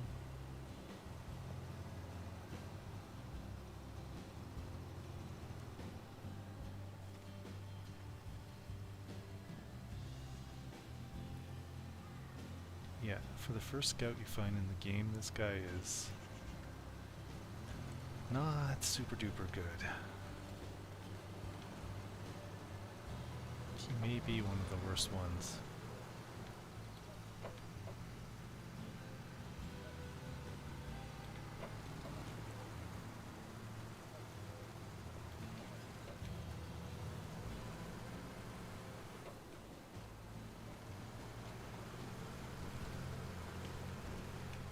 Next thing I gotta help, or try to help doing here is not doing is tipping over, because he is he's very good at doing that, surprising you. You're just going along and all of a sudden, and you're flipped.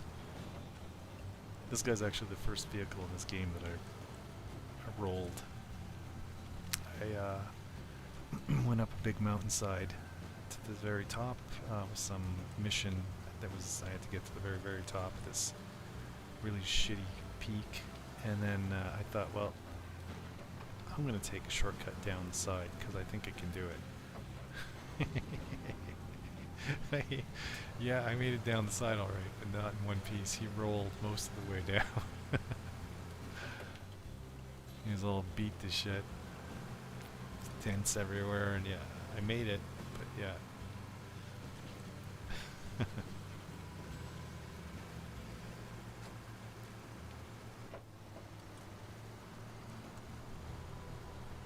Well, we're getting close. The big super boggy shit area is up here, but I think I can pull him through with the truck that I have sitting right there at the bridge. I'll just winch onto him and yank him through here. Come on, dude. Full speed ahead. This here is a really shit spot. Oh, shit.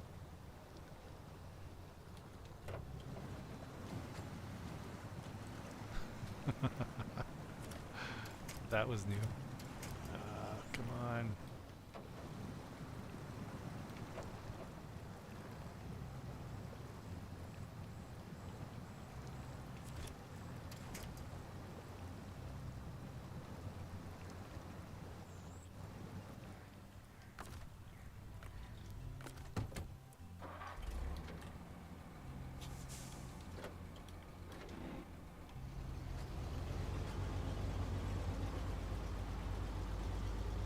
No problemo. Even he's having trouble.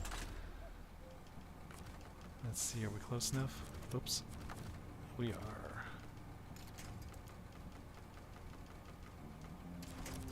good. Sometimes when you're just at the max range there, even though it says you can connect, you can't. Oops, wrong way.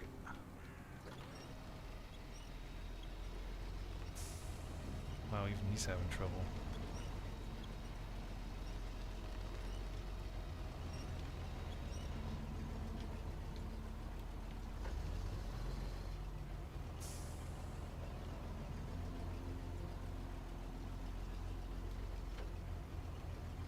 Then his tires aren't really the super duper best for mud.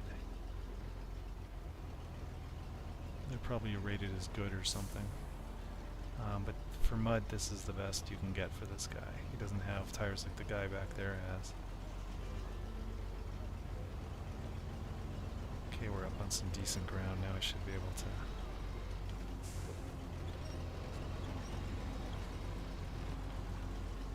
make sure we don't drive off a cliff here or something.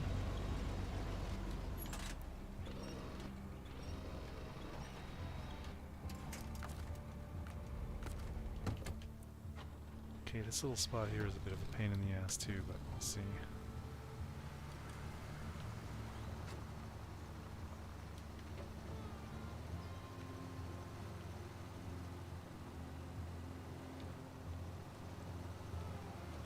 Alrighty. I think. Here we go.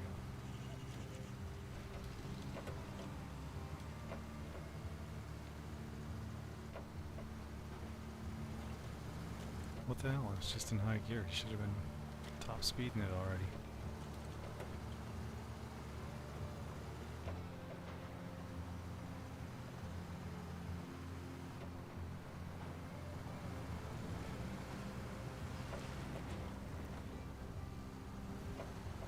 Never used up about a third of my fuel just getting here. Yeesh.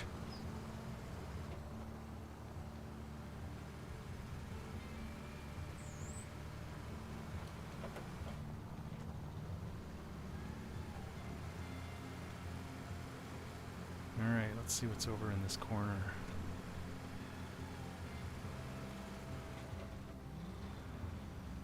And let's see if this is going to be close enough to do it.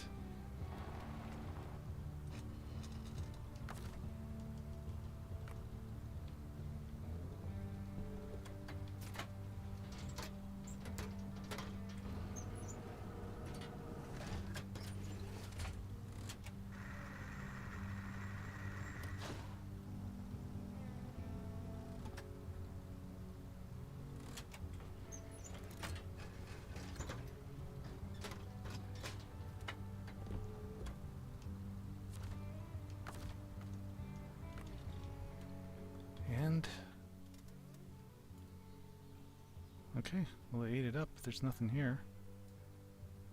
No missions out that way. Fuck, what am I missing? Urgh.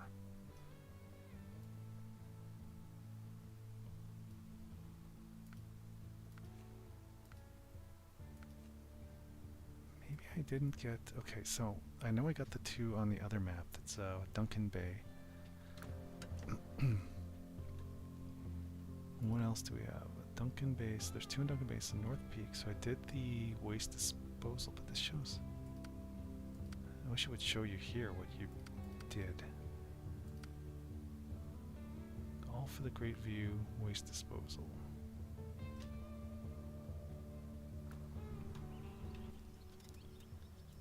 Pretty sure one of them was right here. Waste disposal. Yes, that's the one where I had to pick up the stuff in here. So I did that. All for the Great View.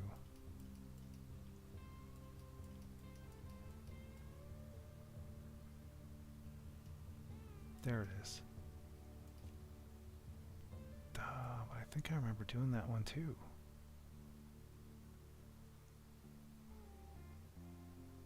Yeah, that's where I had to take him. Yeah, so I did this, and he had to run all the way along here and do that shit, so I've done all of those. What the fuck am I missing?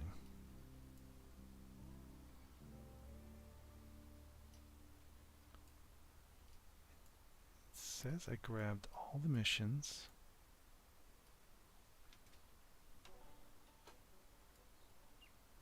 Unless, did I miss any other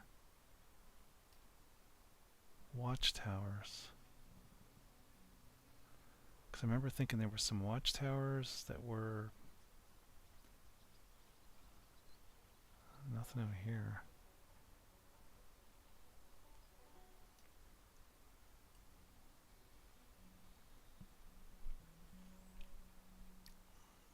There were watchtowers that I didn't really need.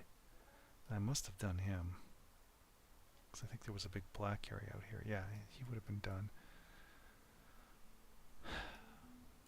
What am I missing? What am I missing? Maybe I didn't discover all the trailers.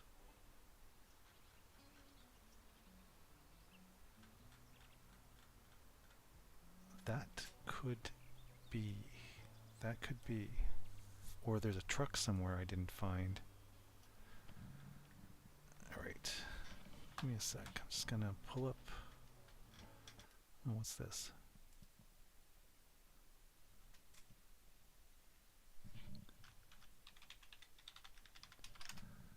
Some new updates.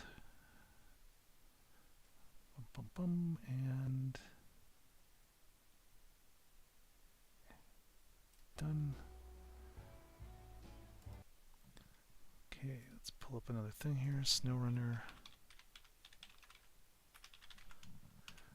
There's a SnowRunner Maps website, which is really, really, really nice. You can go through all the different maps. Here we are, British Columbia, Season 10.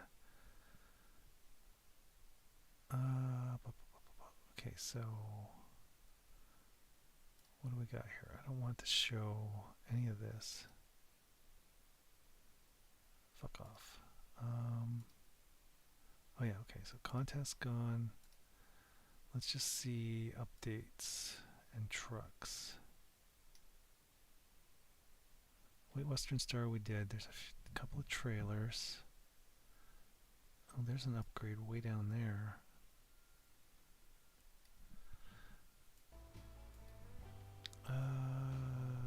What map am I on? Duncan Bay. Let's get over there. They're saying there's an... Where is this?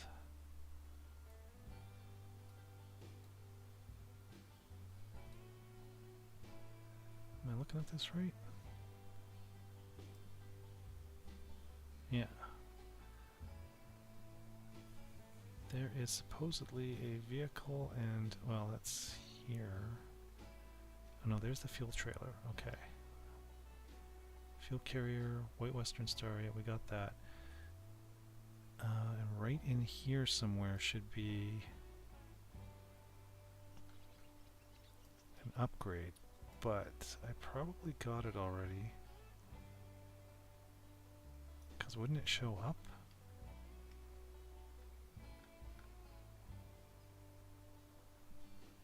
Yeah, right across the bridge.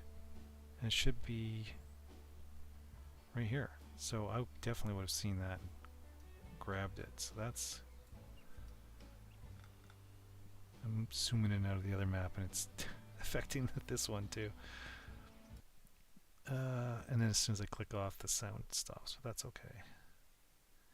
There's a Kenworth truck. Where's that switchback? Right here. Oh yeah, okay, so I got that because that was here. I'm sure of it, yep. There's another upgrade up here. Where are we looking? Here somewhere.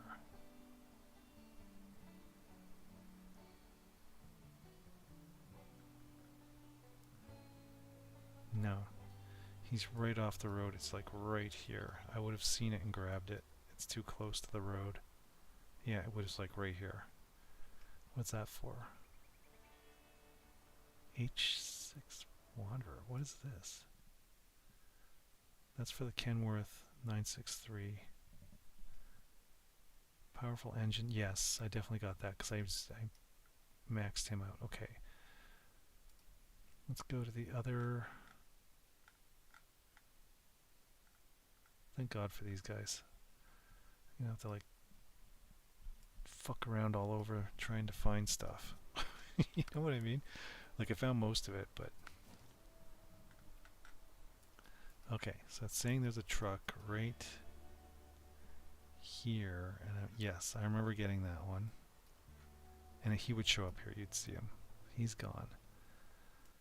Oh, okay. There's an upgrade over here. I probably did not get this one. And a truck. Oh yeah, because I got that truck. Down here. No, right here. There's an upgrade right there somewhere. I wonder if I got it already. I sort of semi-remember coming up this way, so maybe I did. Because remember I wanted to come around. Shit, I would have had to come all the way around here. Across over here. Yeah, I think I went to this. This was a watchtower. Right, on a watchtower I would have seen the upgrade because he's well within the... Alright, so that's not it. What else do we got over here? A couple of trailers, got that. No other upgrades.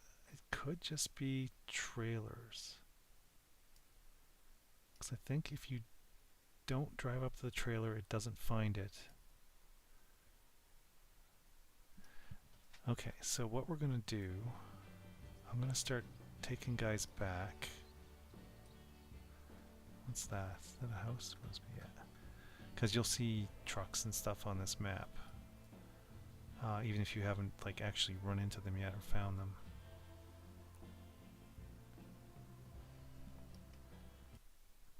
Okay, so down here we have a trailer. What kind of trailer? Scout fuel carrier. Yeah, there it is right there.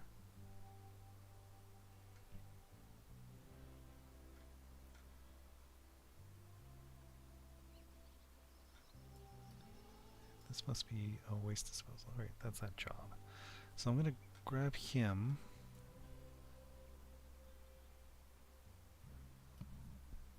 And take him back to, yeah, take him back to the trailer store.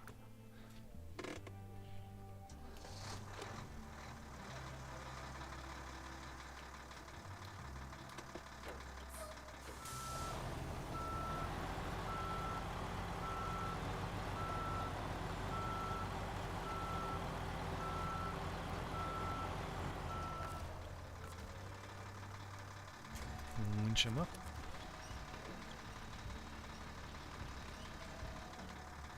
This guy's okay, but he's not the best. But we'll see if he can drag all this stuff home.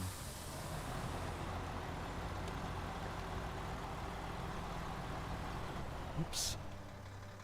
Let's shrink that so I can see that. There we go.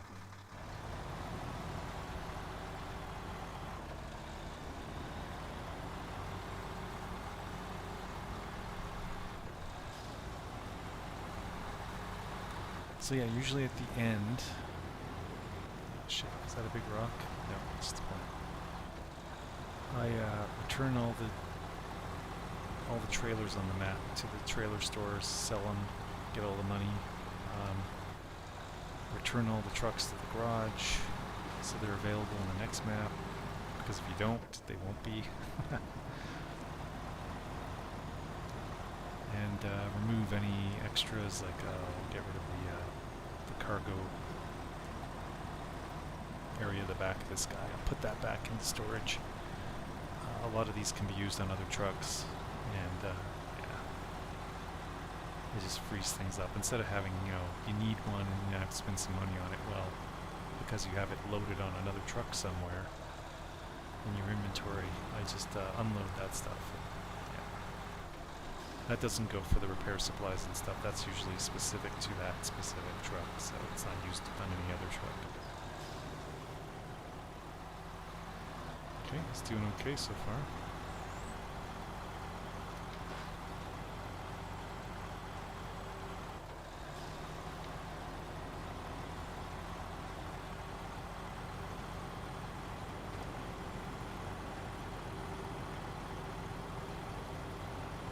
This guy could use some updated lights.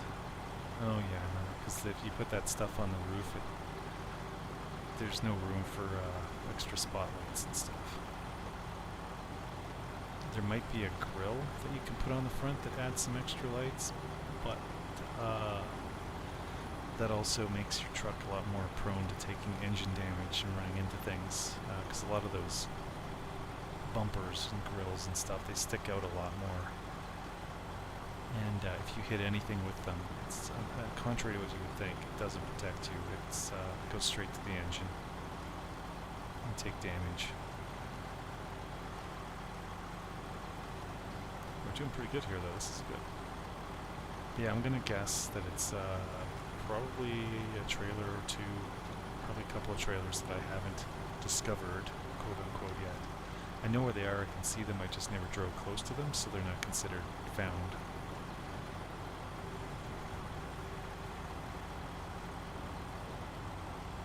But it looks like I got all the vehicles. There was one, and the upgrades, there were two. I think they were both for that vehicle too.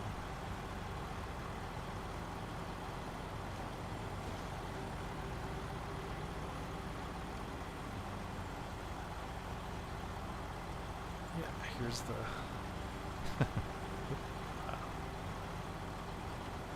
here's the home base. Let's sell these fuckers.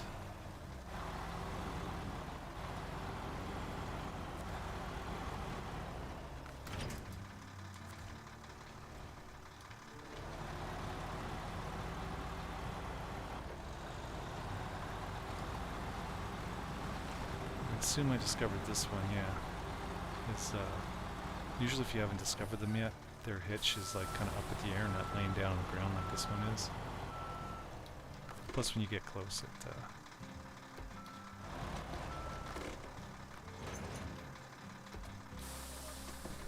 it'll say something.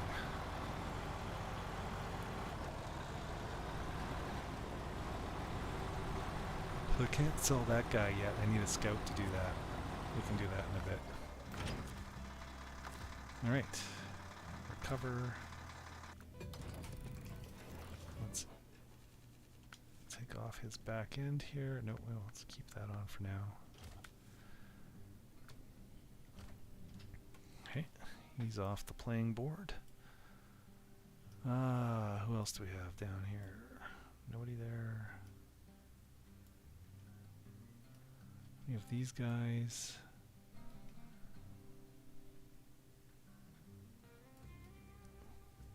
Let's take him back.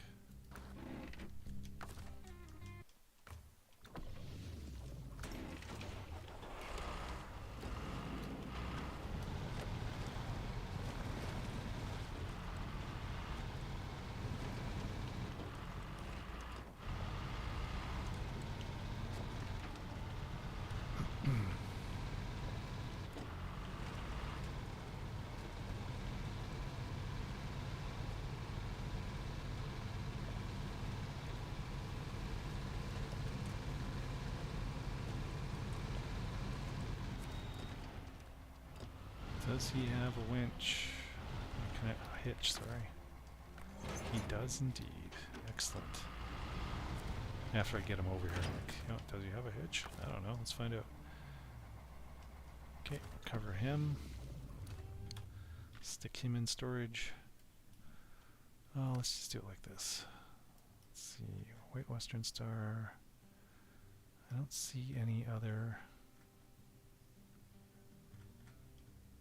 Well, we'll take him.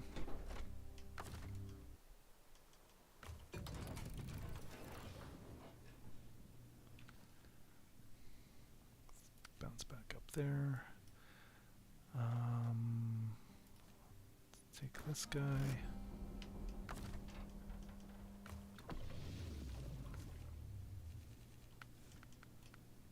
Leave that.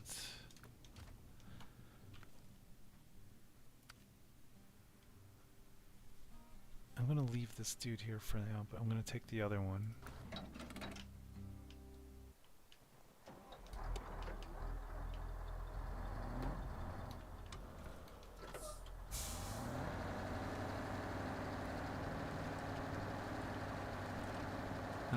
this guy here for now, just in case there's a trailer in the area that I'm not aware of. I'll use the map to find out. But this guy has a trailer attached, and I need to return that, so we're going to do that.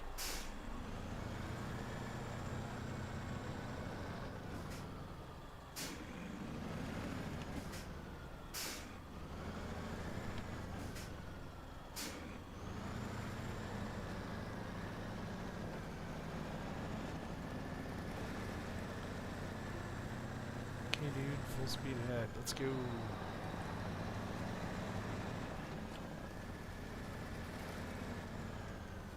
Which way do we go here? This way. Down to here, down to here, and here, and here.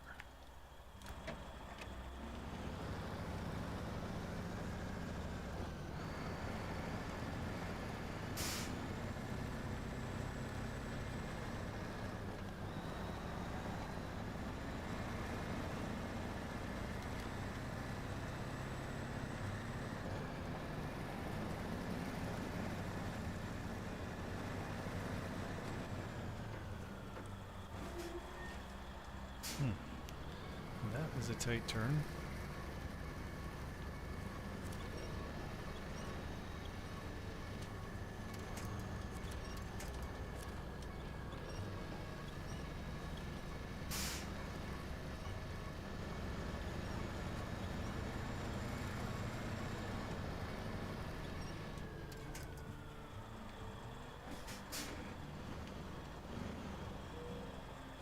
I guess I could have just drove straight through there. Maybe. If I don't flip over.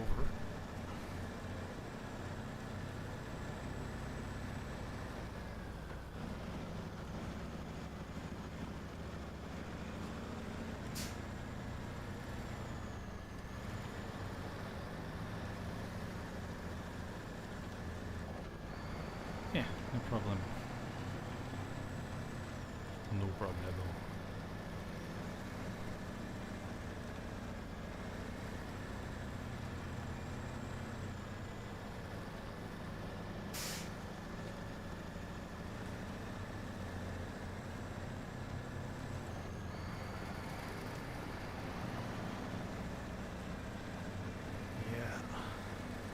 Thinking of the Terminator movie. Then other movies like the original Star Wars. I saw that one when I was 6 at a, I think I was 6, at a drive-in where you drive your car in. There's still, no, I don't think we have any more in town. I think the last one was gone years ago. I mean, really. It was kind of neat, you know. You go to the drive-in theater, you park, and you stick like this speaker on the window. You roll down your window a little bit, and you put this little speaker type deal on there, and the movie plays, the sound plays through there, and you watch it up on the big screen from inside your car. And you could get out and go and buy popcorn and all that stuff at the shop there, and it was kind of neat. But yeah, these days, I mean, you know, it's surround sound and all that. You wouldn't get that at a car, at a drive-in. I think at the end they were doing stuff where you didn't need to put that thing on your window. You could tune your radio into a local channel that was just local in that. You know, it's just a signal, and you would tune into that, and you'd hear the movie play through your radio in your car. So a little bit better. You could stereo at least, maybe even surround. I don't know. I don't know if cars have surround sound even now. Maybe. You know, in the back, the kids watching the DVD or something. But yeah, Star Wars at a drive-in. Man, those were good movies. That was a good movie back in the day. I remember it was on the news, you know, people are, you know, would go to see it like 30 or 50 times in a row. I don't know. I've still got an original copy that has where Han Solo shoots Guido. He shoots first. He redid that, Lucas did, so that Guido would shoot first and miss, which makes no fucking sense. It looks so bad too. He's got the gun pointed right at Han, and then he shoots, and the shot goes up, way up, and hits the ceiling behind Han's head. Like, it's fucking stupid. Yeah, I don't know what happened to George, man. He's just, yeah, but, and that's where it's at now, right? But in the original one, I mean, Han's not an idiot. He knows what's going on. Guido's a bounty hunter, and they're having a little conversation. And it's pretty obvious Guido's about to kill him. He's got his gun on him already. So Han's got his gun out under the table, and he shoots him. He's a smuggler. He's like the, I don't know, I can't remember what you call that kind of hero. It slips the mind. But, you know, it fit, and it, yeah. It's better. The story is better when it makes, you know, when it's done the way it was supposed to be done. Fucked around with. And then there was he added all this special effects and things in a later version, like updated everything. There was the enhanced version, right, which was the original, but just better quality, and that's great. That's the one I have. And then, although it's on VHS somewhere, it's probably shitty now. It sucks. I think they go bad over time. But yeah, then he added in the one with all the, you know, the fake monsters and things walking around Tatooine and the cantina, and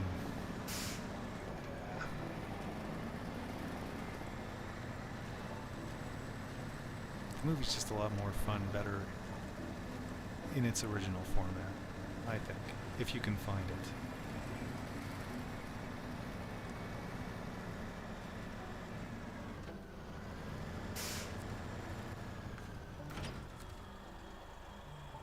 Okay, let's recover him. Take off that saddle. Stick him away. What do we got? Let's give me a sec. Is there any... Okay, so there are no trailers up that way. So, we're going to take this guy and bring him back.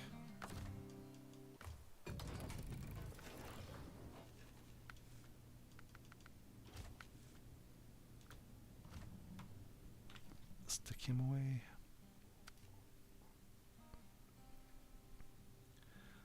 Alright, so we do have a fuel carrier here, so we'll grab that.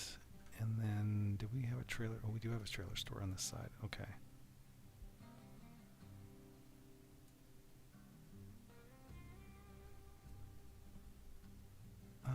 You know what? I could...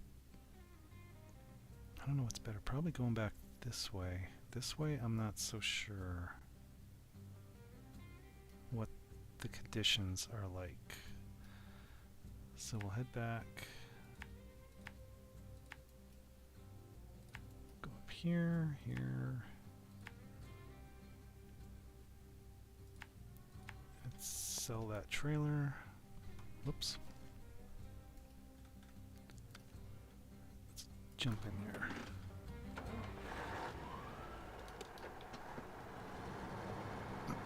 It's gotta need some fuel anyway. Let's grab it from this trailer.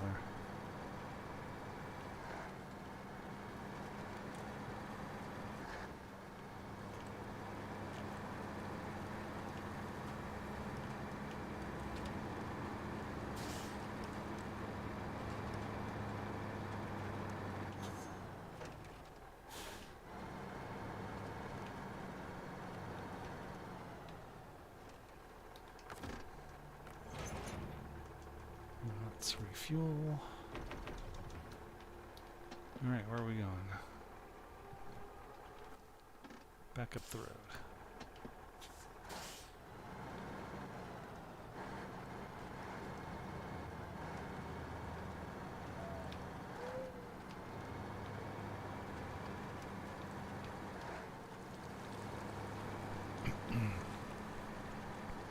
Yeah, overall the BC one was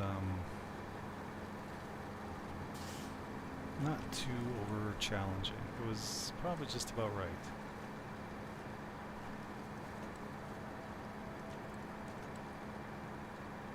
There wasn't anything that was just insanely, stupidly hard.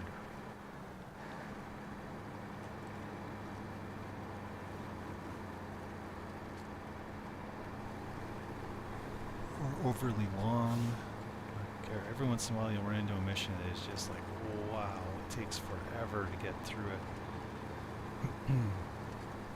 Because there's just so much stuff you have to bring to some area, and you have to go through a long drive, or a lot of long drives to a lot of really shitty spots maybe,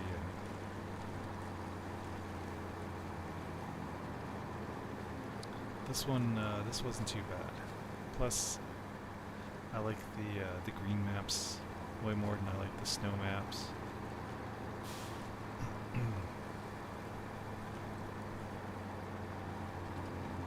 They're just, it's more enjoyable. Feels better, I guess. The snow ones are very bleak. There's not a whole lot to look at. It's a lot of white.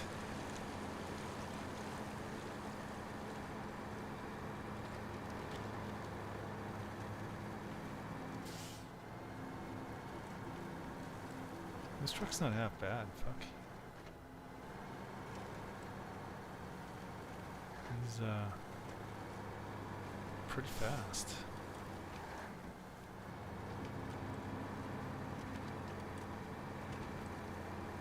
That poor trailer bouncing back there.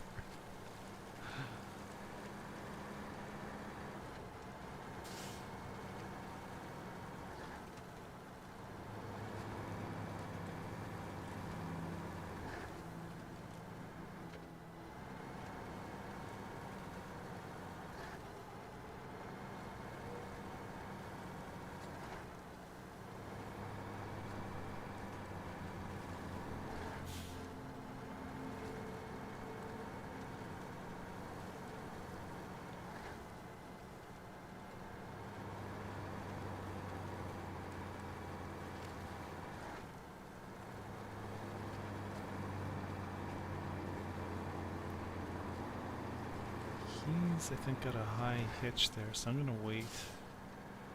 I'm not gonna recover him just yet, because if there's a trailer in the area that requires that, he'll be a lot closer to get it than anybody else. That's something to consider. I suppose I should have filled up first, but whatever. We're here. I can do that next time. Okay, back to the maps. Is there anything...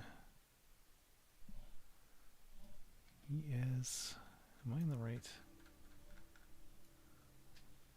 Yeah. I think that's it for trailers there. There's this guy though.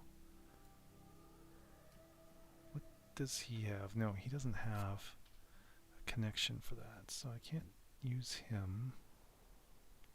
But I can use him. Alright, so we are gonna... I'll head back this way.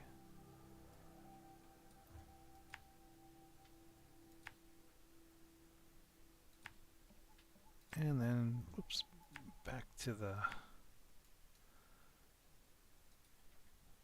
store, wherever.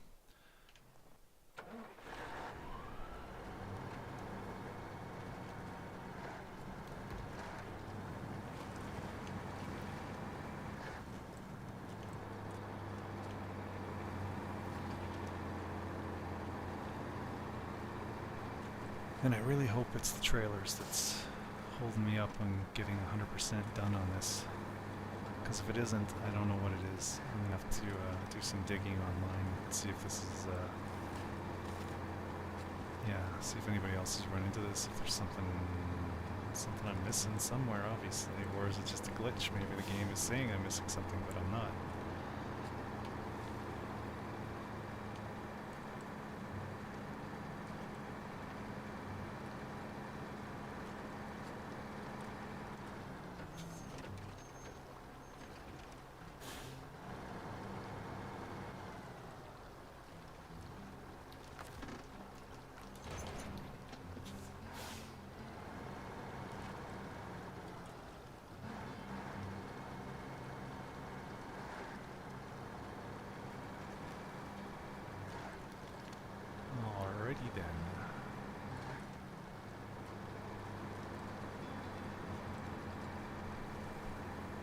And yeah, by the way, when you are finished the map and you sell the trailers, they are worth a lot. You make a lot of money on these trailers that you find.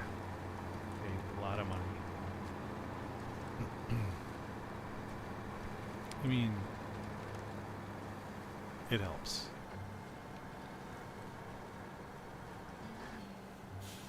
You get a lot of money from a lot of the missions too, but come on, dude, you can do it.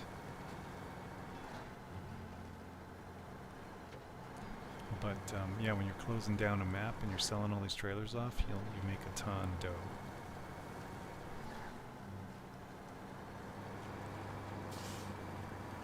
This doesn't feel right. Am I going in the right direction? Yes. Oh yeah, there it is right there.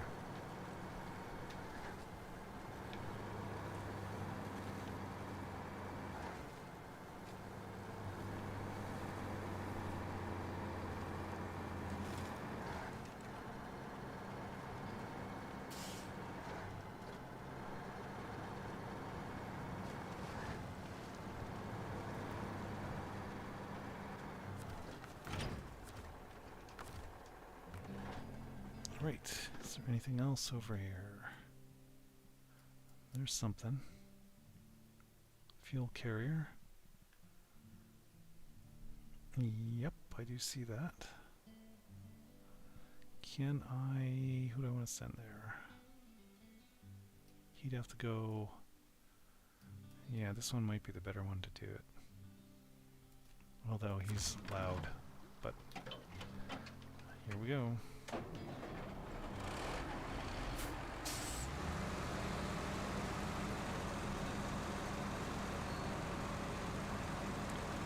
This trailer we're going to get, I don't know if I've actually officially found it.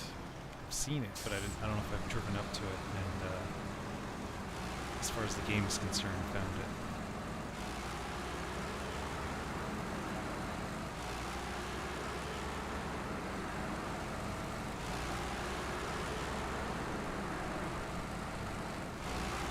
Let's just double check. I'm pretty sure this is the way I'm supposed to go. Yeah.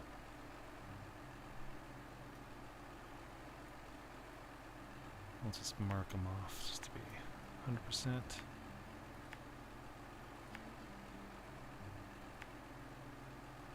And then we're heading back. I think, although the trailer store is over here. It's probably still quicker to come back this way than go all the way down here.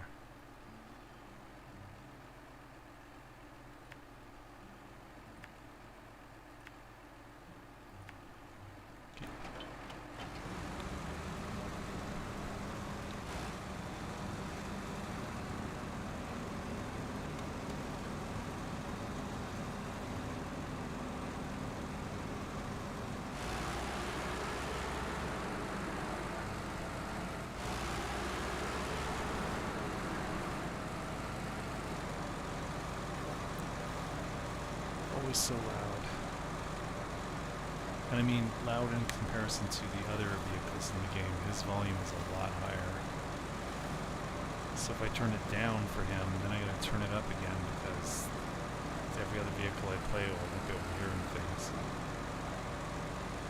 So we just kind of suffer through it for a bit here and whatever.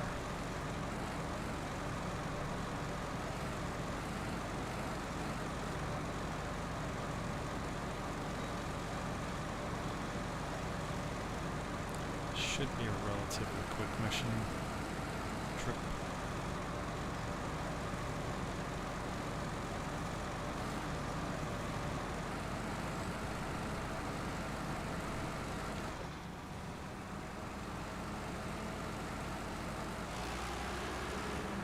No, it wasn't.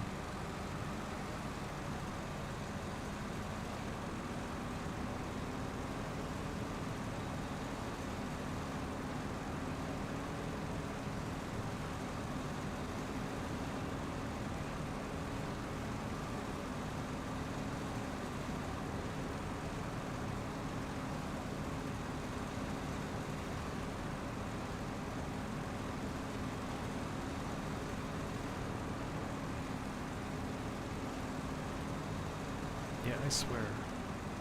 days are short and the nights are long in this map. It just feels like it.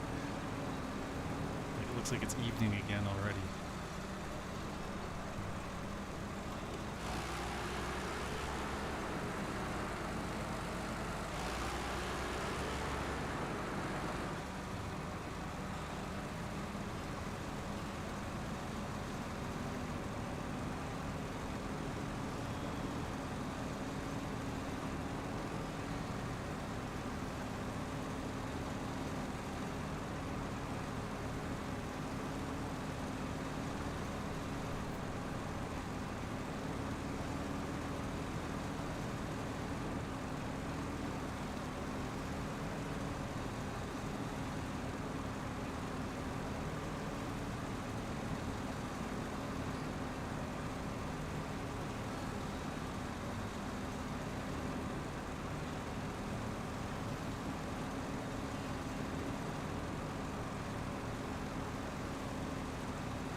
Yeah, I found this one before already.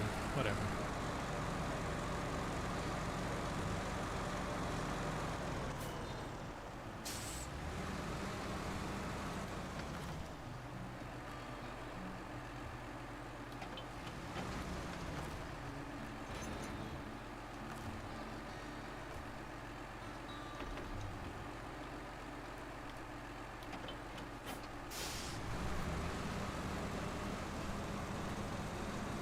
At least this part of the trip's going to be a lot of downhill, I think.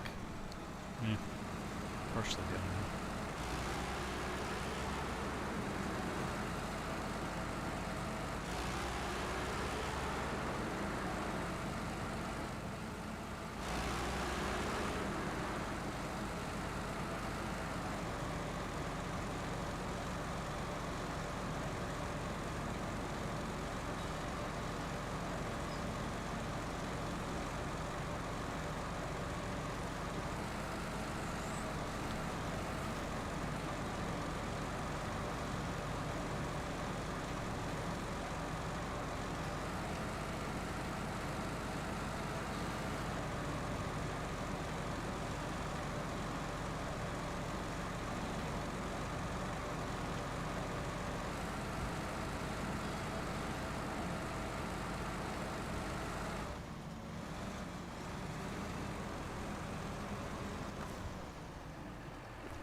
saw Raptor playing this game. I don't know how. I mean, it's a fun game to play, but as far as streaming it and watching it, I don't know. It's not like a super fast paced, keep your interest up all the time type of game. So I don't know. It's a long game. You have to find something to talk about constantly. I just stream for the hell of it because I'm playing anyway, and I think, man, what the hell. And now that OBS has a multi-streaming thing, plugins, you can stream to multiple platforms at the same time, which was always something I kind of wanted to do. I was using Restream before, but they only allow you to do so much. The one nice thing I do miss was their ability to have all the chats kind of amalgamated into one. That's really nice, although there are other ways to do that, I think. That's right, I was looking into that and then I totally forgot about it. Oh, there was some issue with something I was looking at there, and it's just, I'm only doing, well right now it's just YouTube and Rumble. I was doing Odyssey, but nobody watches on there, and it's kind of a pain in the ass. Not the best setup for it right now. Their servers don't seem to be super duper anymore either. Still like them, free speech and all. It's all good. But, yeah. So I haven't been streaming to them lately because it doesn't want to connect anymore for whatever reason. I changed the setting to try and fix the lag that was going on their side. It broke things, and then I removed that setting, and things still aren't working. So, but yeah, nobody watches, so I really have no incentive to go and try and fix it, figure it out. I know it can be fixed, but it's meh. Yeah, I don't like Twitch. I might do Kick at some point. D-Live used to be good, now they're total garbage.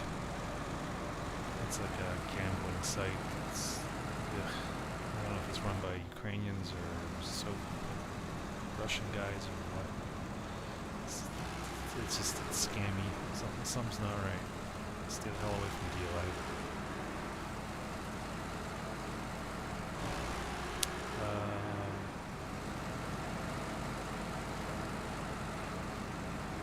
What is it on?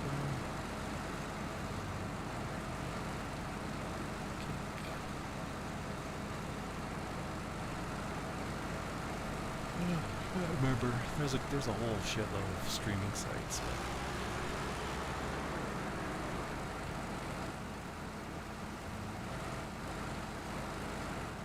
I guess I could try a few more. I don't know. Just for giggles. Of course, then to watch the chat, I have to have all the chats open on the side, one for each site. So,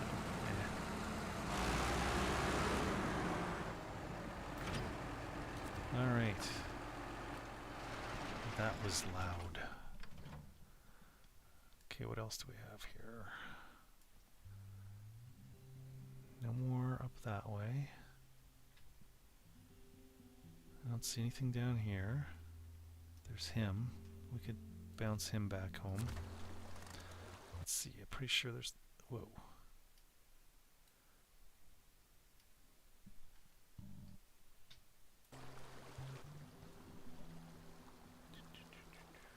Yeah, there's nothing else down there, so we'll just pop him home.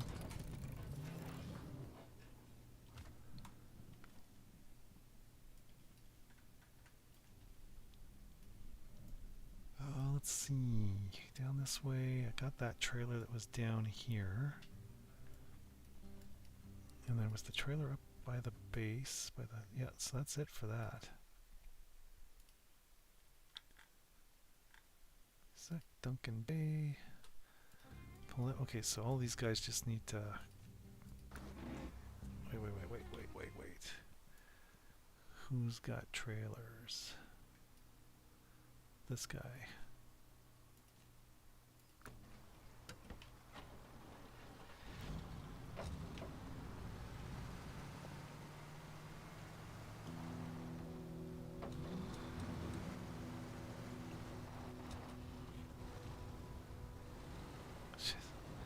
kind of annoying.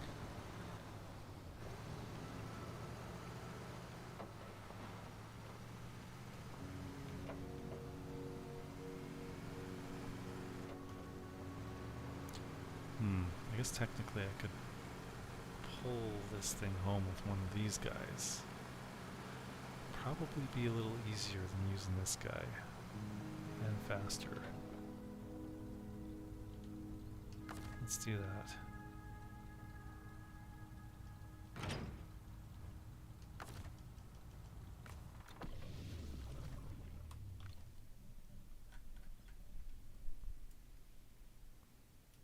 Where were we? This guy here. Let's grab him.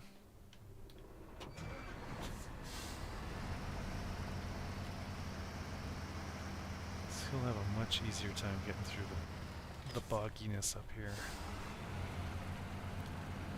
The big mud pits.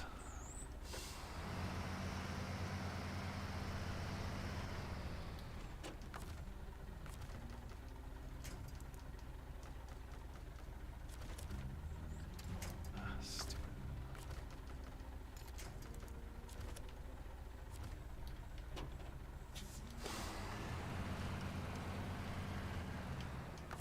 Now that we're here, let's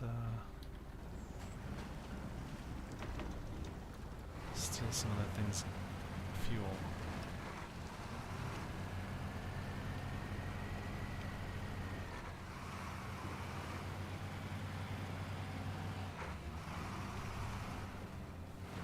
And we're gonna leave this guy here at the bridge until unless if there's anybody who's bringing home a trailer from this side, we'll leave him there because I might need him to help pull somebody out or something. But if there's no more trailers other than this on this map, then I just bounce everybody back to base.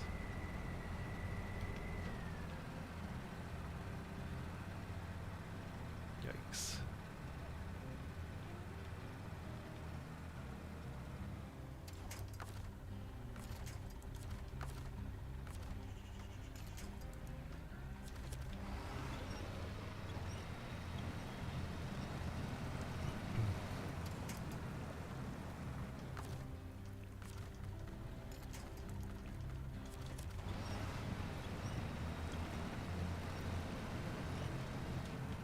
This guy's having trouble. That scout was never going to get back through here.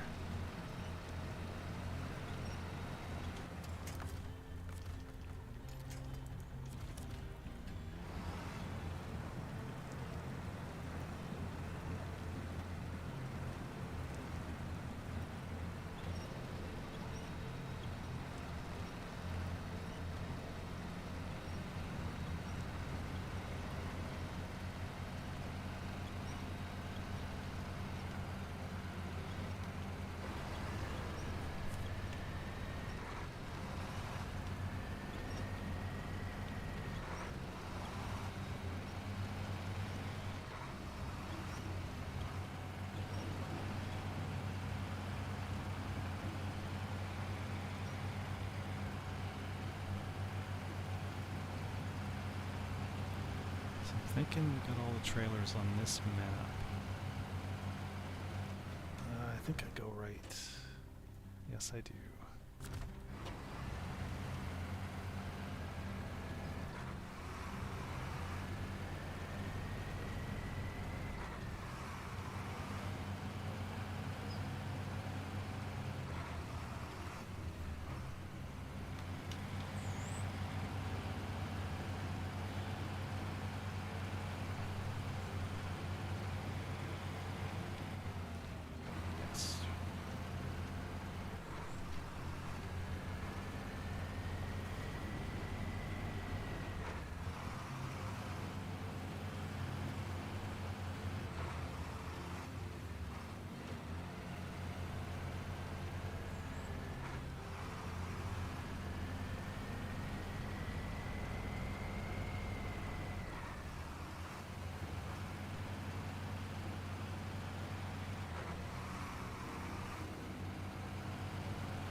This corner's always a bitch, but...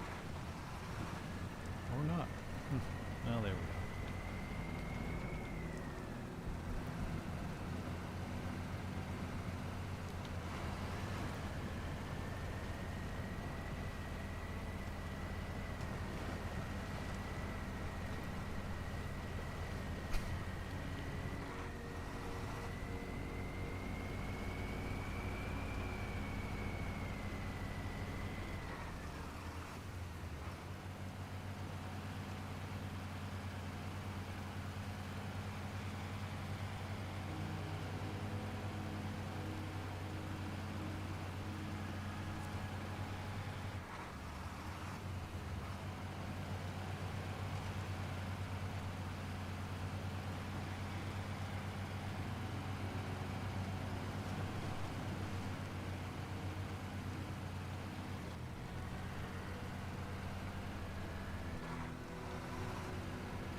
Okay.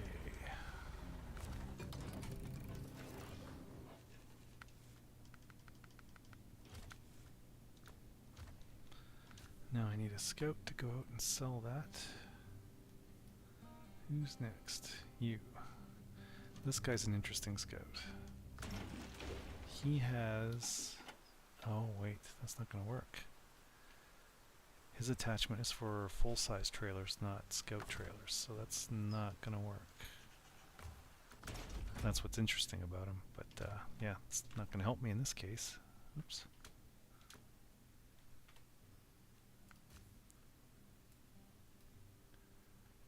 How? I have more than one of these things? Oh, I must. This one's a different color, so I must have... Alright.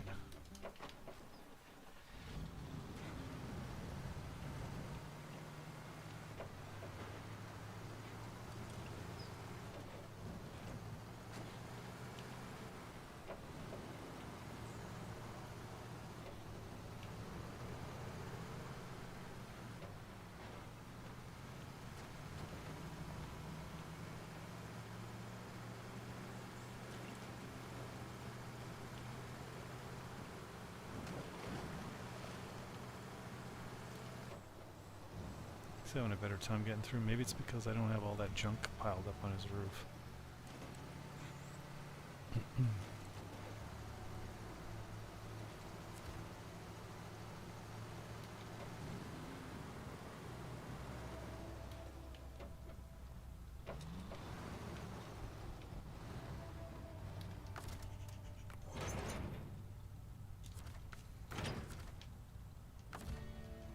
Thank you. Alright, who is next? Oh yeah, these two, so there's nothing else over there, so...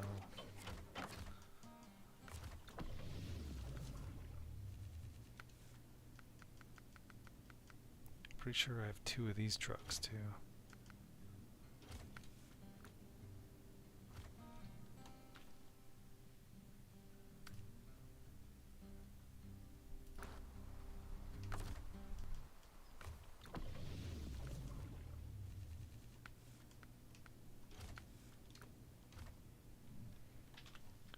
Next.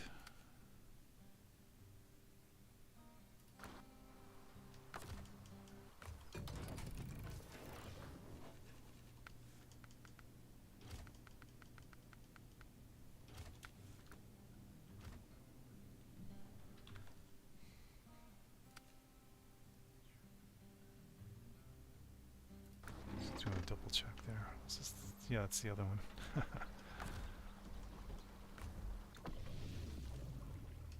Did he have nothing on him?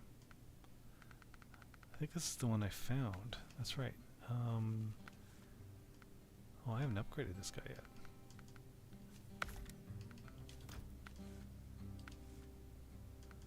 I'll give him the off-road one. Sell that one. Raised. Sell that one. Tires. Give him the mud ones.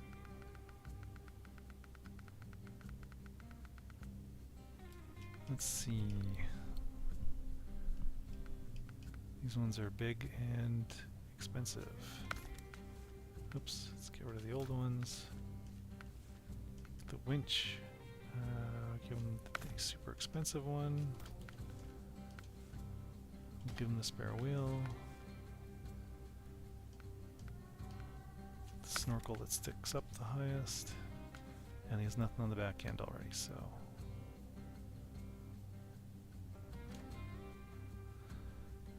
Alright. It's one of the scouts. I have two of these guys, they are the best scouts.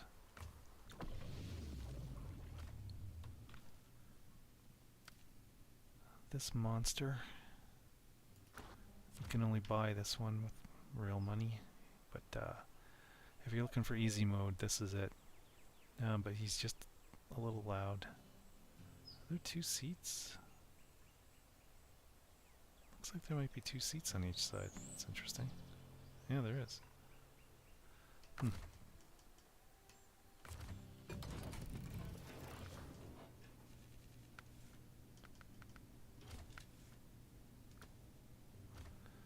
Okay, send him away. Let's see, what else do we got? Wait, Western Star. Oh yeah, he was the one by the bridge.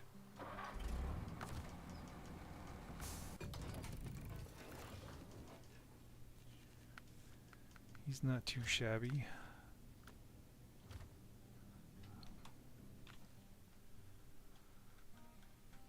Okay, so yeah, we did both of those. Great view and that. There's no upgrades showing up. All of this has been...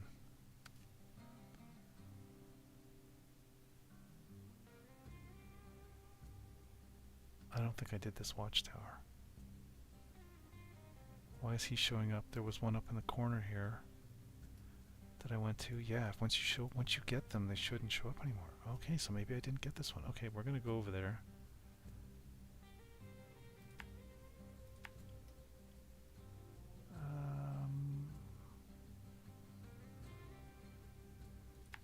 I know this boggy bit here is a giant pain in the ass, so we'll try going this way.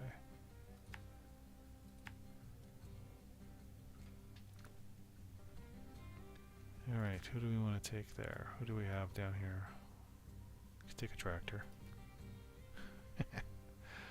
Why not?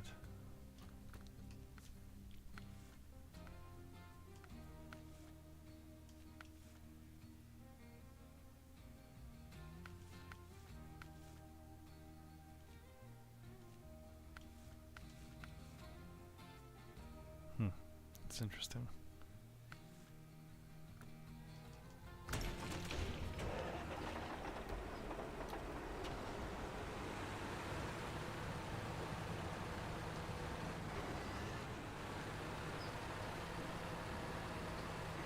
Those guys are kind of a pain in the ass to steer.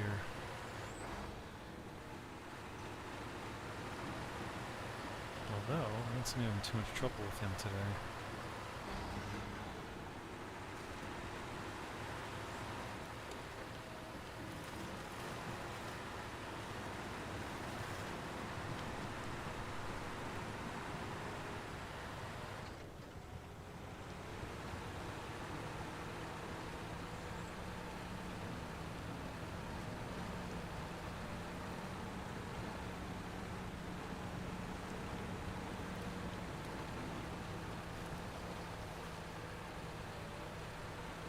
He has no trouble with the mud.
that's it.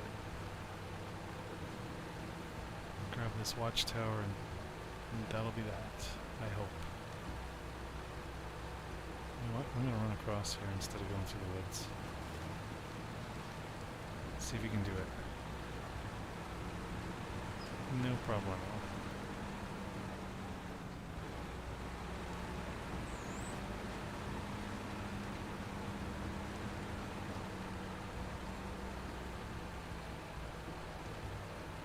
It's funny, I don't remember being out here. Further back I remembered, but this I'm not remembering. So maybe I haven't been out here.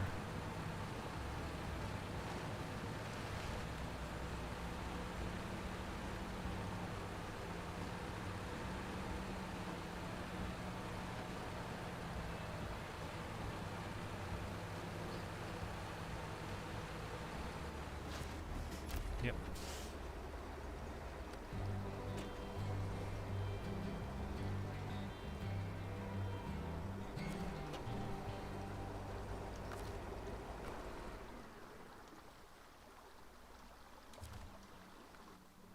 Oh, 98%. God damn it, still not. But almost. But that was definitely something I didn't have yet, so... Are there any other watchtowers? I don't see any more watchtowers.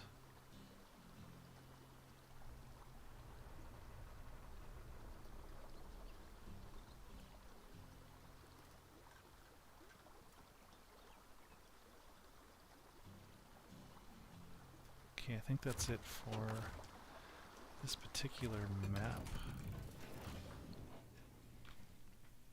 Yeah, nothing else there. Pop over here. Now, are there any other towers? There's one. I didn't do that one.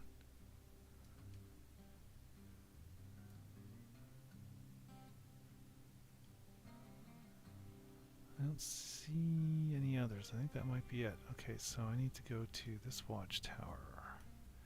I can take one of these guys. Head up the road here. What do we have here? Oh, we have a couple of machines.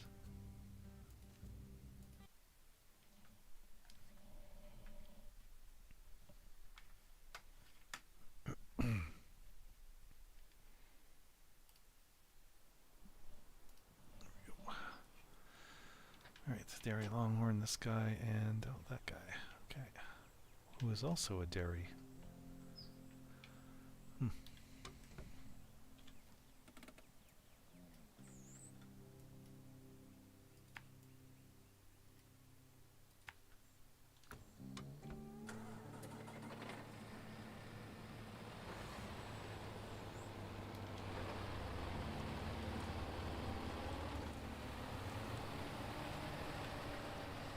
Oh, got a whole bunch of trailers to bring back here.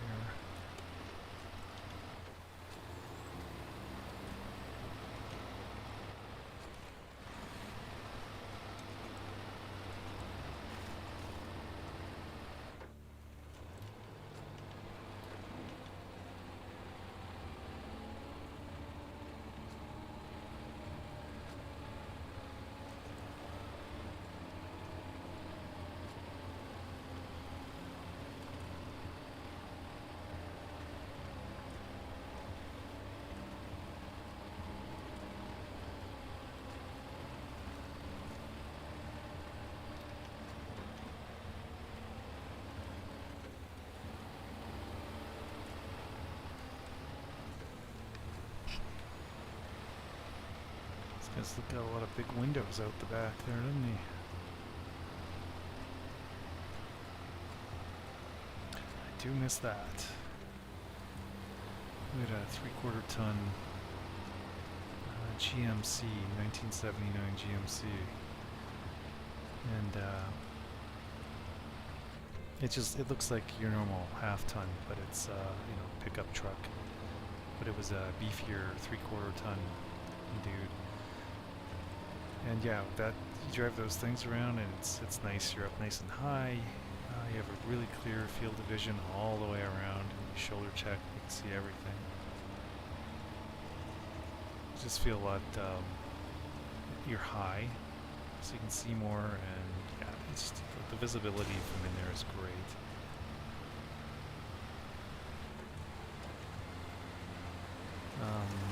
I had to help a friend. He was selling his Nissan NX,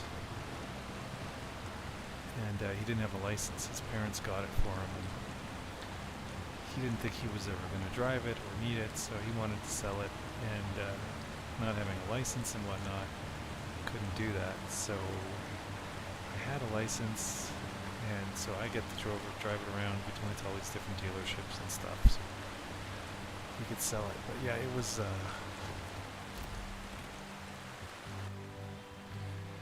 weird. It was so low to the ground. We're sitting there, and I'm like looking around at other cars and traffic stopped at a light, and all I'm seeing is like the lower side of doors. Like I felt like I was sitting on the ground. And the water's loud. Okay, where are we? 100%. Okay, good. Do we have any trailers right here? We do. Well, there's that one.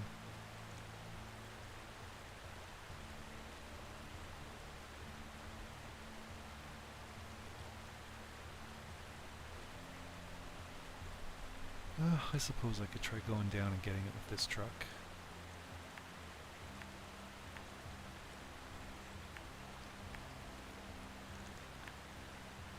And then we need to take it back to...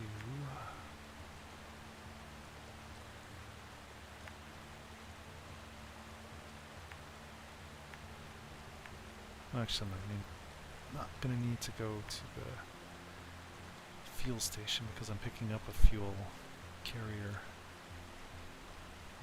Oh, there's another one here. Oh, that's another fuel carrier. Okay, whatever. That's a Scout. I can see it.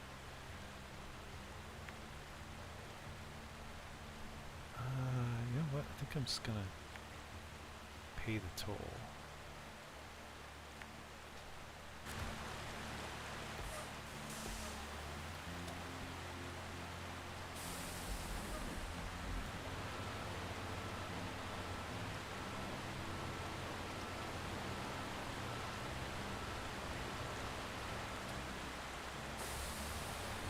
Okay, so the mission now is pick up all the trailers and sell them and get everybody back into the garages and put away so they can be brought up on a new map. Whatever's next. I'm not sure which one was next. I don't remember. I should just go over the cliff.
Oh Jesus. I was going to say not overly concerned about the damage, and then as soon as I'm about to say that, bang, boom, boom.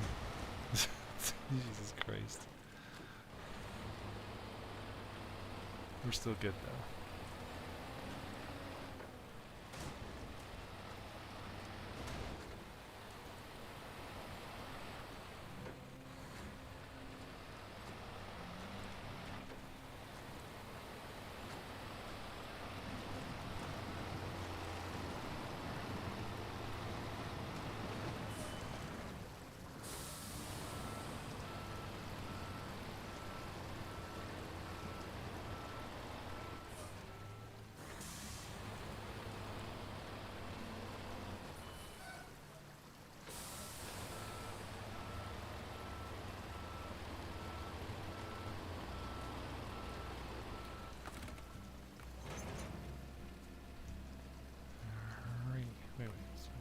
Oh, I had that down. Eh? Okay. Refuel.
Zoom, zoom, zoom.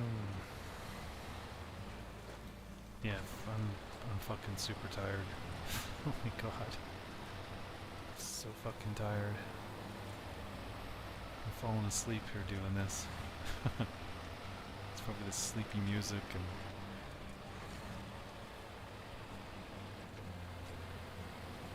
I think I almost fell asleep once while I was driving in real life. I was heading home. It was actually after graduation in high school. I went to 2 different parties, bush parties, I guess you'd call them.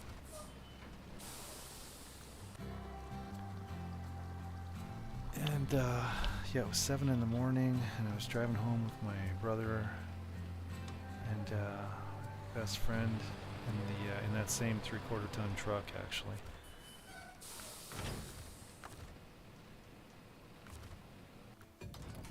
And it's going down a dirt road, big long dirt road, nice and straight, really wide.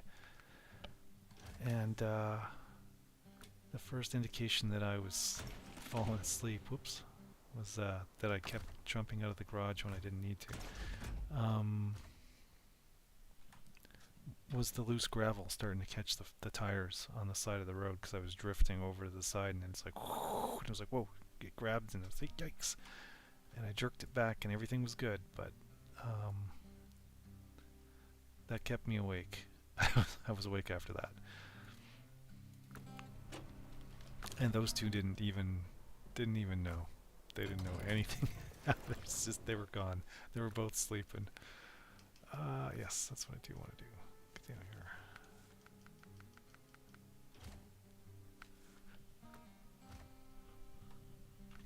Okay, who is next? Dan. He has a trailer. There's this thing here too. I'm gonna have to bring something out here to get him, because these guys all have trailers that they need to bring back.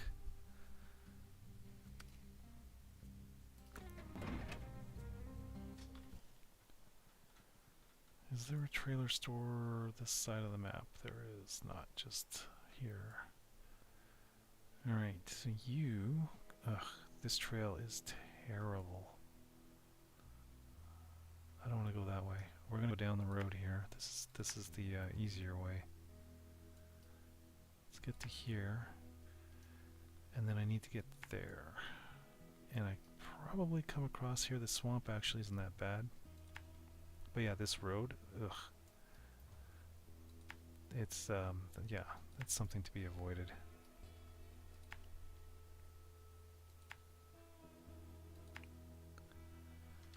Bum, bum.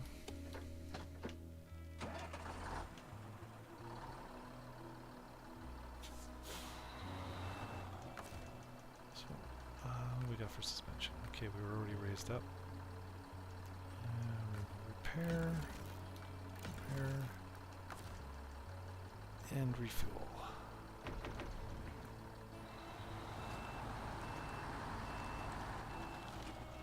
I knew it. I was wondering if that tree was in the way. I couldn't really see it. jackknife a little bit. Head down this way. I brought a bunch of these guys out here because I had to bring fairly big loads, and it was just easier instead of bringing guys back and forth. I just pop out a new truck every time and grab a new trailer. So I got a bunch of these guys out here with these 6 long trailers, supplies and parts and stuff.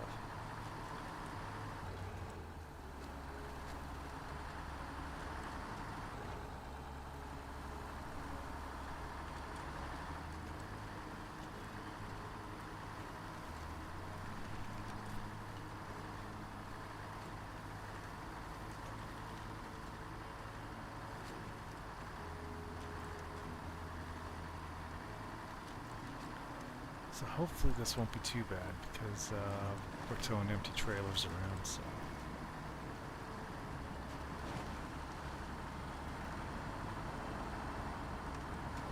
Now, the road is over there, but I'm not going to take the road. I think I can get through here. I think.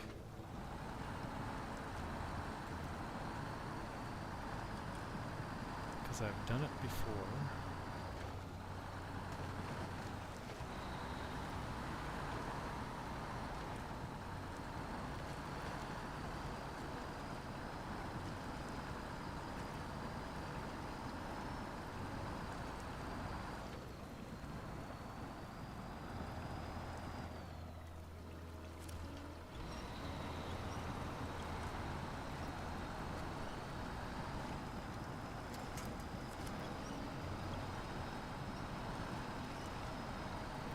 It's a little harder than I was expecting. I know I came through here with the Avonhorn. Yeah, he's one of those Uber trucks that can just do whatever he wants. This guy, however, is not one of those.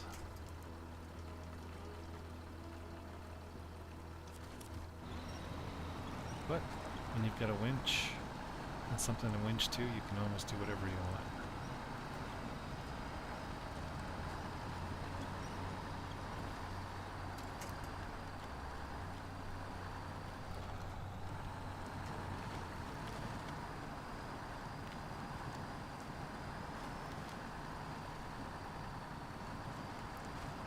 Although he's not doing half bad.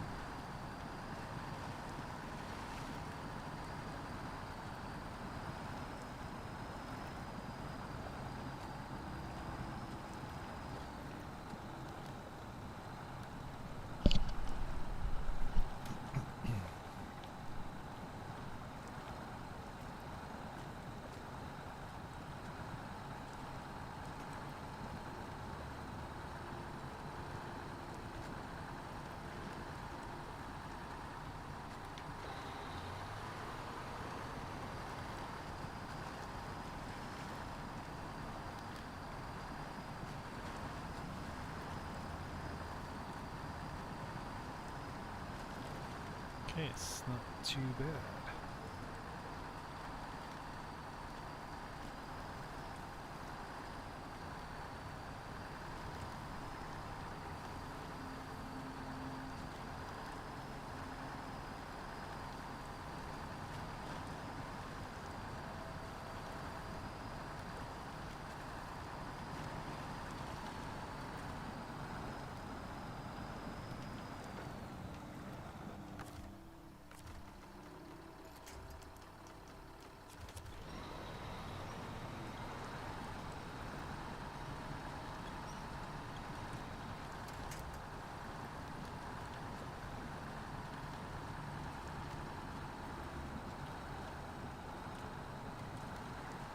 Let's go up the hill.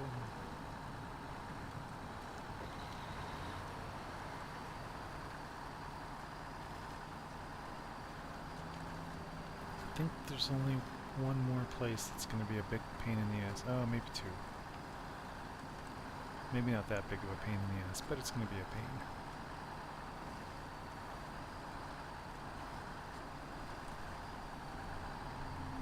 There's a paved road up here. And there's 2 big dips, and one's at a turn, and yeah, they're a little bit of a pain in the ass.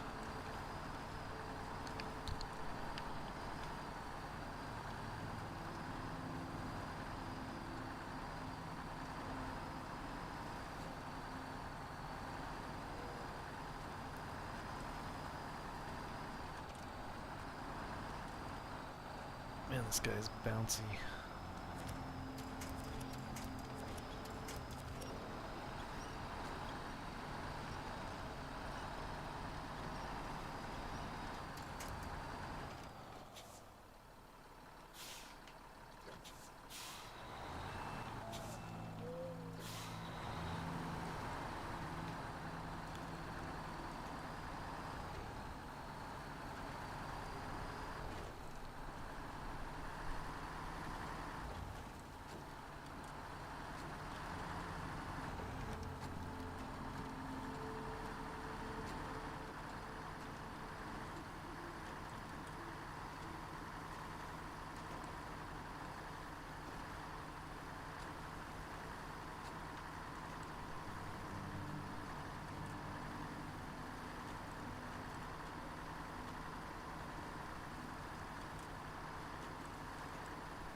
What was that?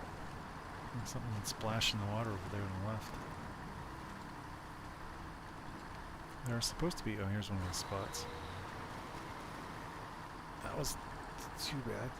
There's supposed to be... And this is this turn where I'll probably do a face plant into the dirt here in a second. Yeah, if I was going faster, that would have been a big engine bang. So that wasn't too bad. Going up is worse than coming down, I guess.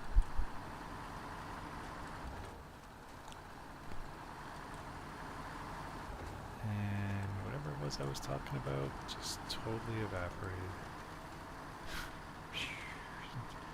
Went off into the ether.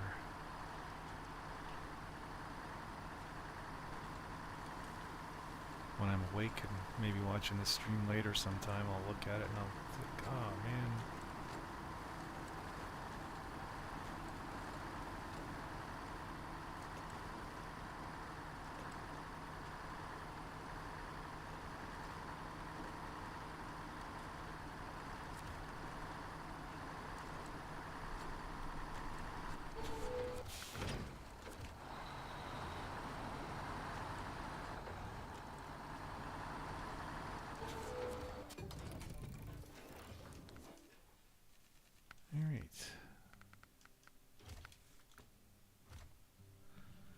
Who's next?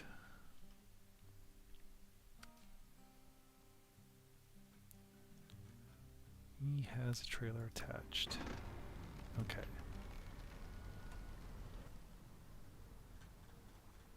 I do not want to go around that way. That's a pain in the ass. So we're gonna go around the loop here. And go up this way. Don't know if I need gas, but we'll be passing by there, and I'm gonna try and not go that way this time, across the ferry.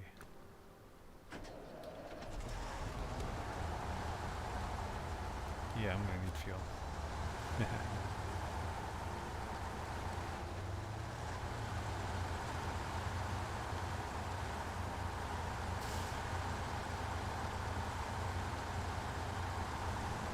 I mean, I probably got enough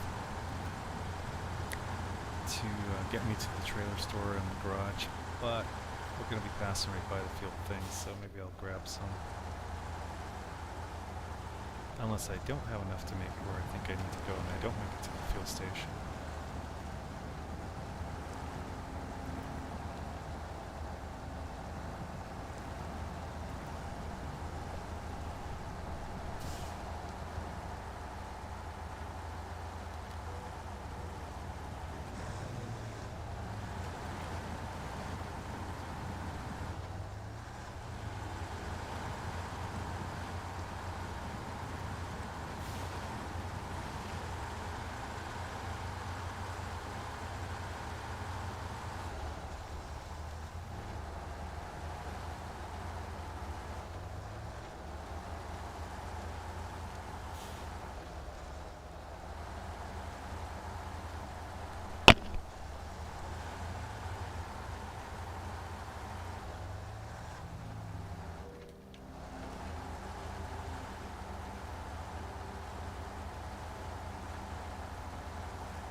Yeah, we're there already.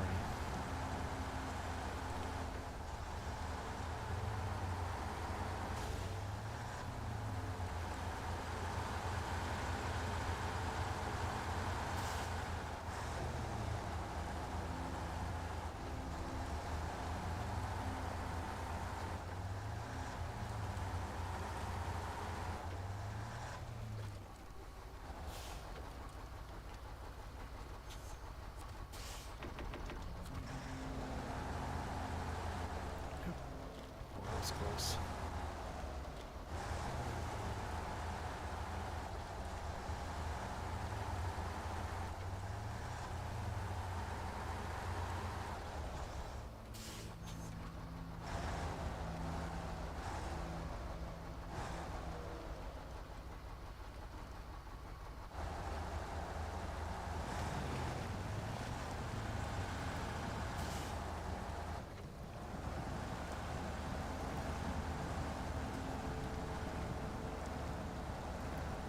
Alright, come on, mud tires, you can do this.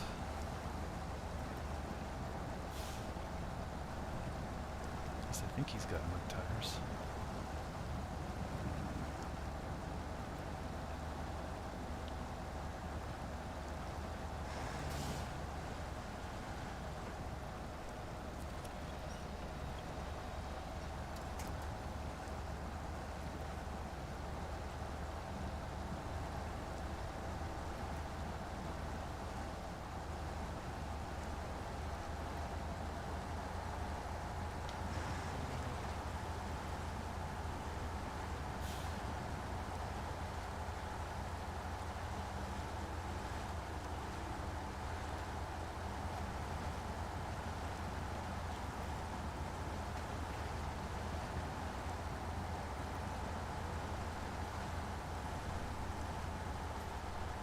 Yeah, it's so weird. Just had a breeze come in the window, it smells like pine trees, which is ironic.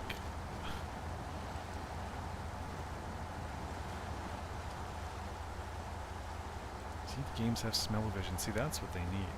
Smell-o-vision. The only downside is it's gonna be all fucking chemicals and shit, which I wouldn't be interested in. When I was younger, yeah, I would have been like, ooh, this is cool.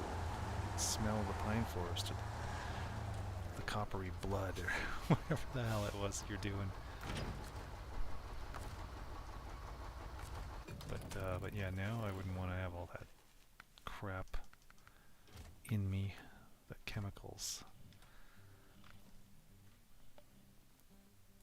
Paystar. He's got a... Let's just go with the ones that have...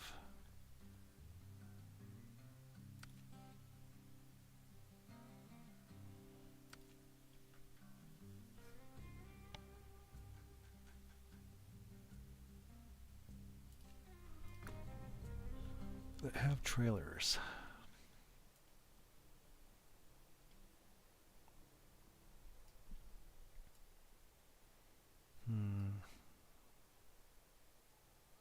Pretty sure this was kind of a fucked up road, or maybe it was this one.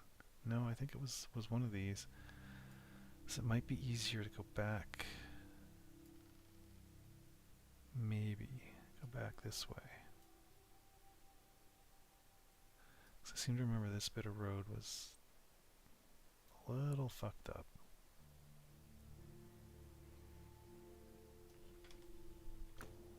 Can I easily turn around here? Not sure. But you know what, then again, this truck is half decent. Should be able to handle it.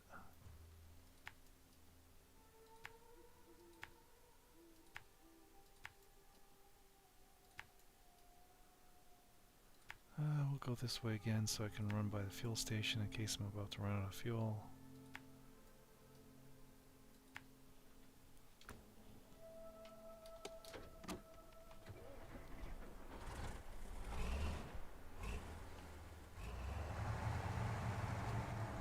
Now this guy, what's he got for suspension? Is he already up? Oh, okay, he's got that middle one, so I don't want that on just yet. Or at all.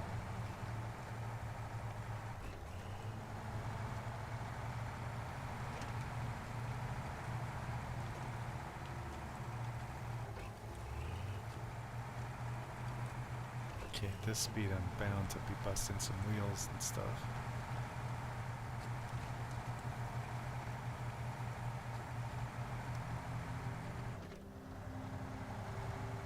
Out of my way, rock.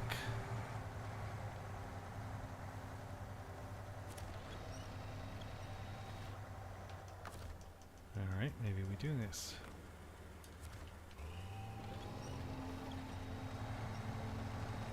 Get us over that fucking rock.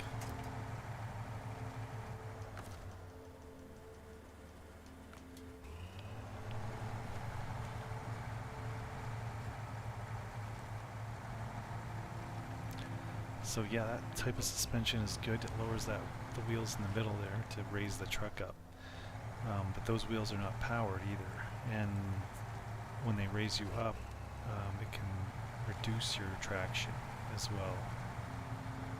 So for the most part, I don't like using them until I need to use them to get over something, or if the trailer needs to be raised up a bit to get over something. So until then, it's up. Uppity up, up, up.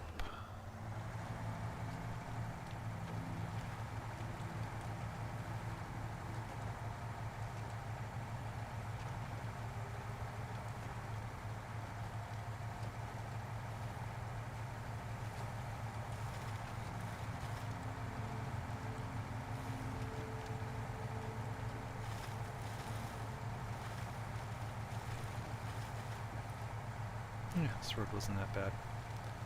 It's worse if you're carrying a load of logs. If you're not, apparently not a problem. Of course, this truck is pretty good at getting around too, so there's that.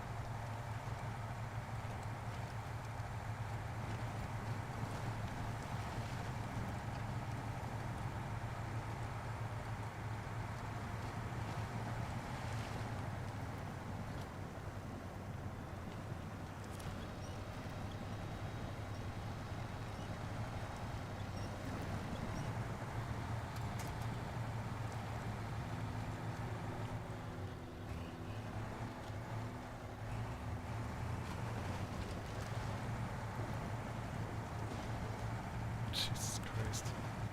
Sometimes these logs can be such a pain in the ass. These funny log roads. I was going to say bridge, but it's not really a bridge, it's just kind of a road.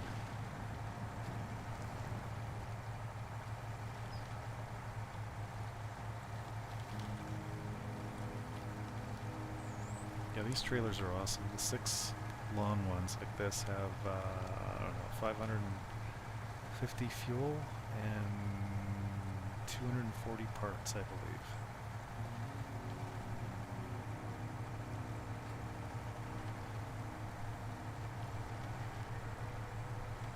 So they're really, it's really nice for long trips and stuff, or if you need to carry a lot of stuff. And yeah. I don't think I've ever run out of spare parts when I have one of these. Fuel I have. Used up all the fuel on one of these a few times.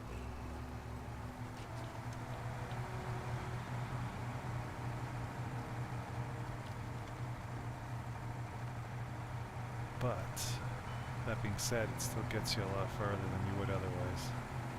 And it's pretty rare that you run out of fuel and parts on one of these things. These trailers. Oh shit. Just like last time. I was turning, but he just kept on heading for it. Of course, this guy again, like, I'm turning the wheels now, like, just slow.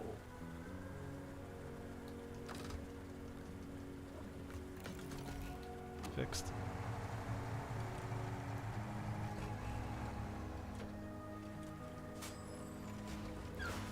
Jesus Christ, it's just so slow to turn.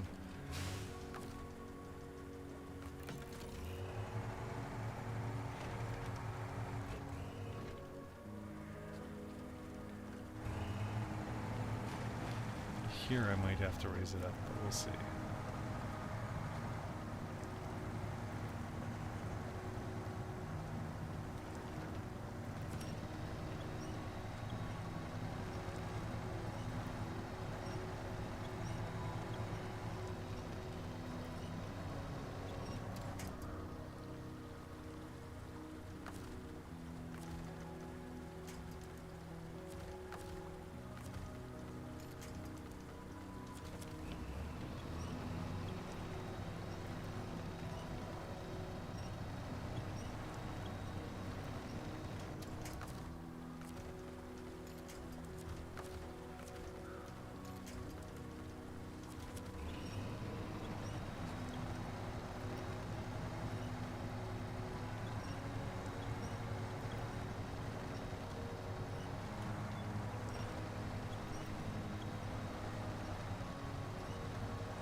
Alrighty.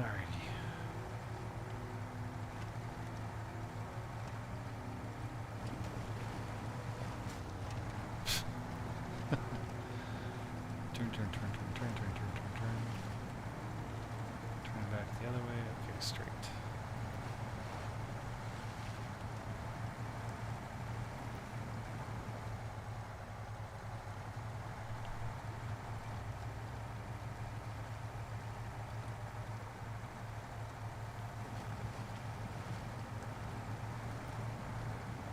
Jesus Christ.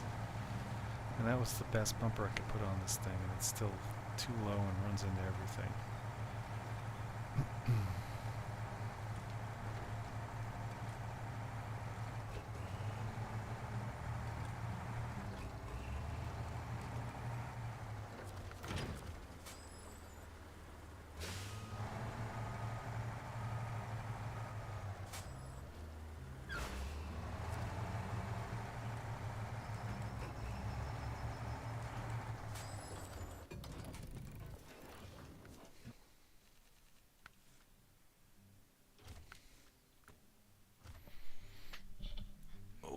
Ass. Fuck. Alright. Who is next? Let's see. Oh wow, look at all the fucking trailers. Holy shit. Alright, he's got a trailer.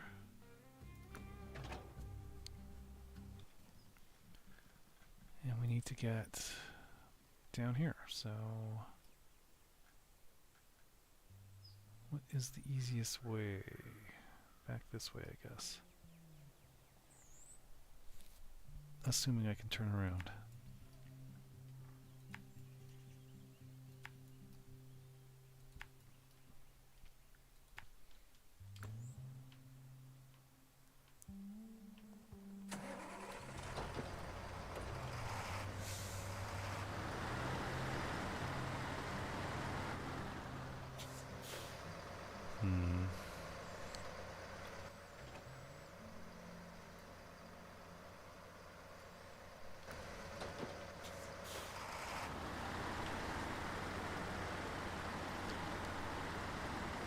Going to see if I can get around this big rock here, if that's a possibility.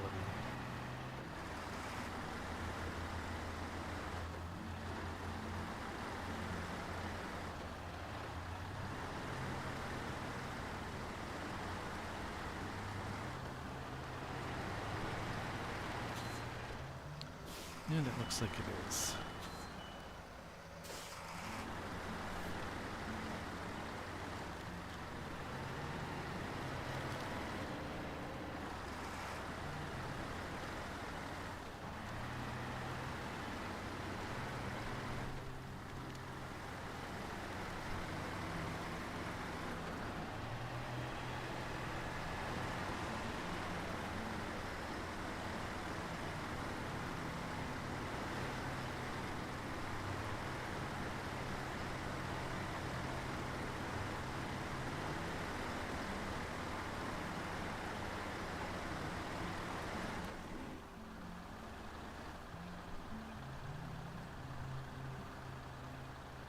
You gotta be kidding me.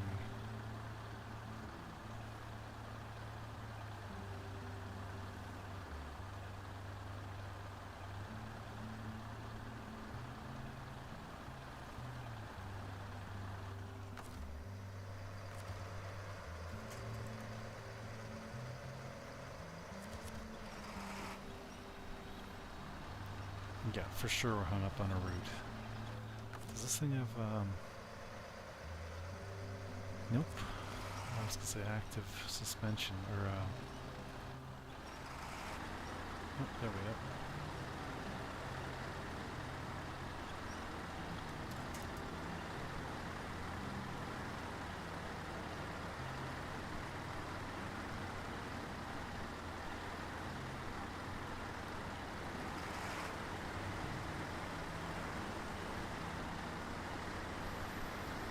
Should really change the transmission in this thing.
that stupid corner.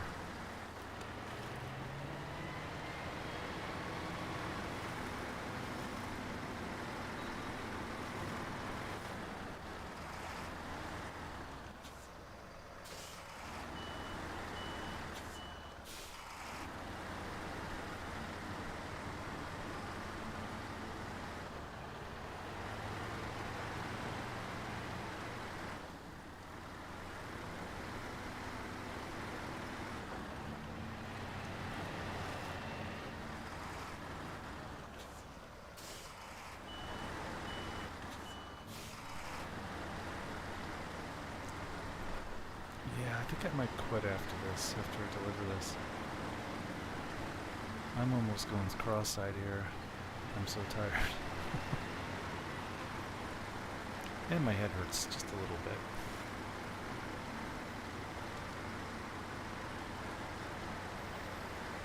And there's still a ton of trailers to return to the store, so it's going to be still going to be a bit of a job. It's going to take a while. Real time.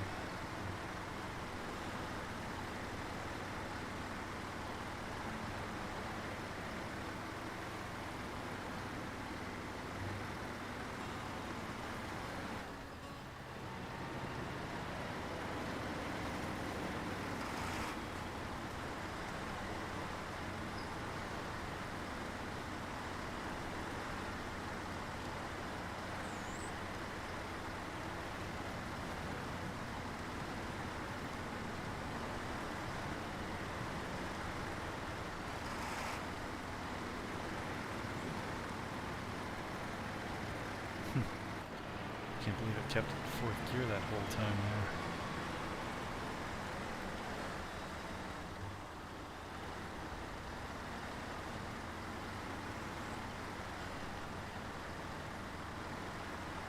We're almost there.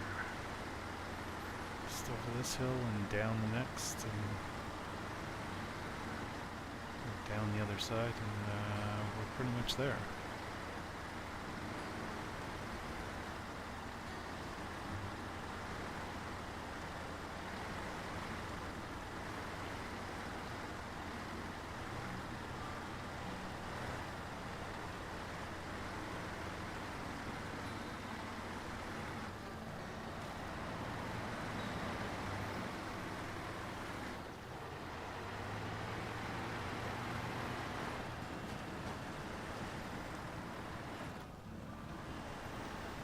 Well, that was deeper than it looked.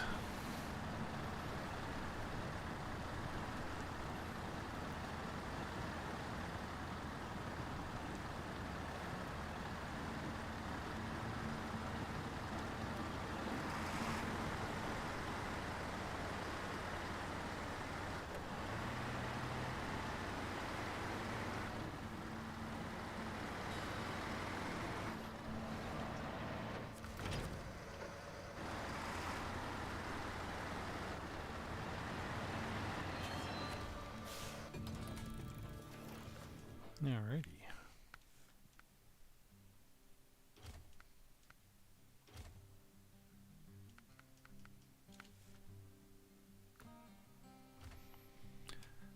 Yeah, I'm going to call it there, hit the sack.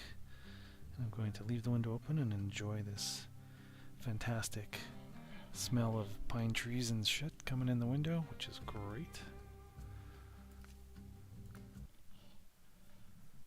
And I'll probably be on again tomorrow. Much more awake, I hope. Got a shitload of things to do too, so I don't know yet, but we'll see.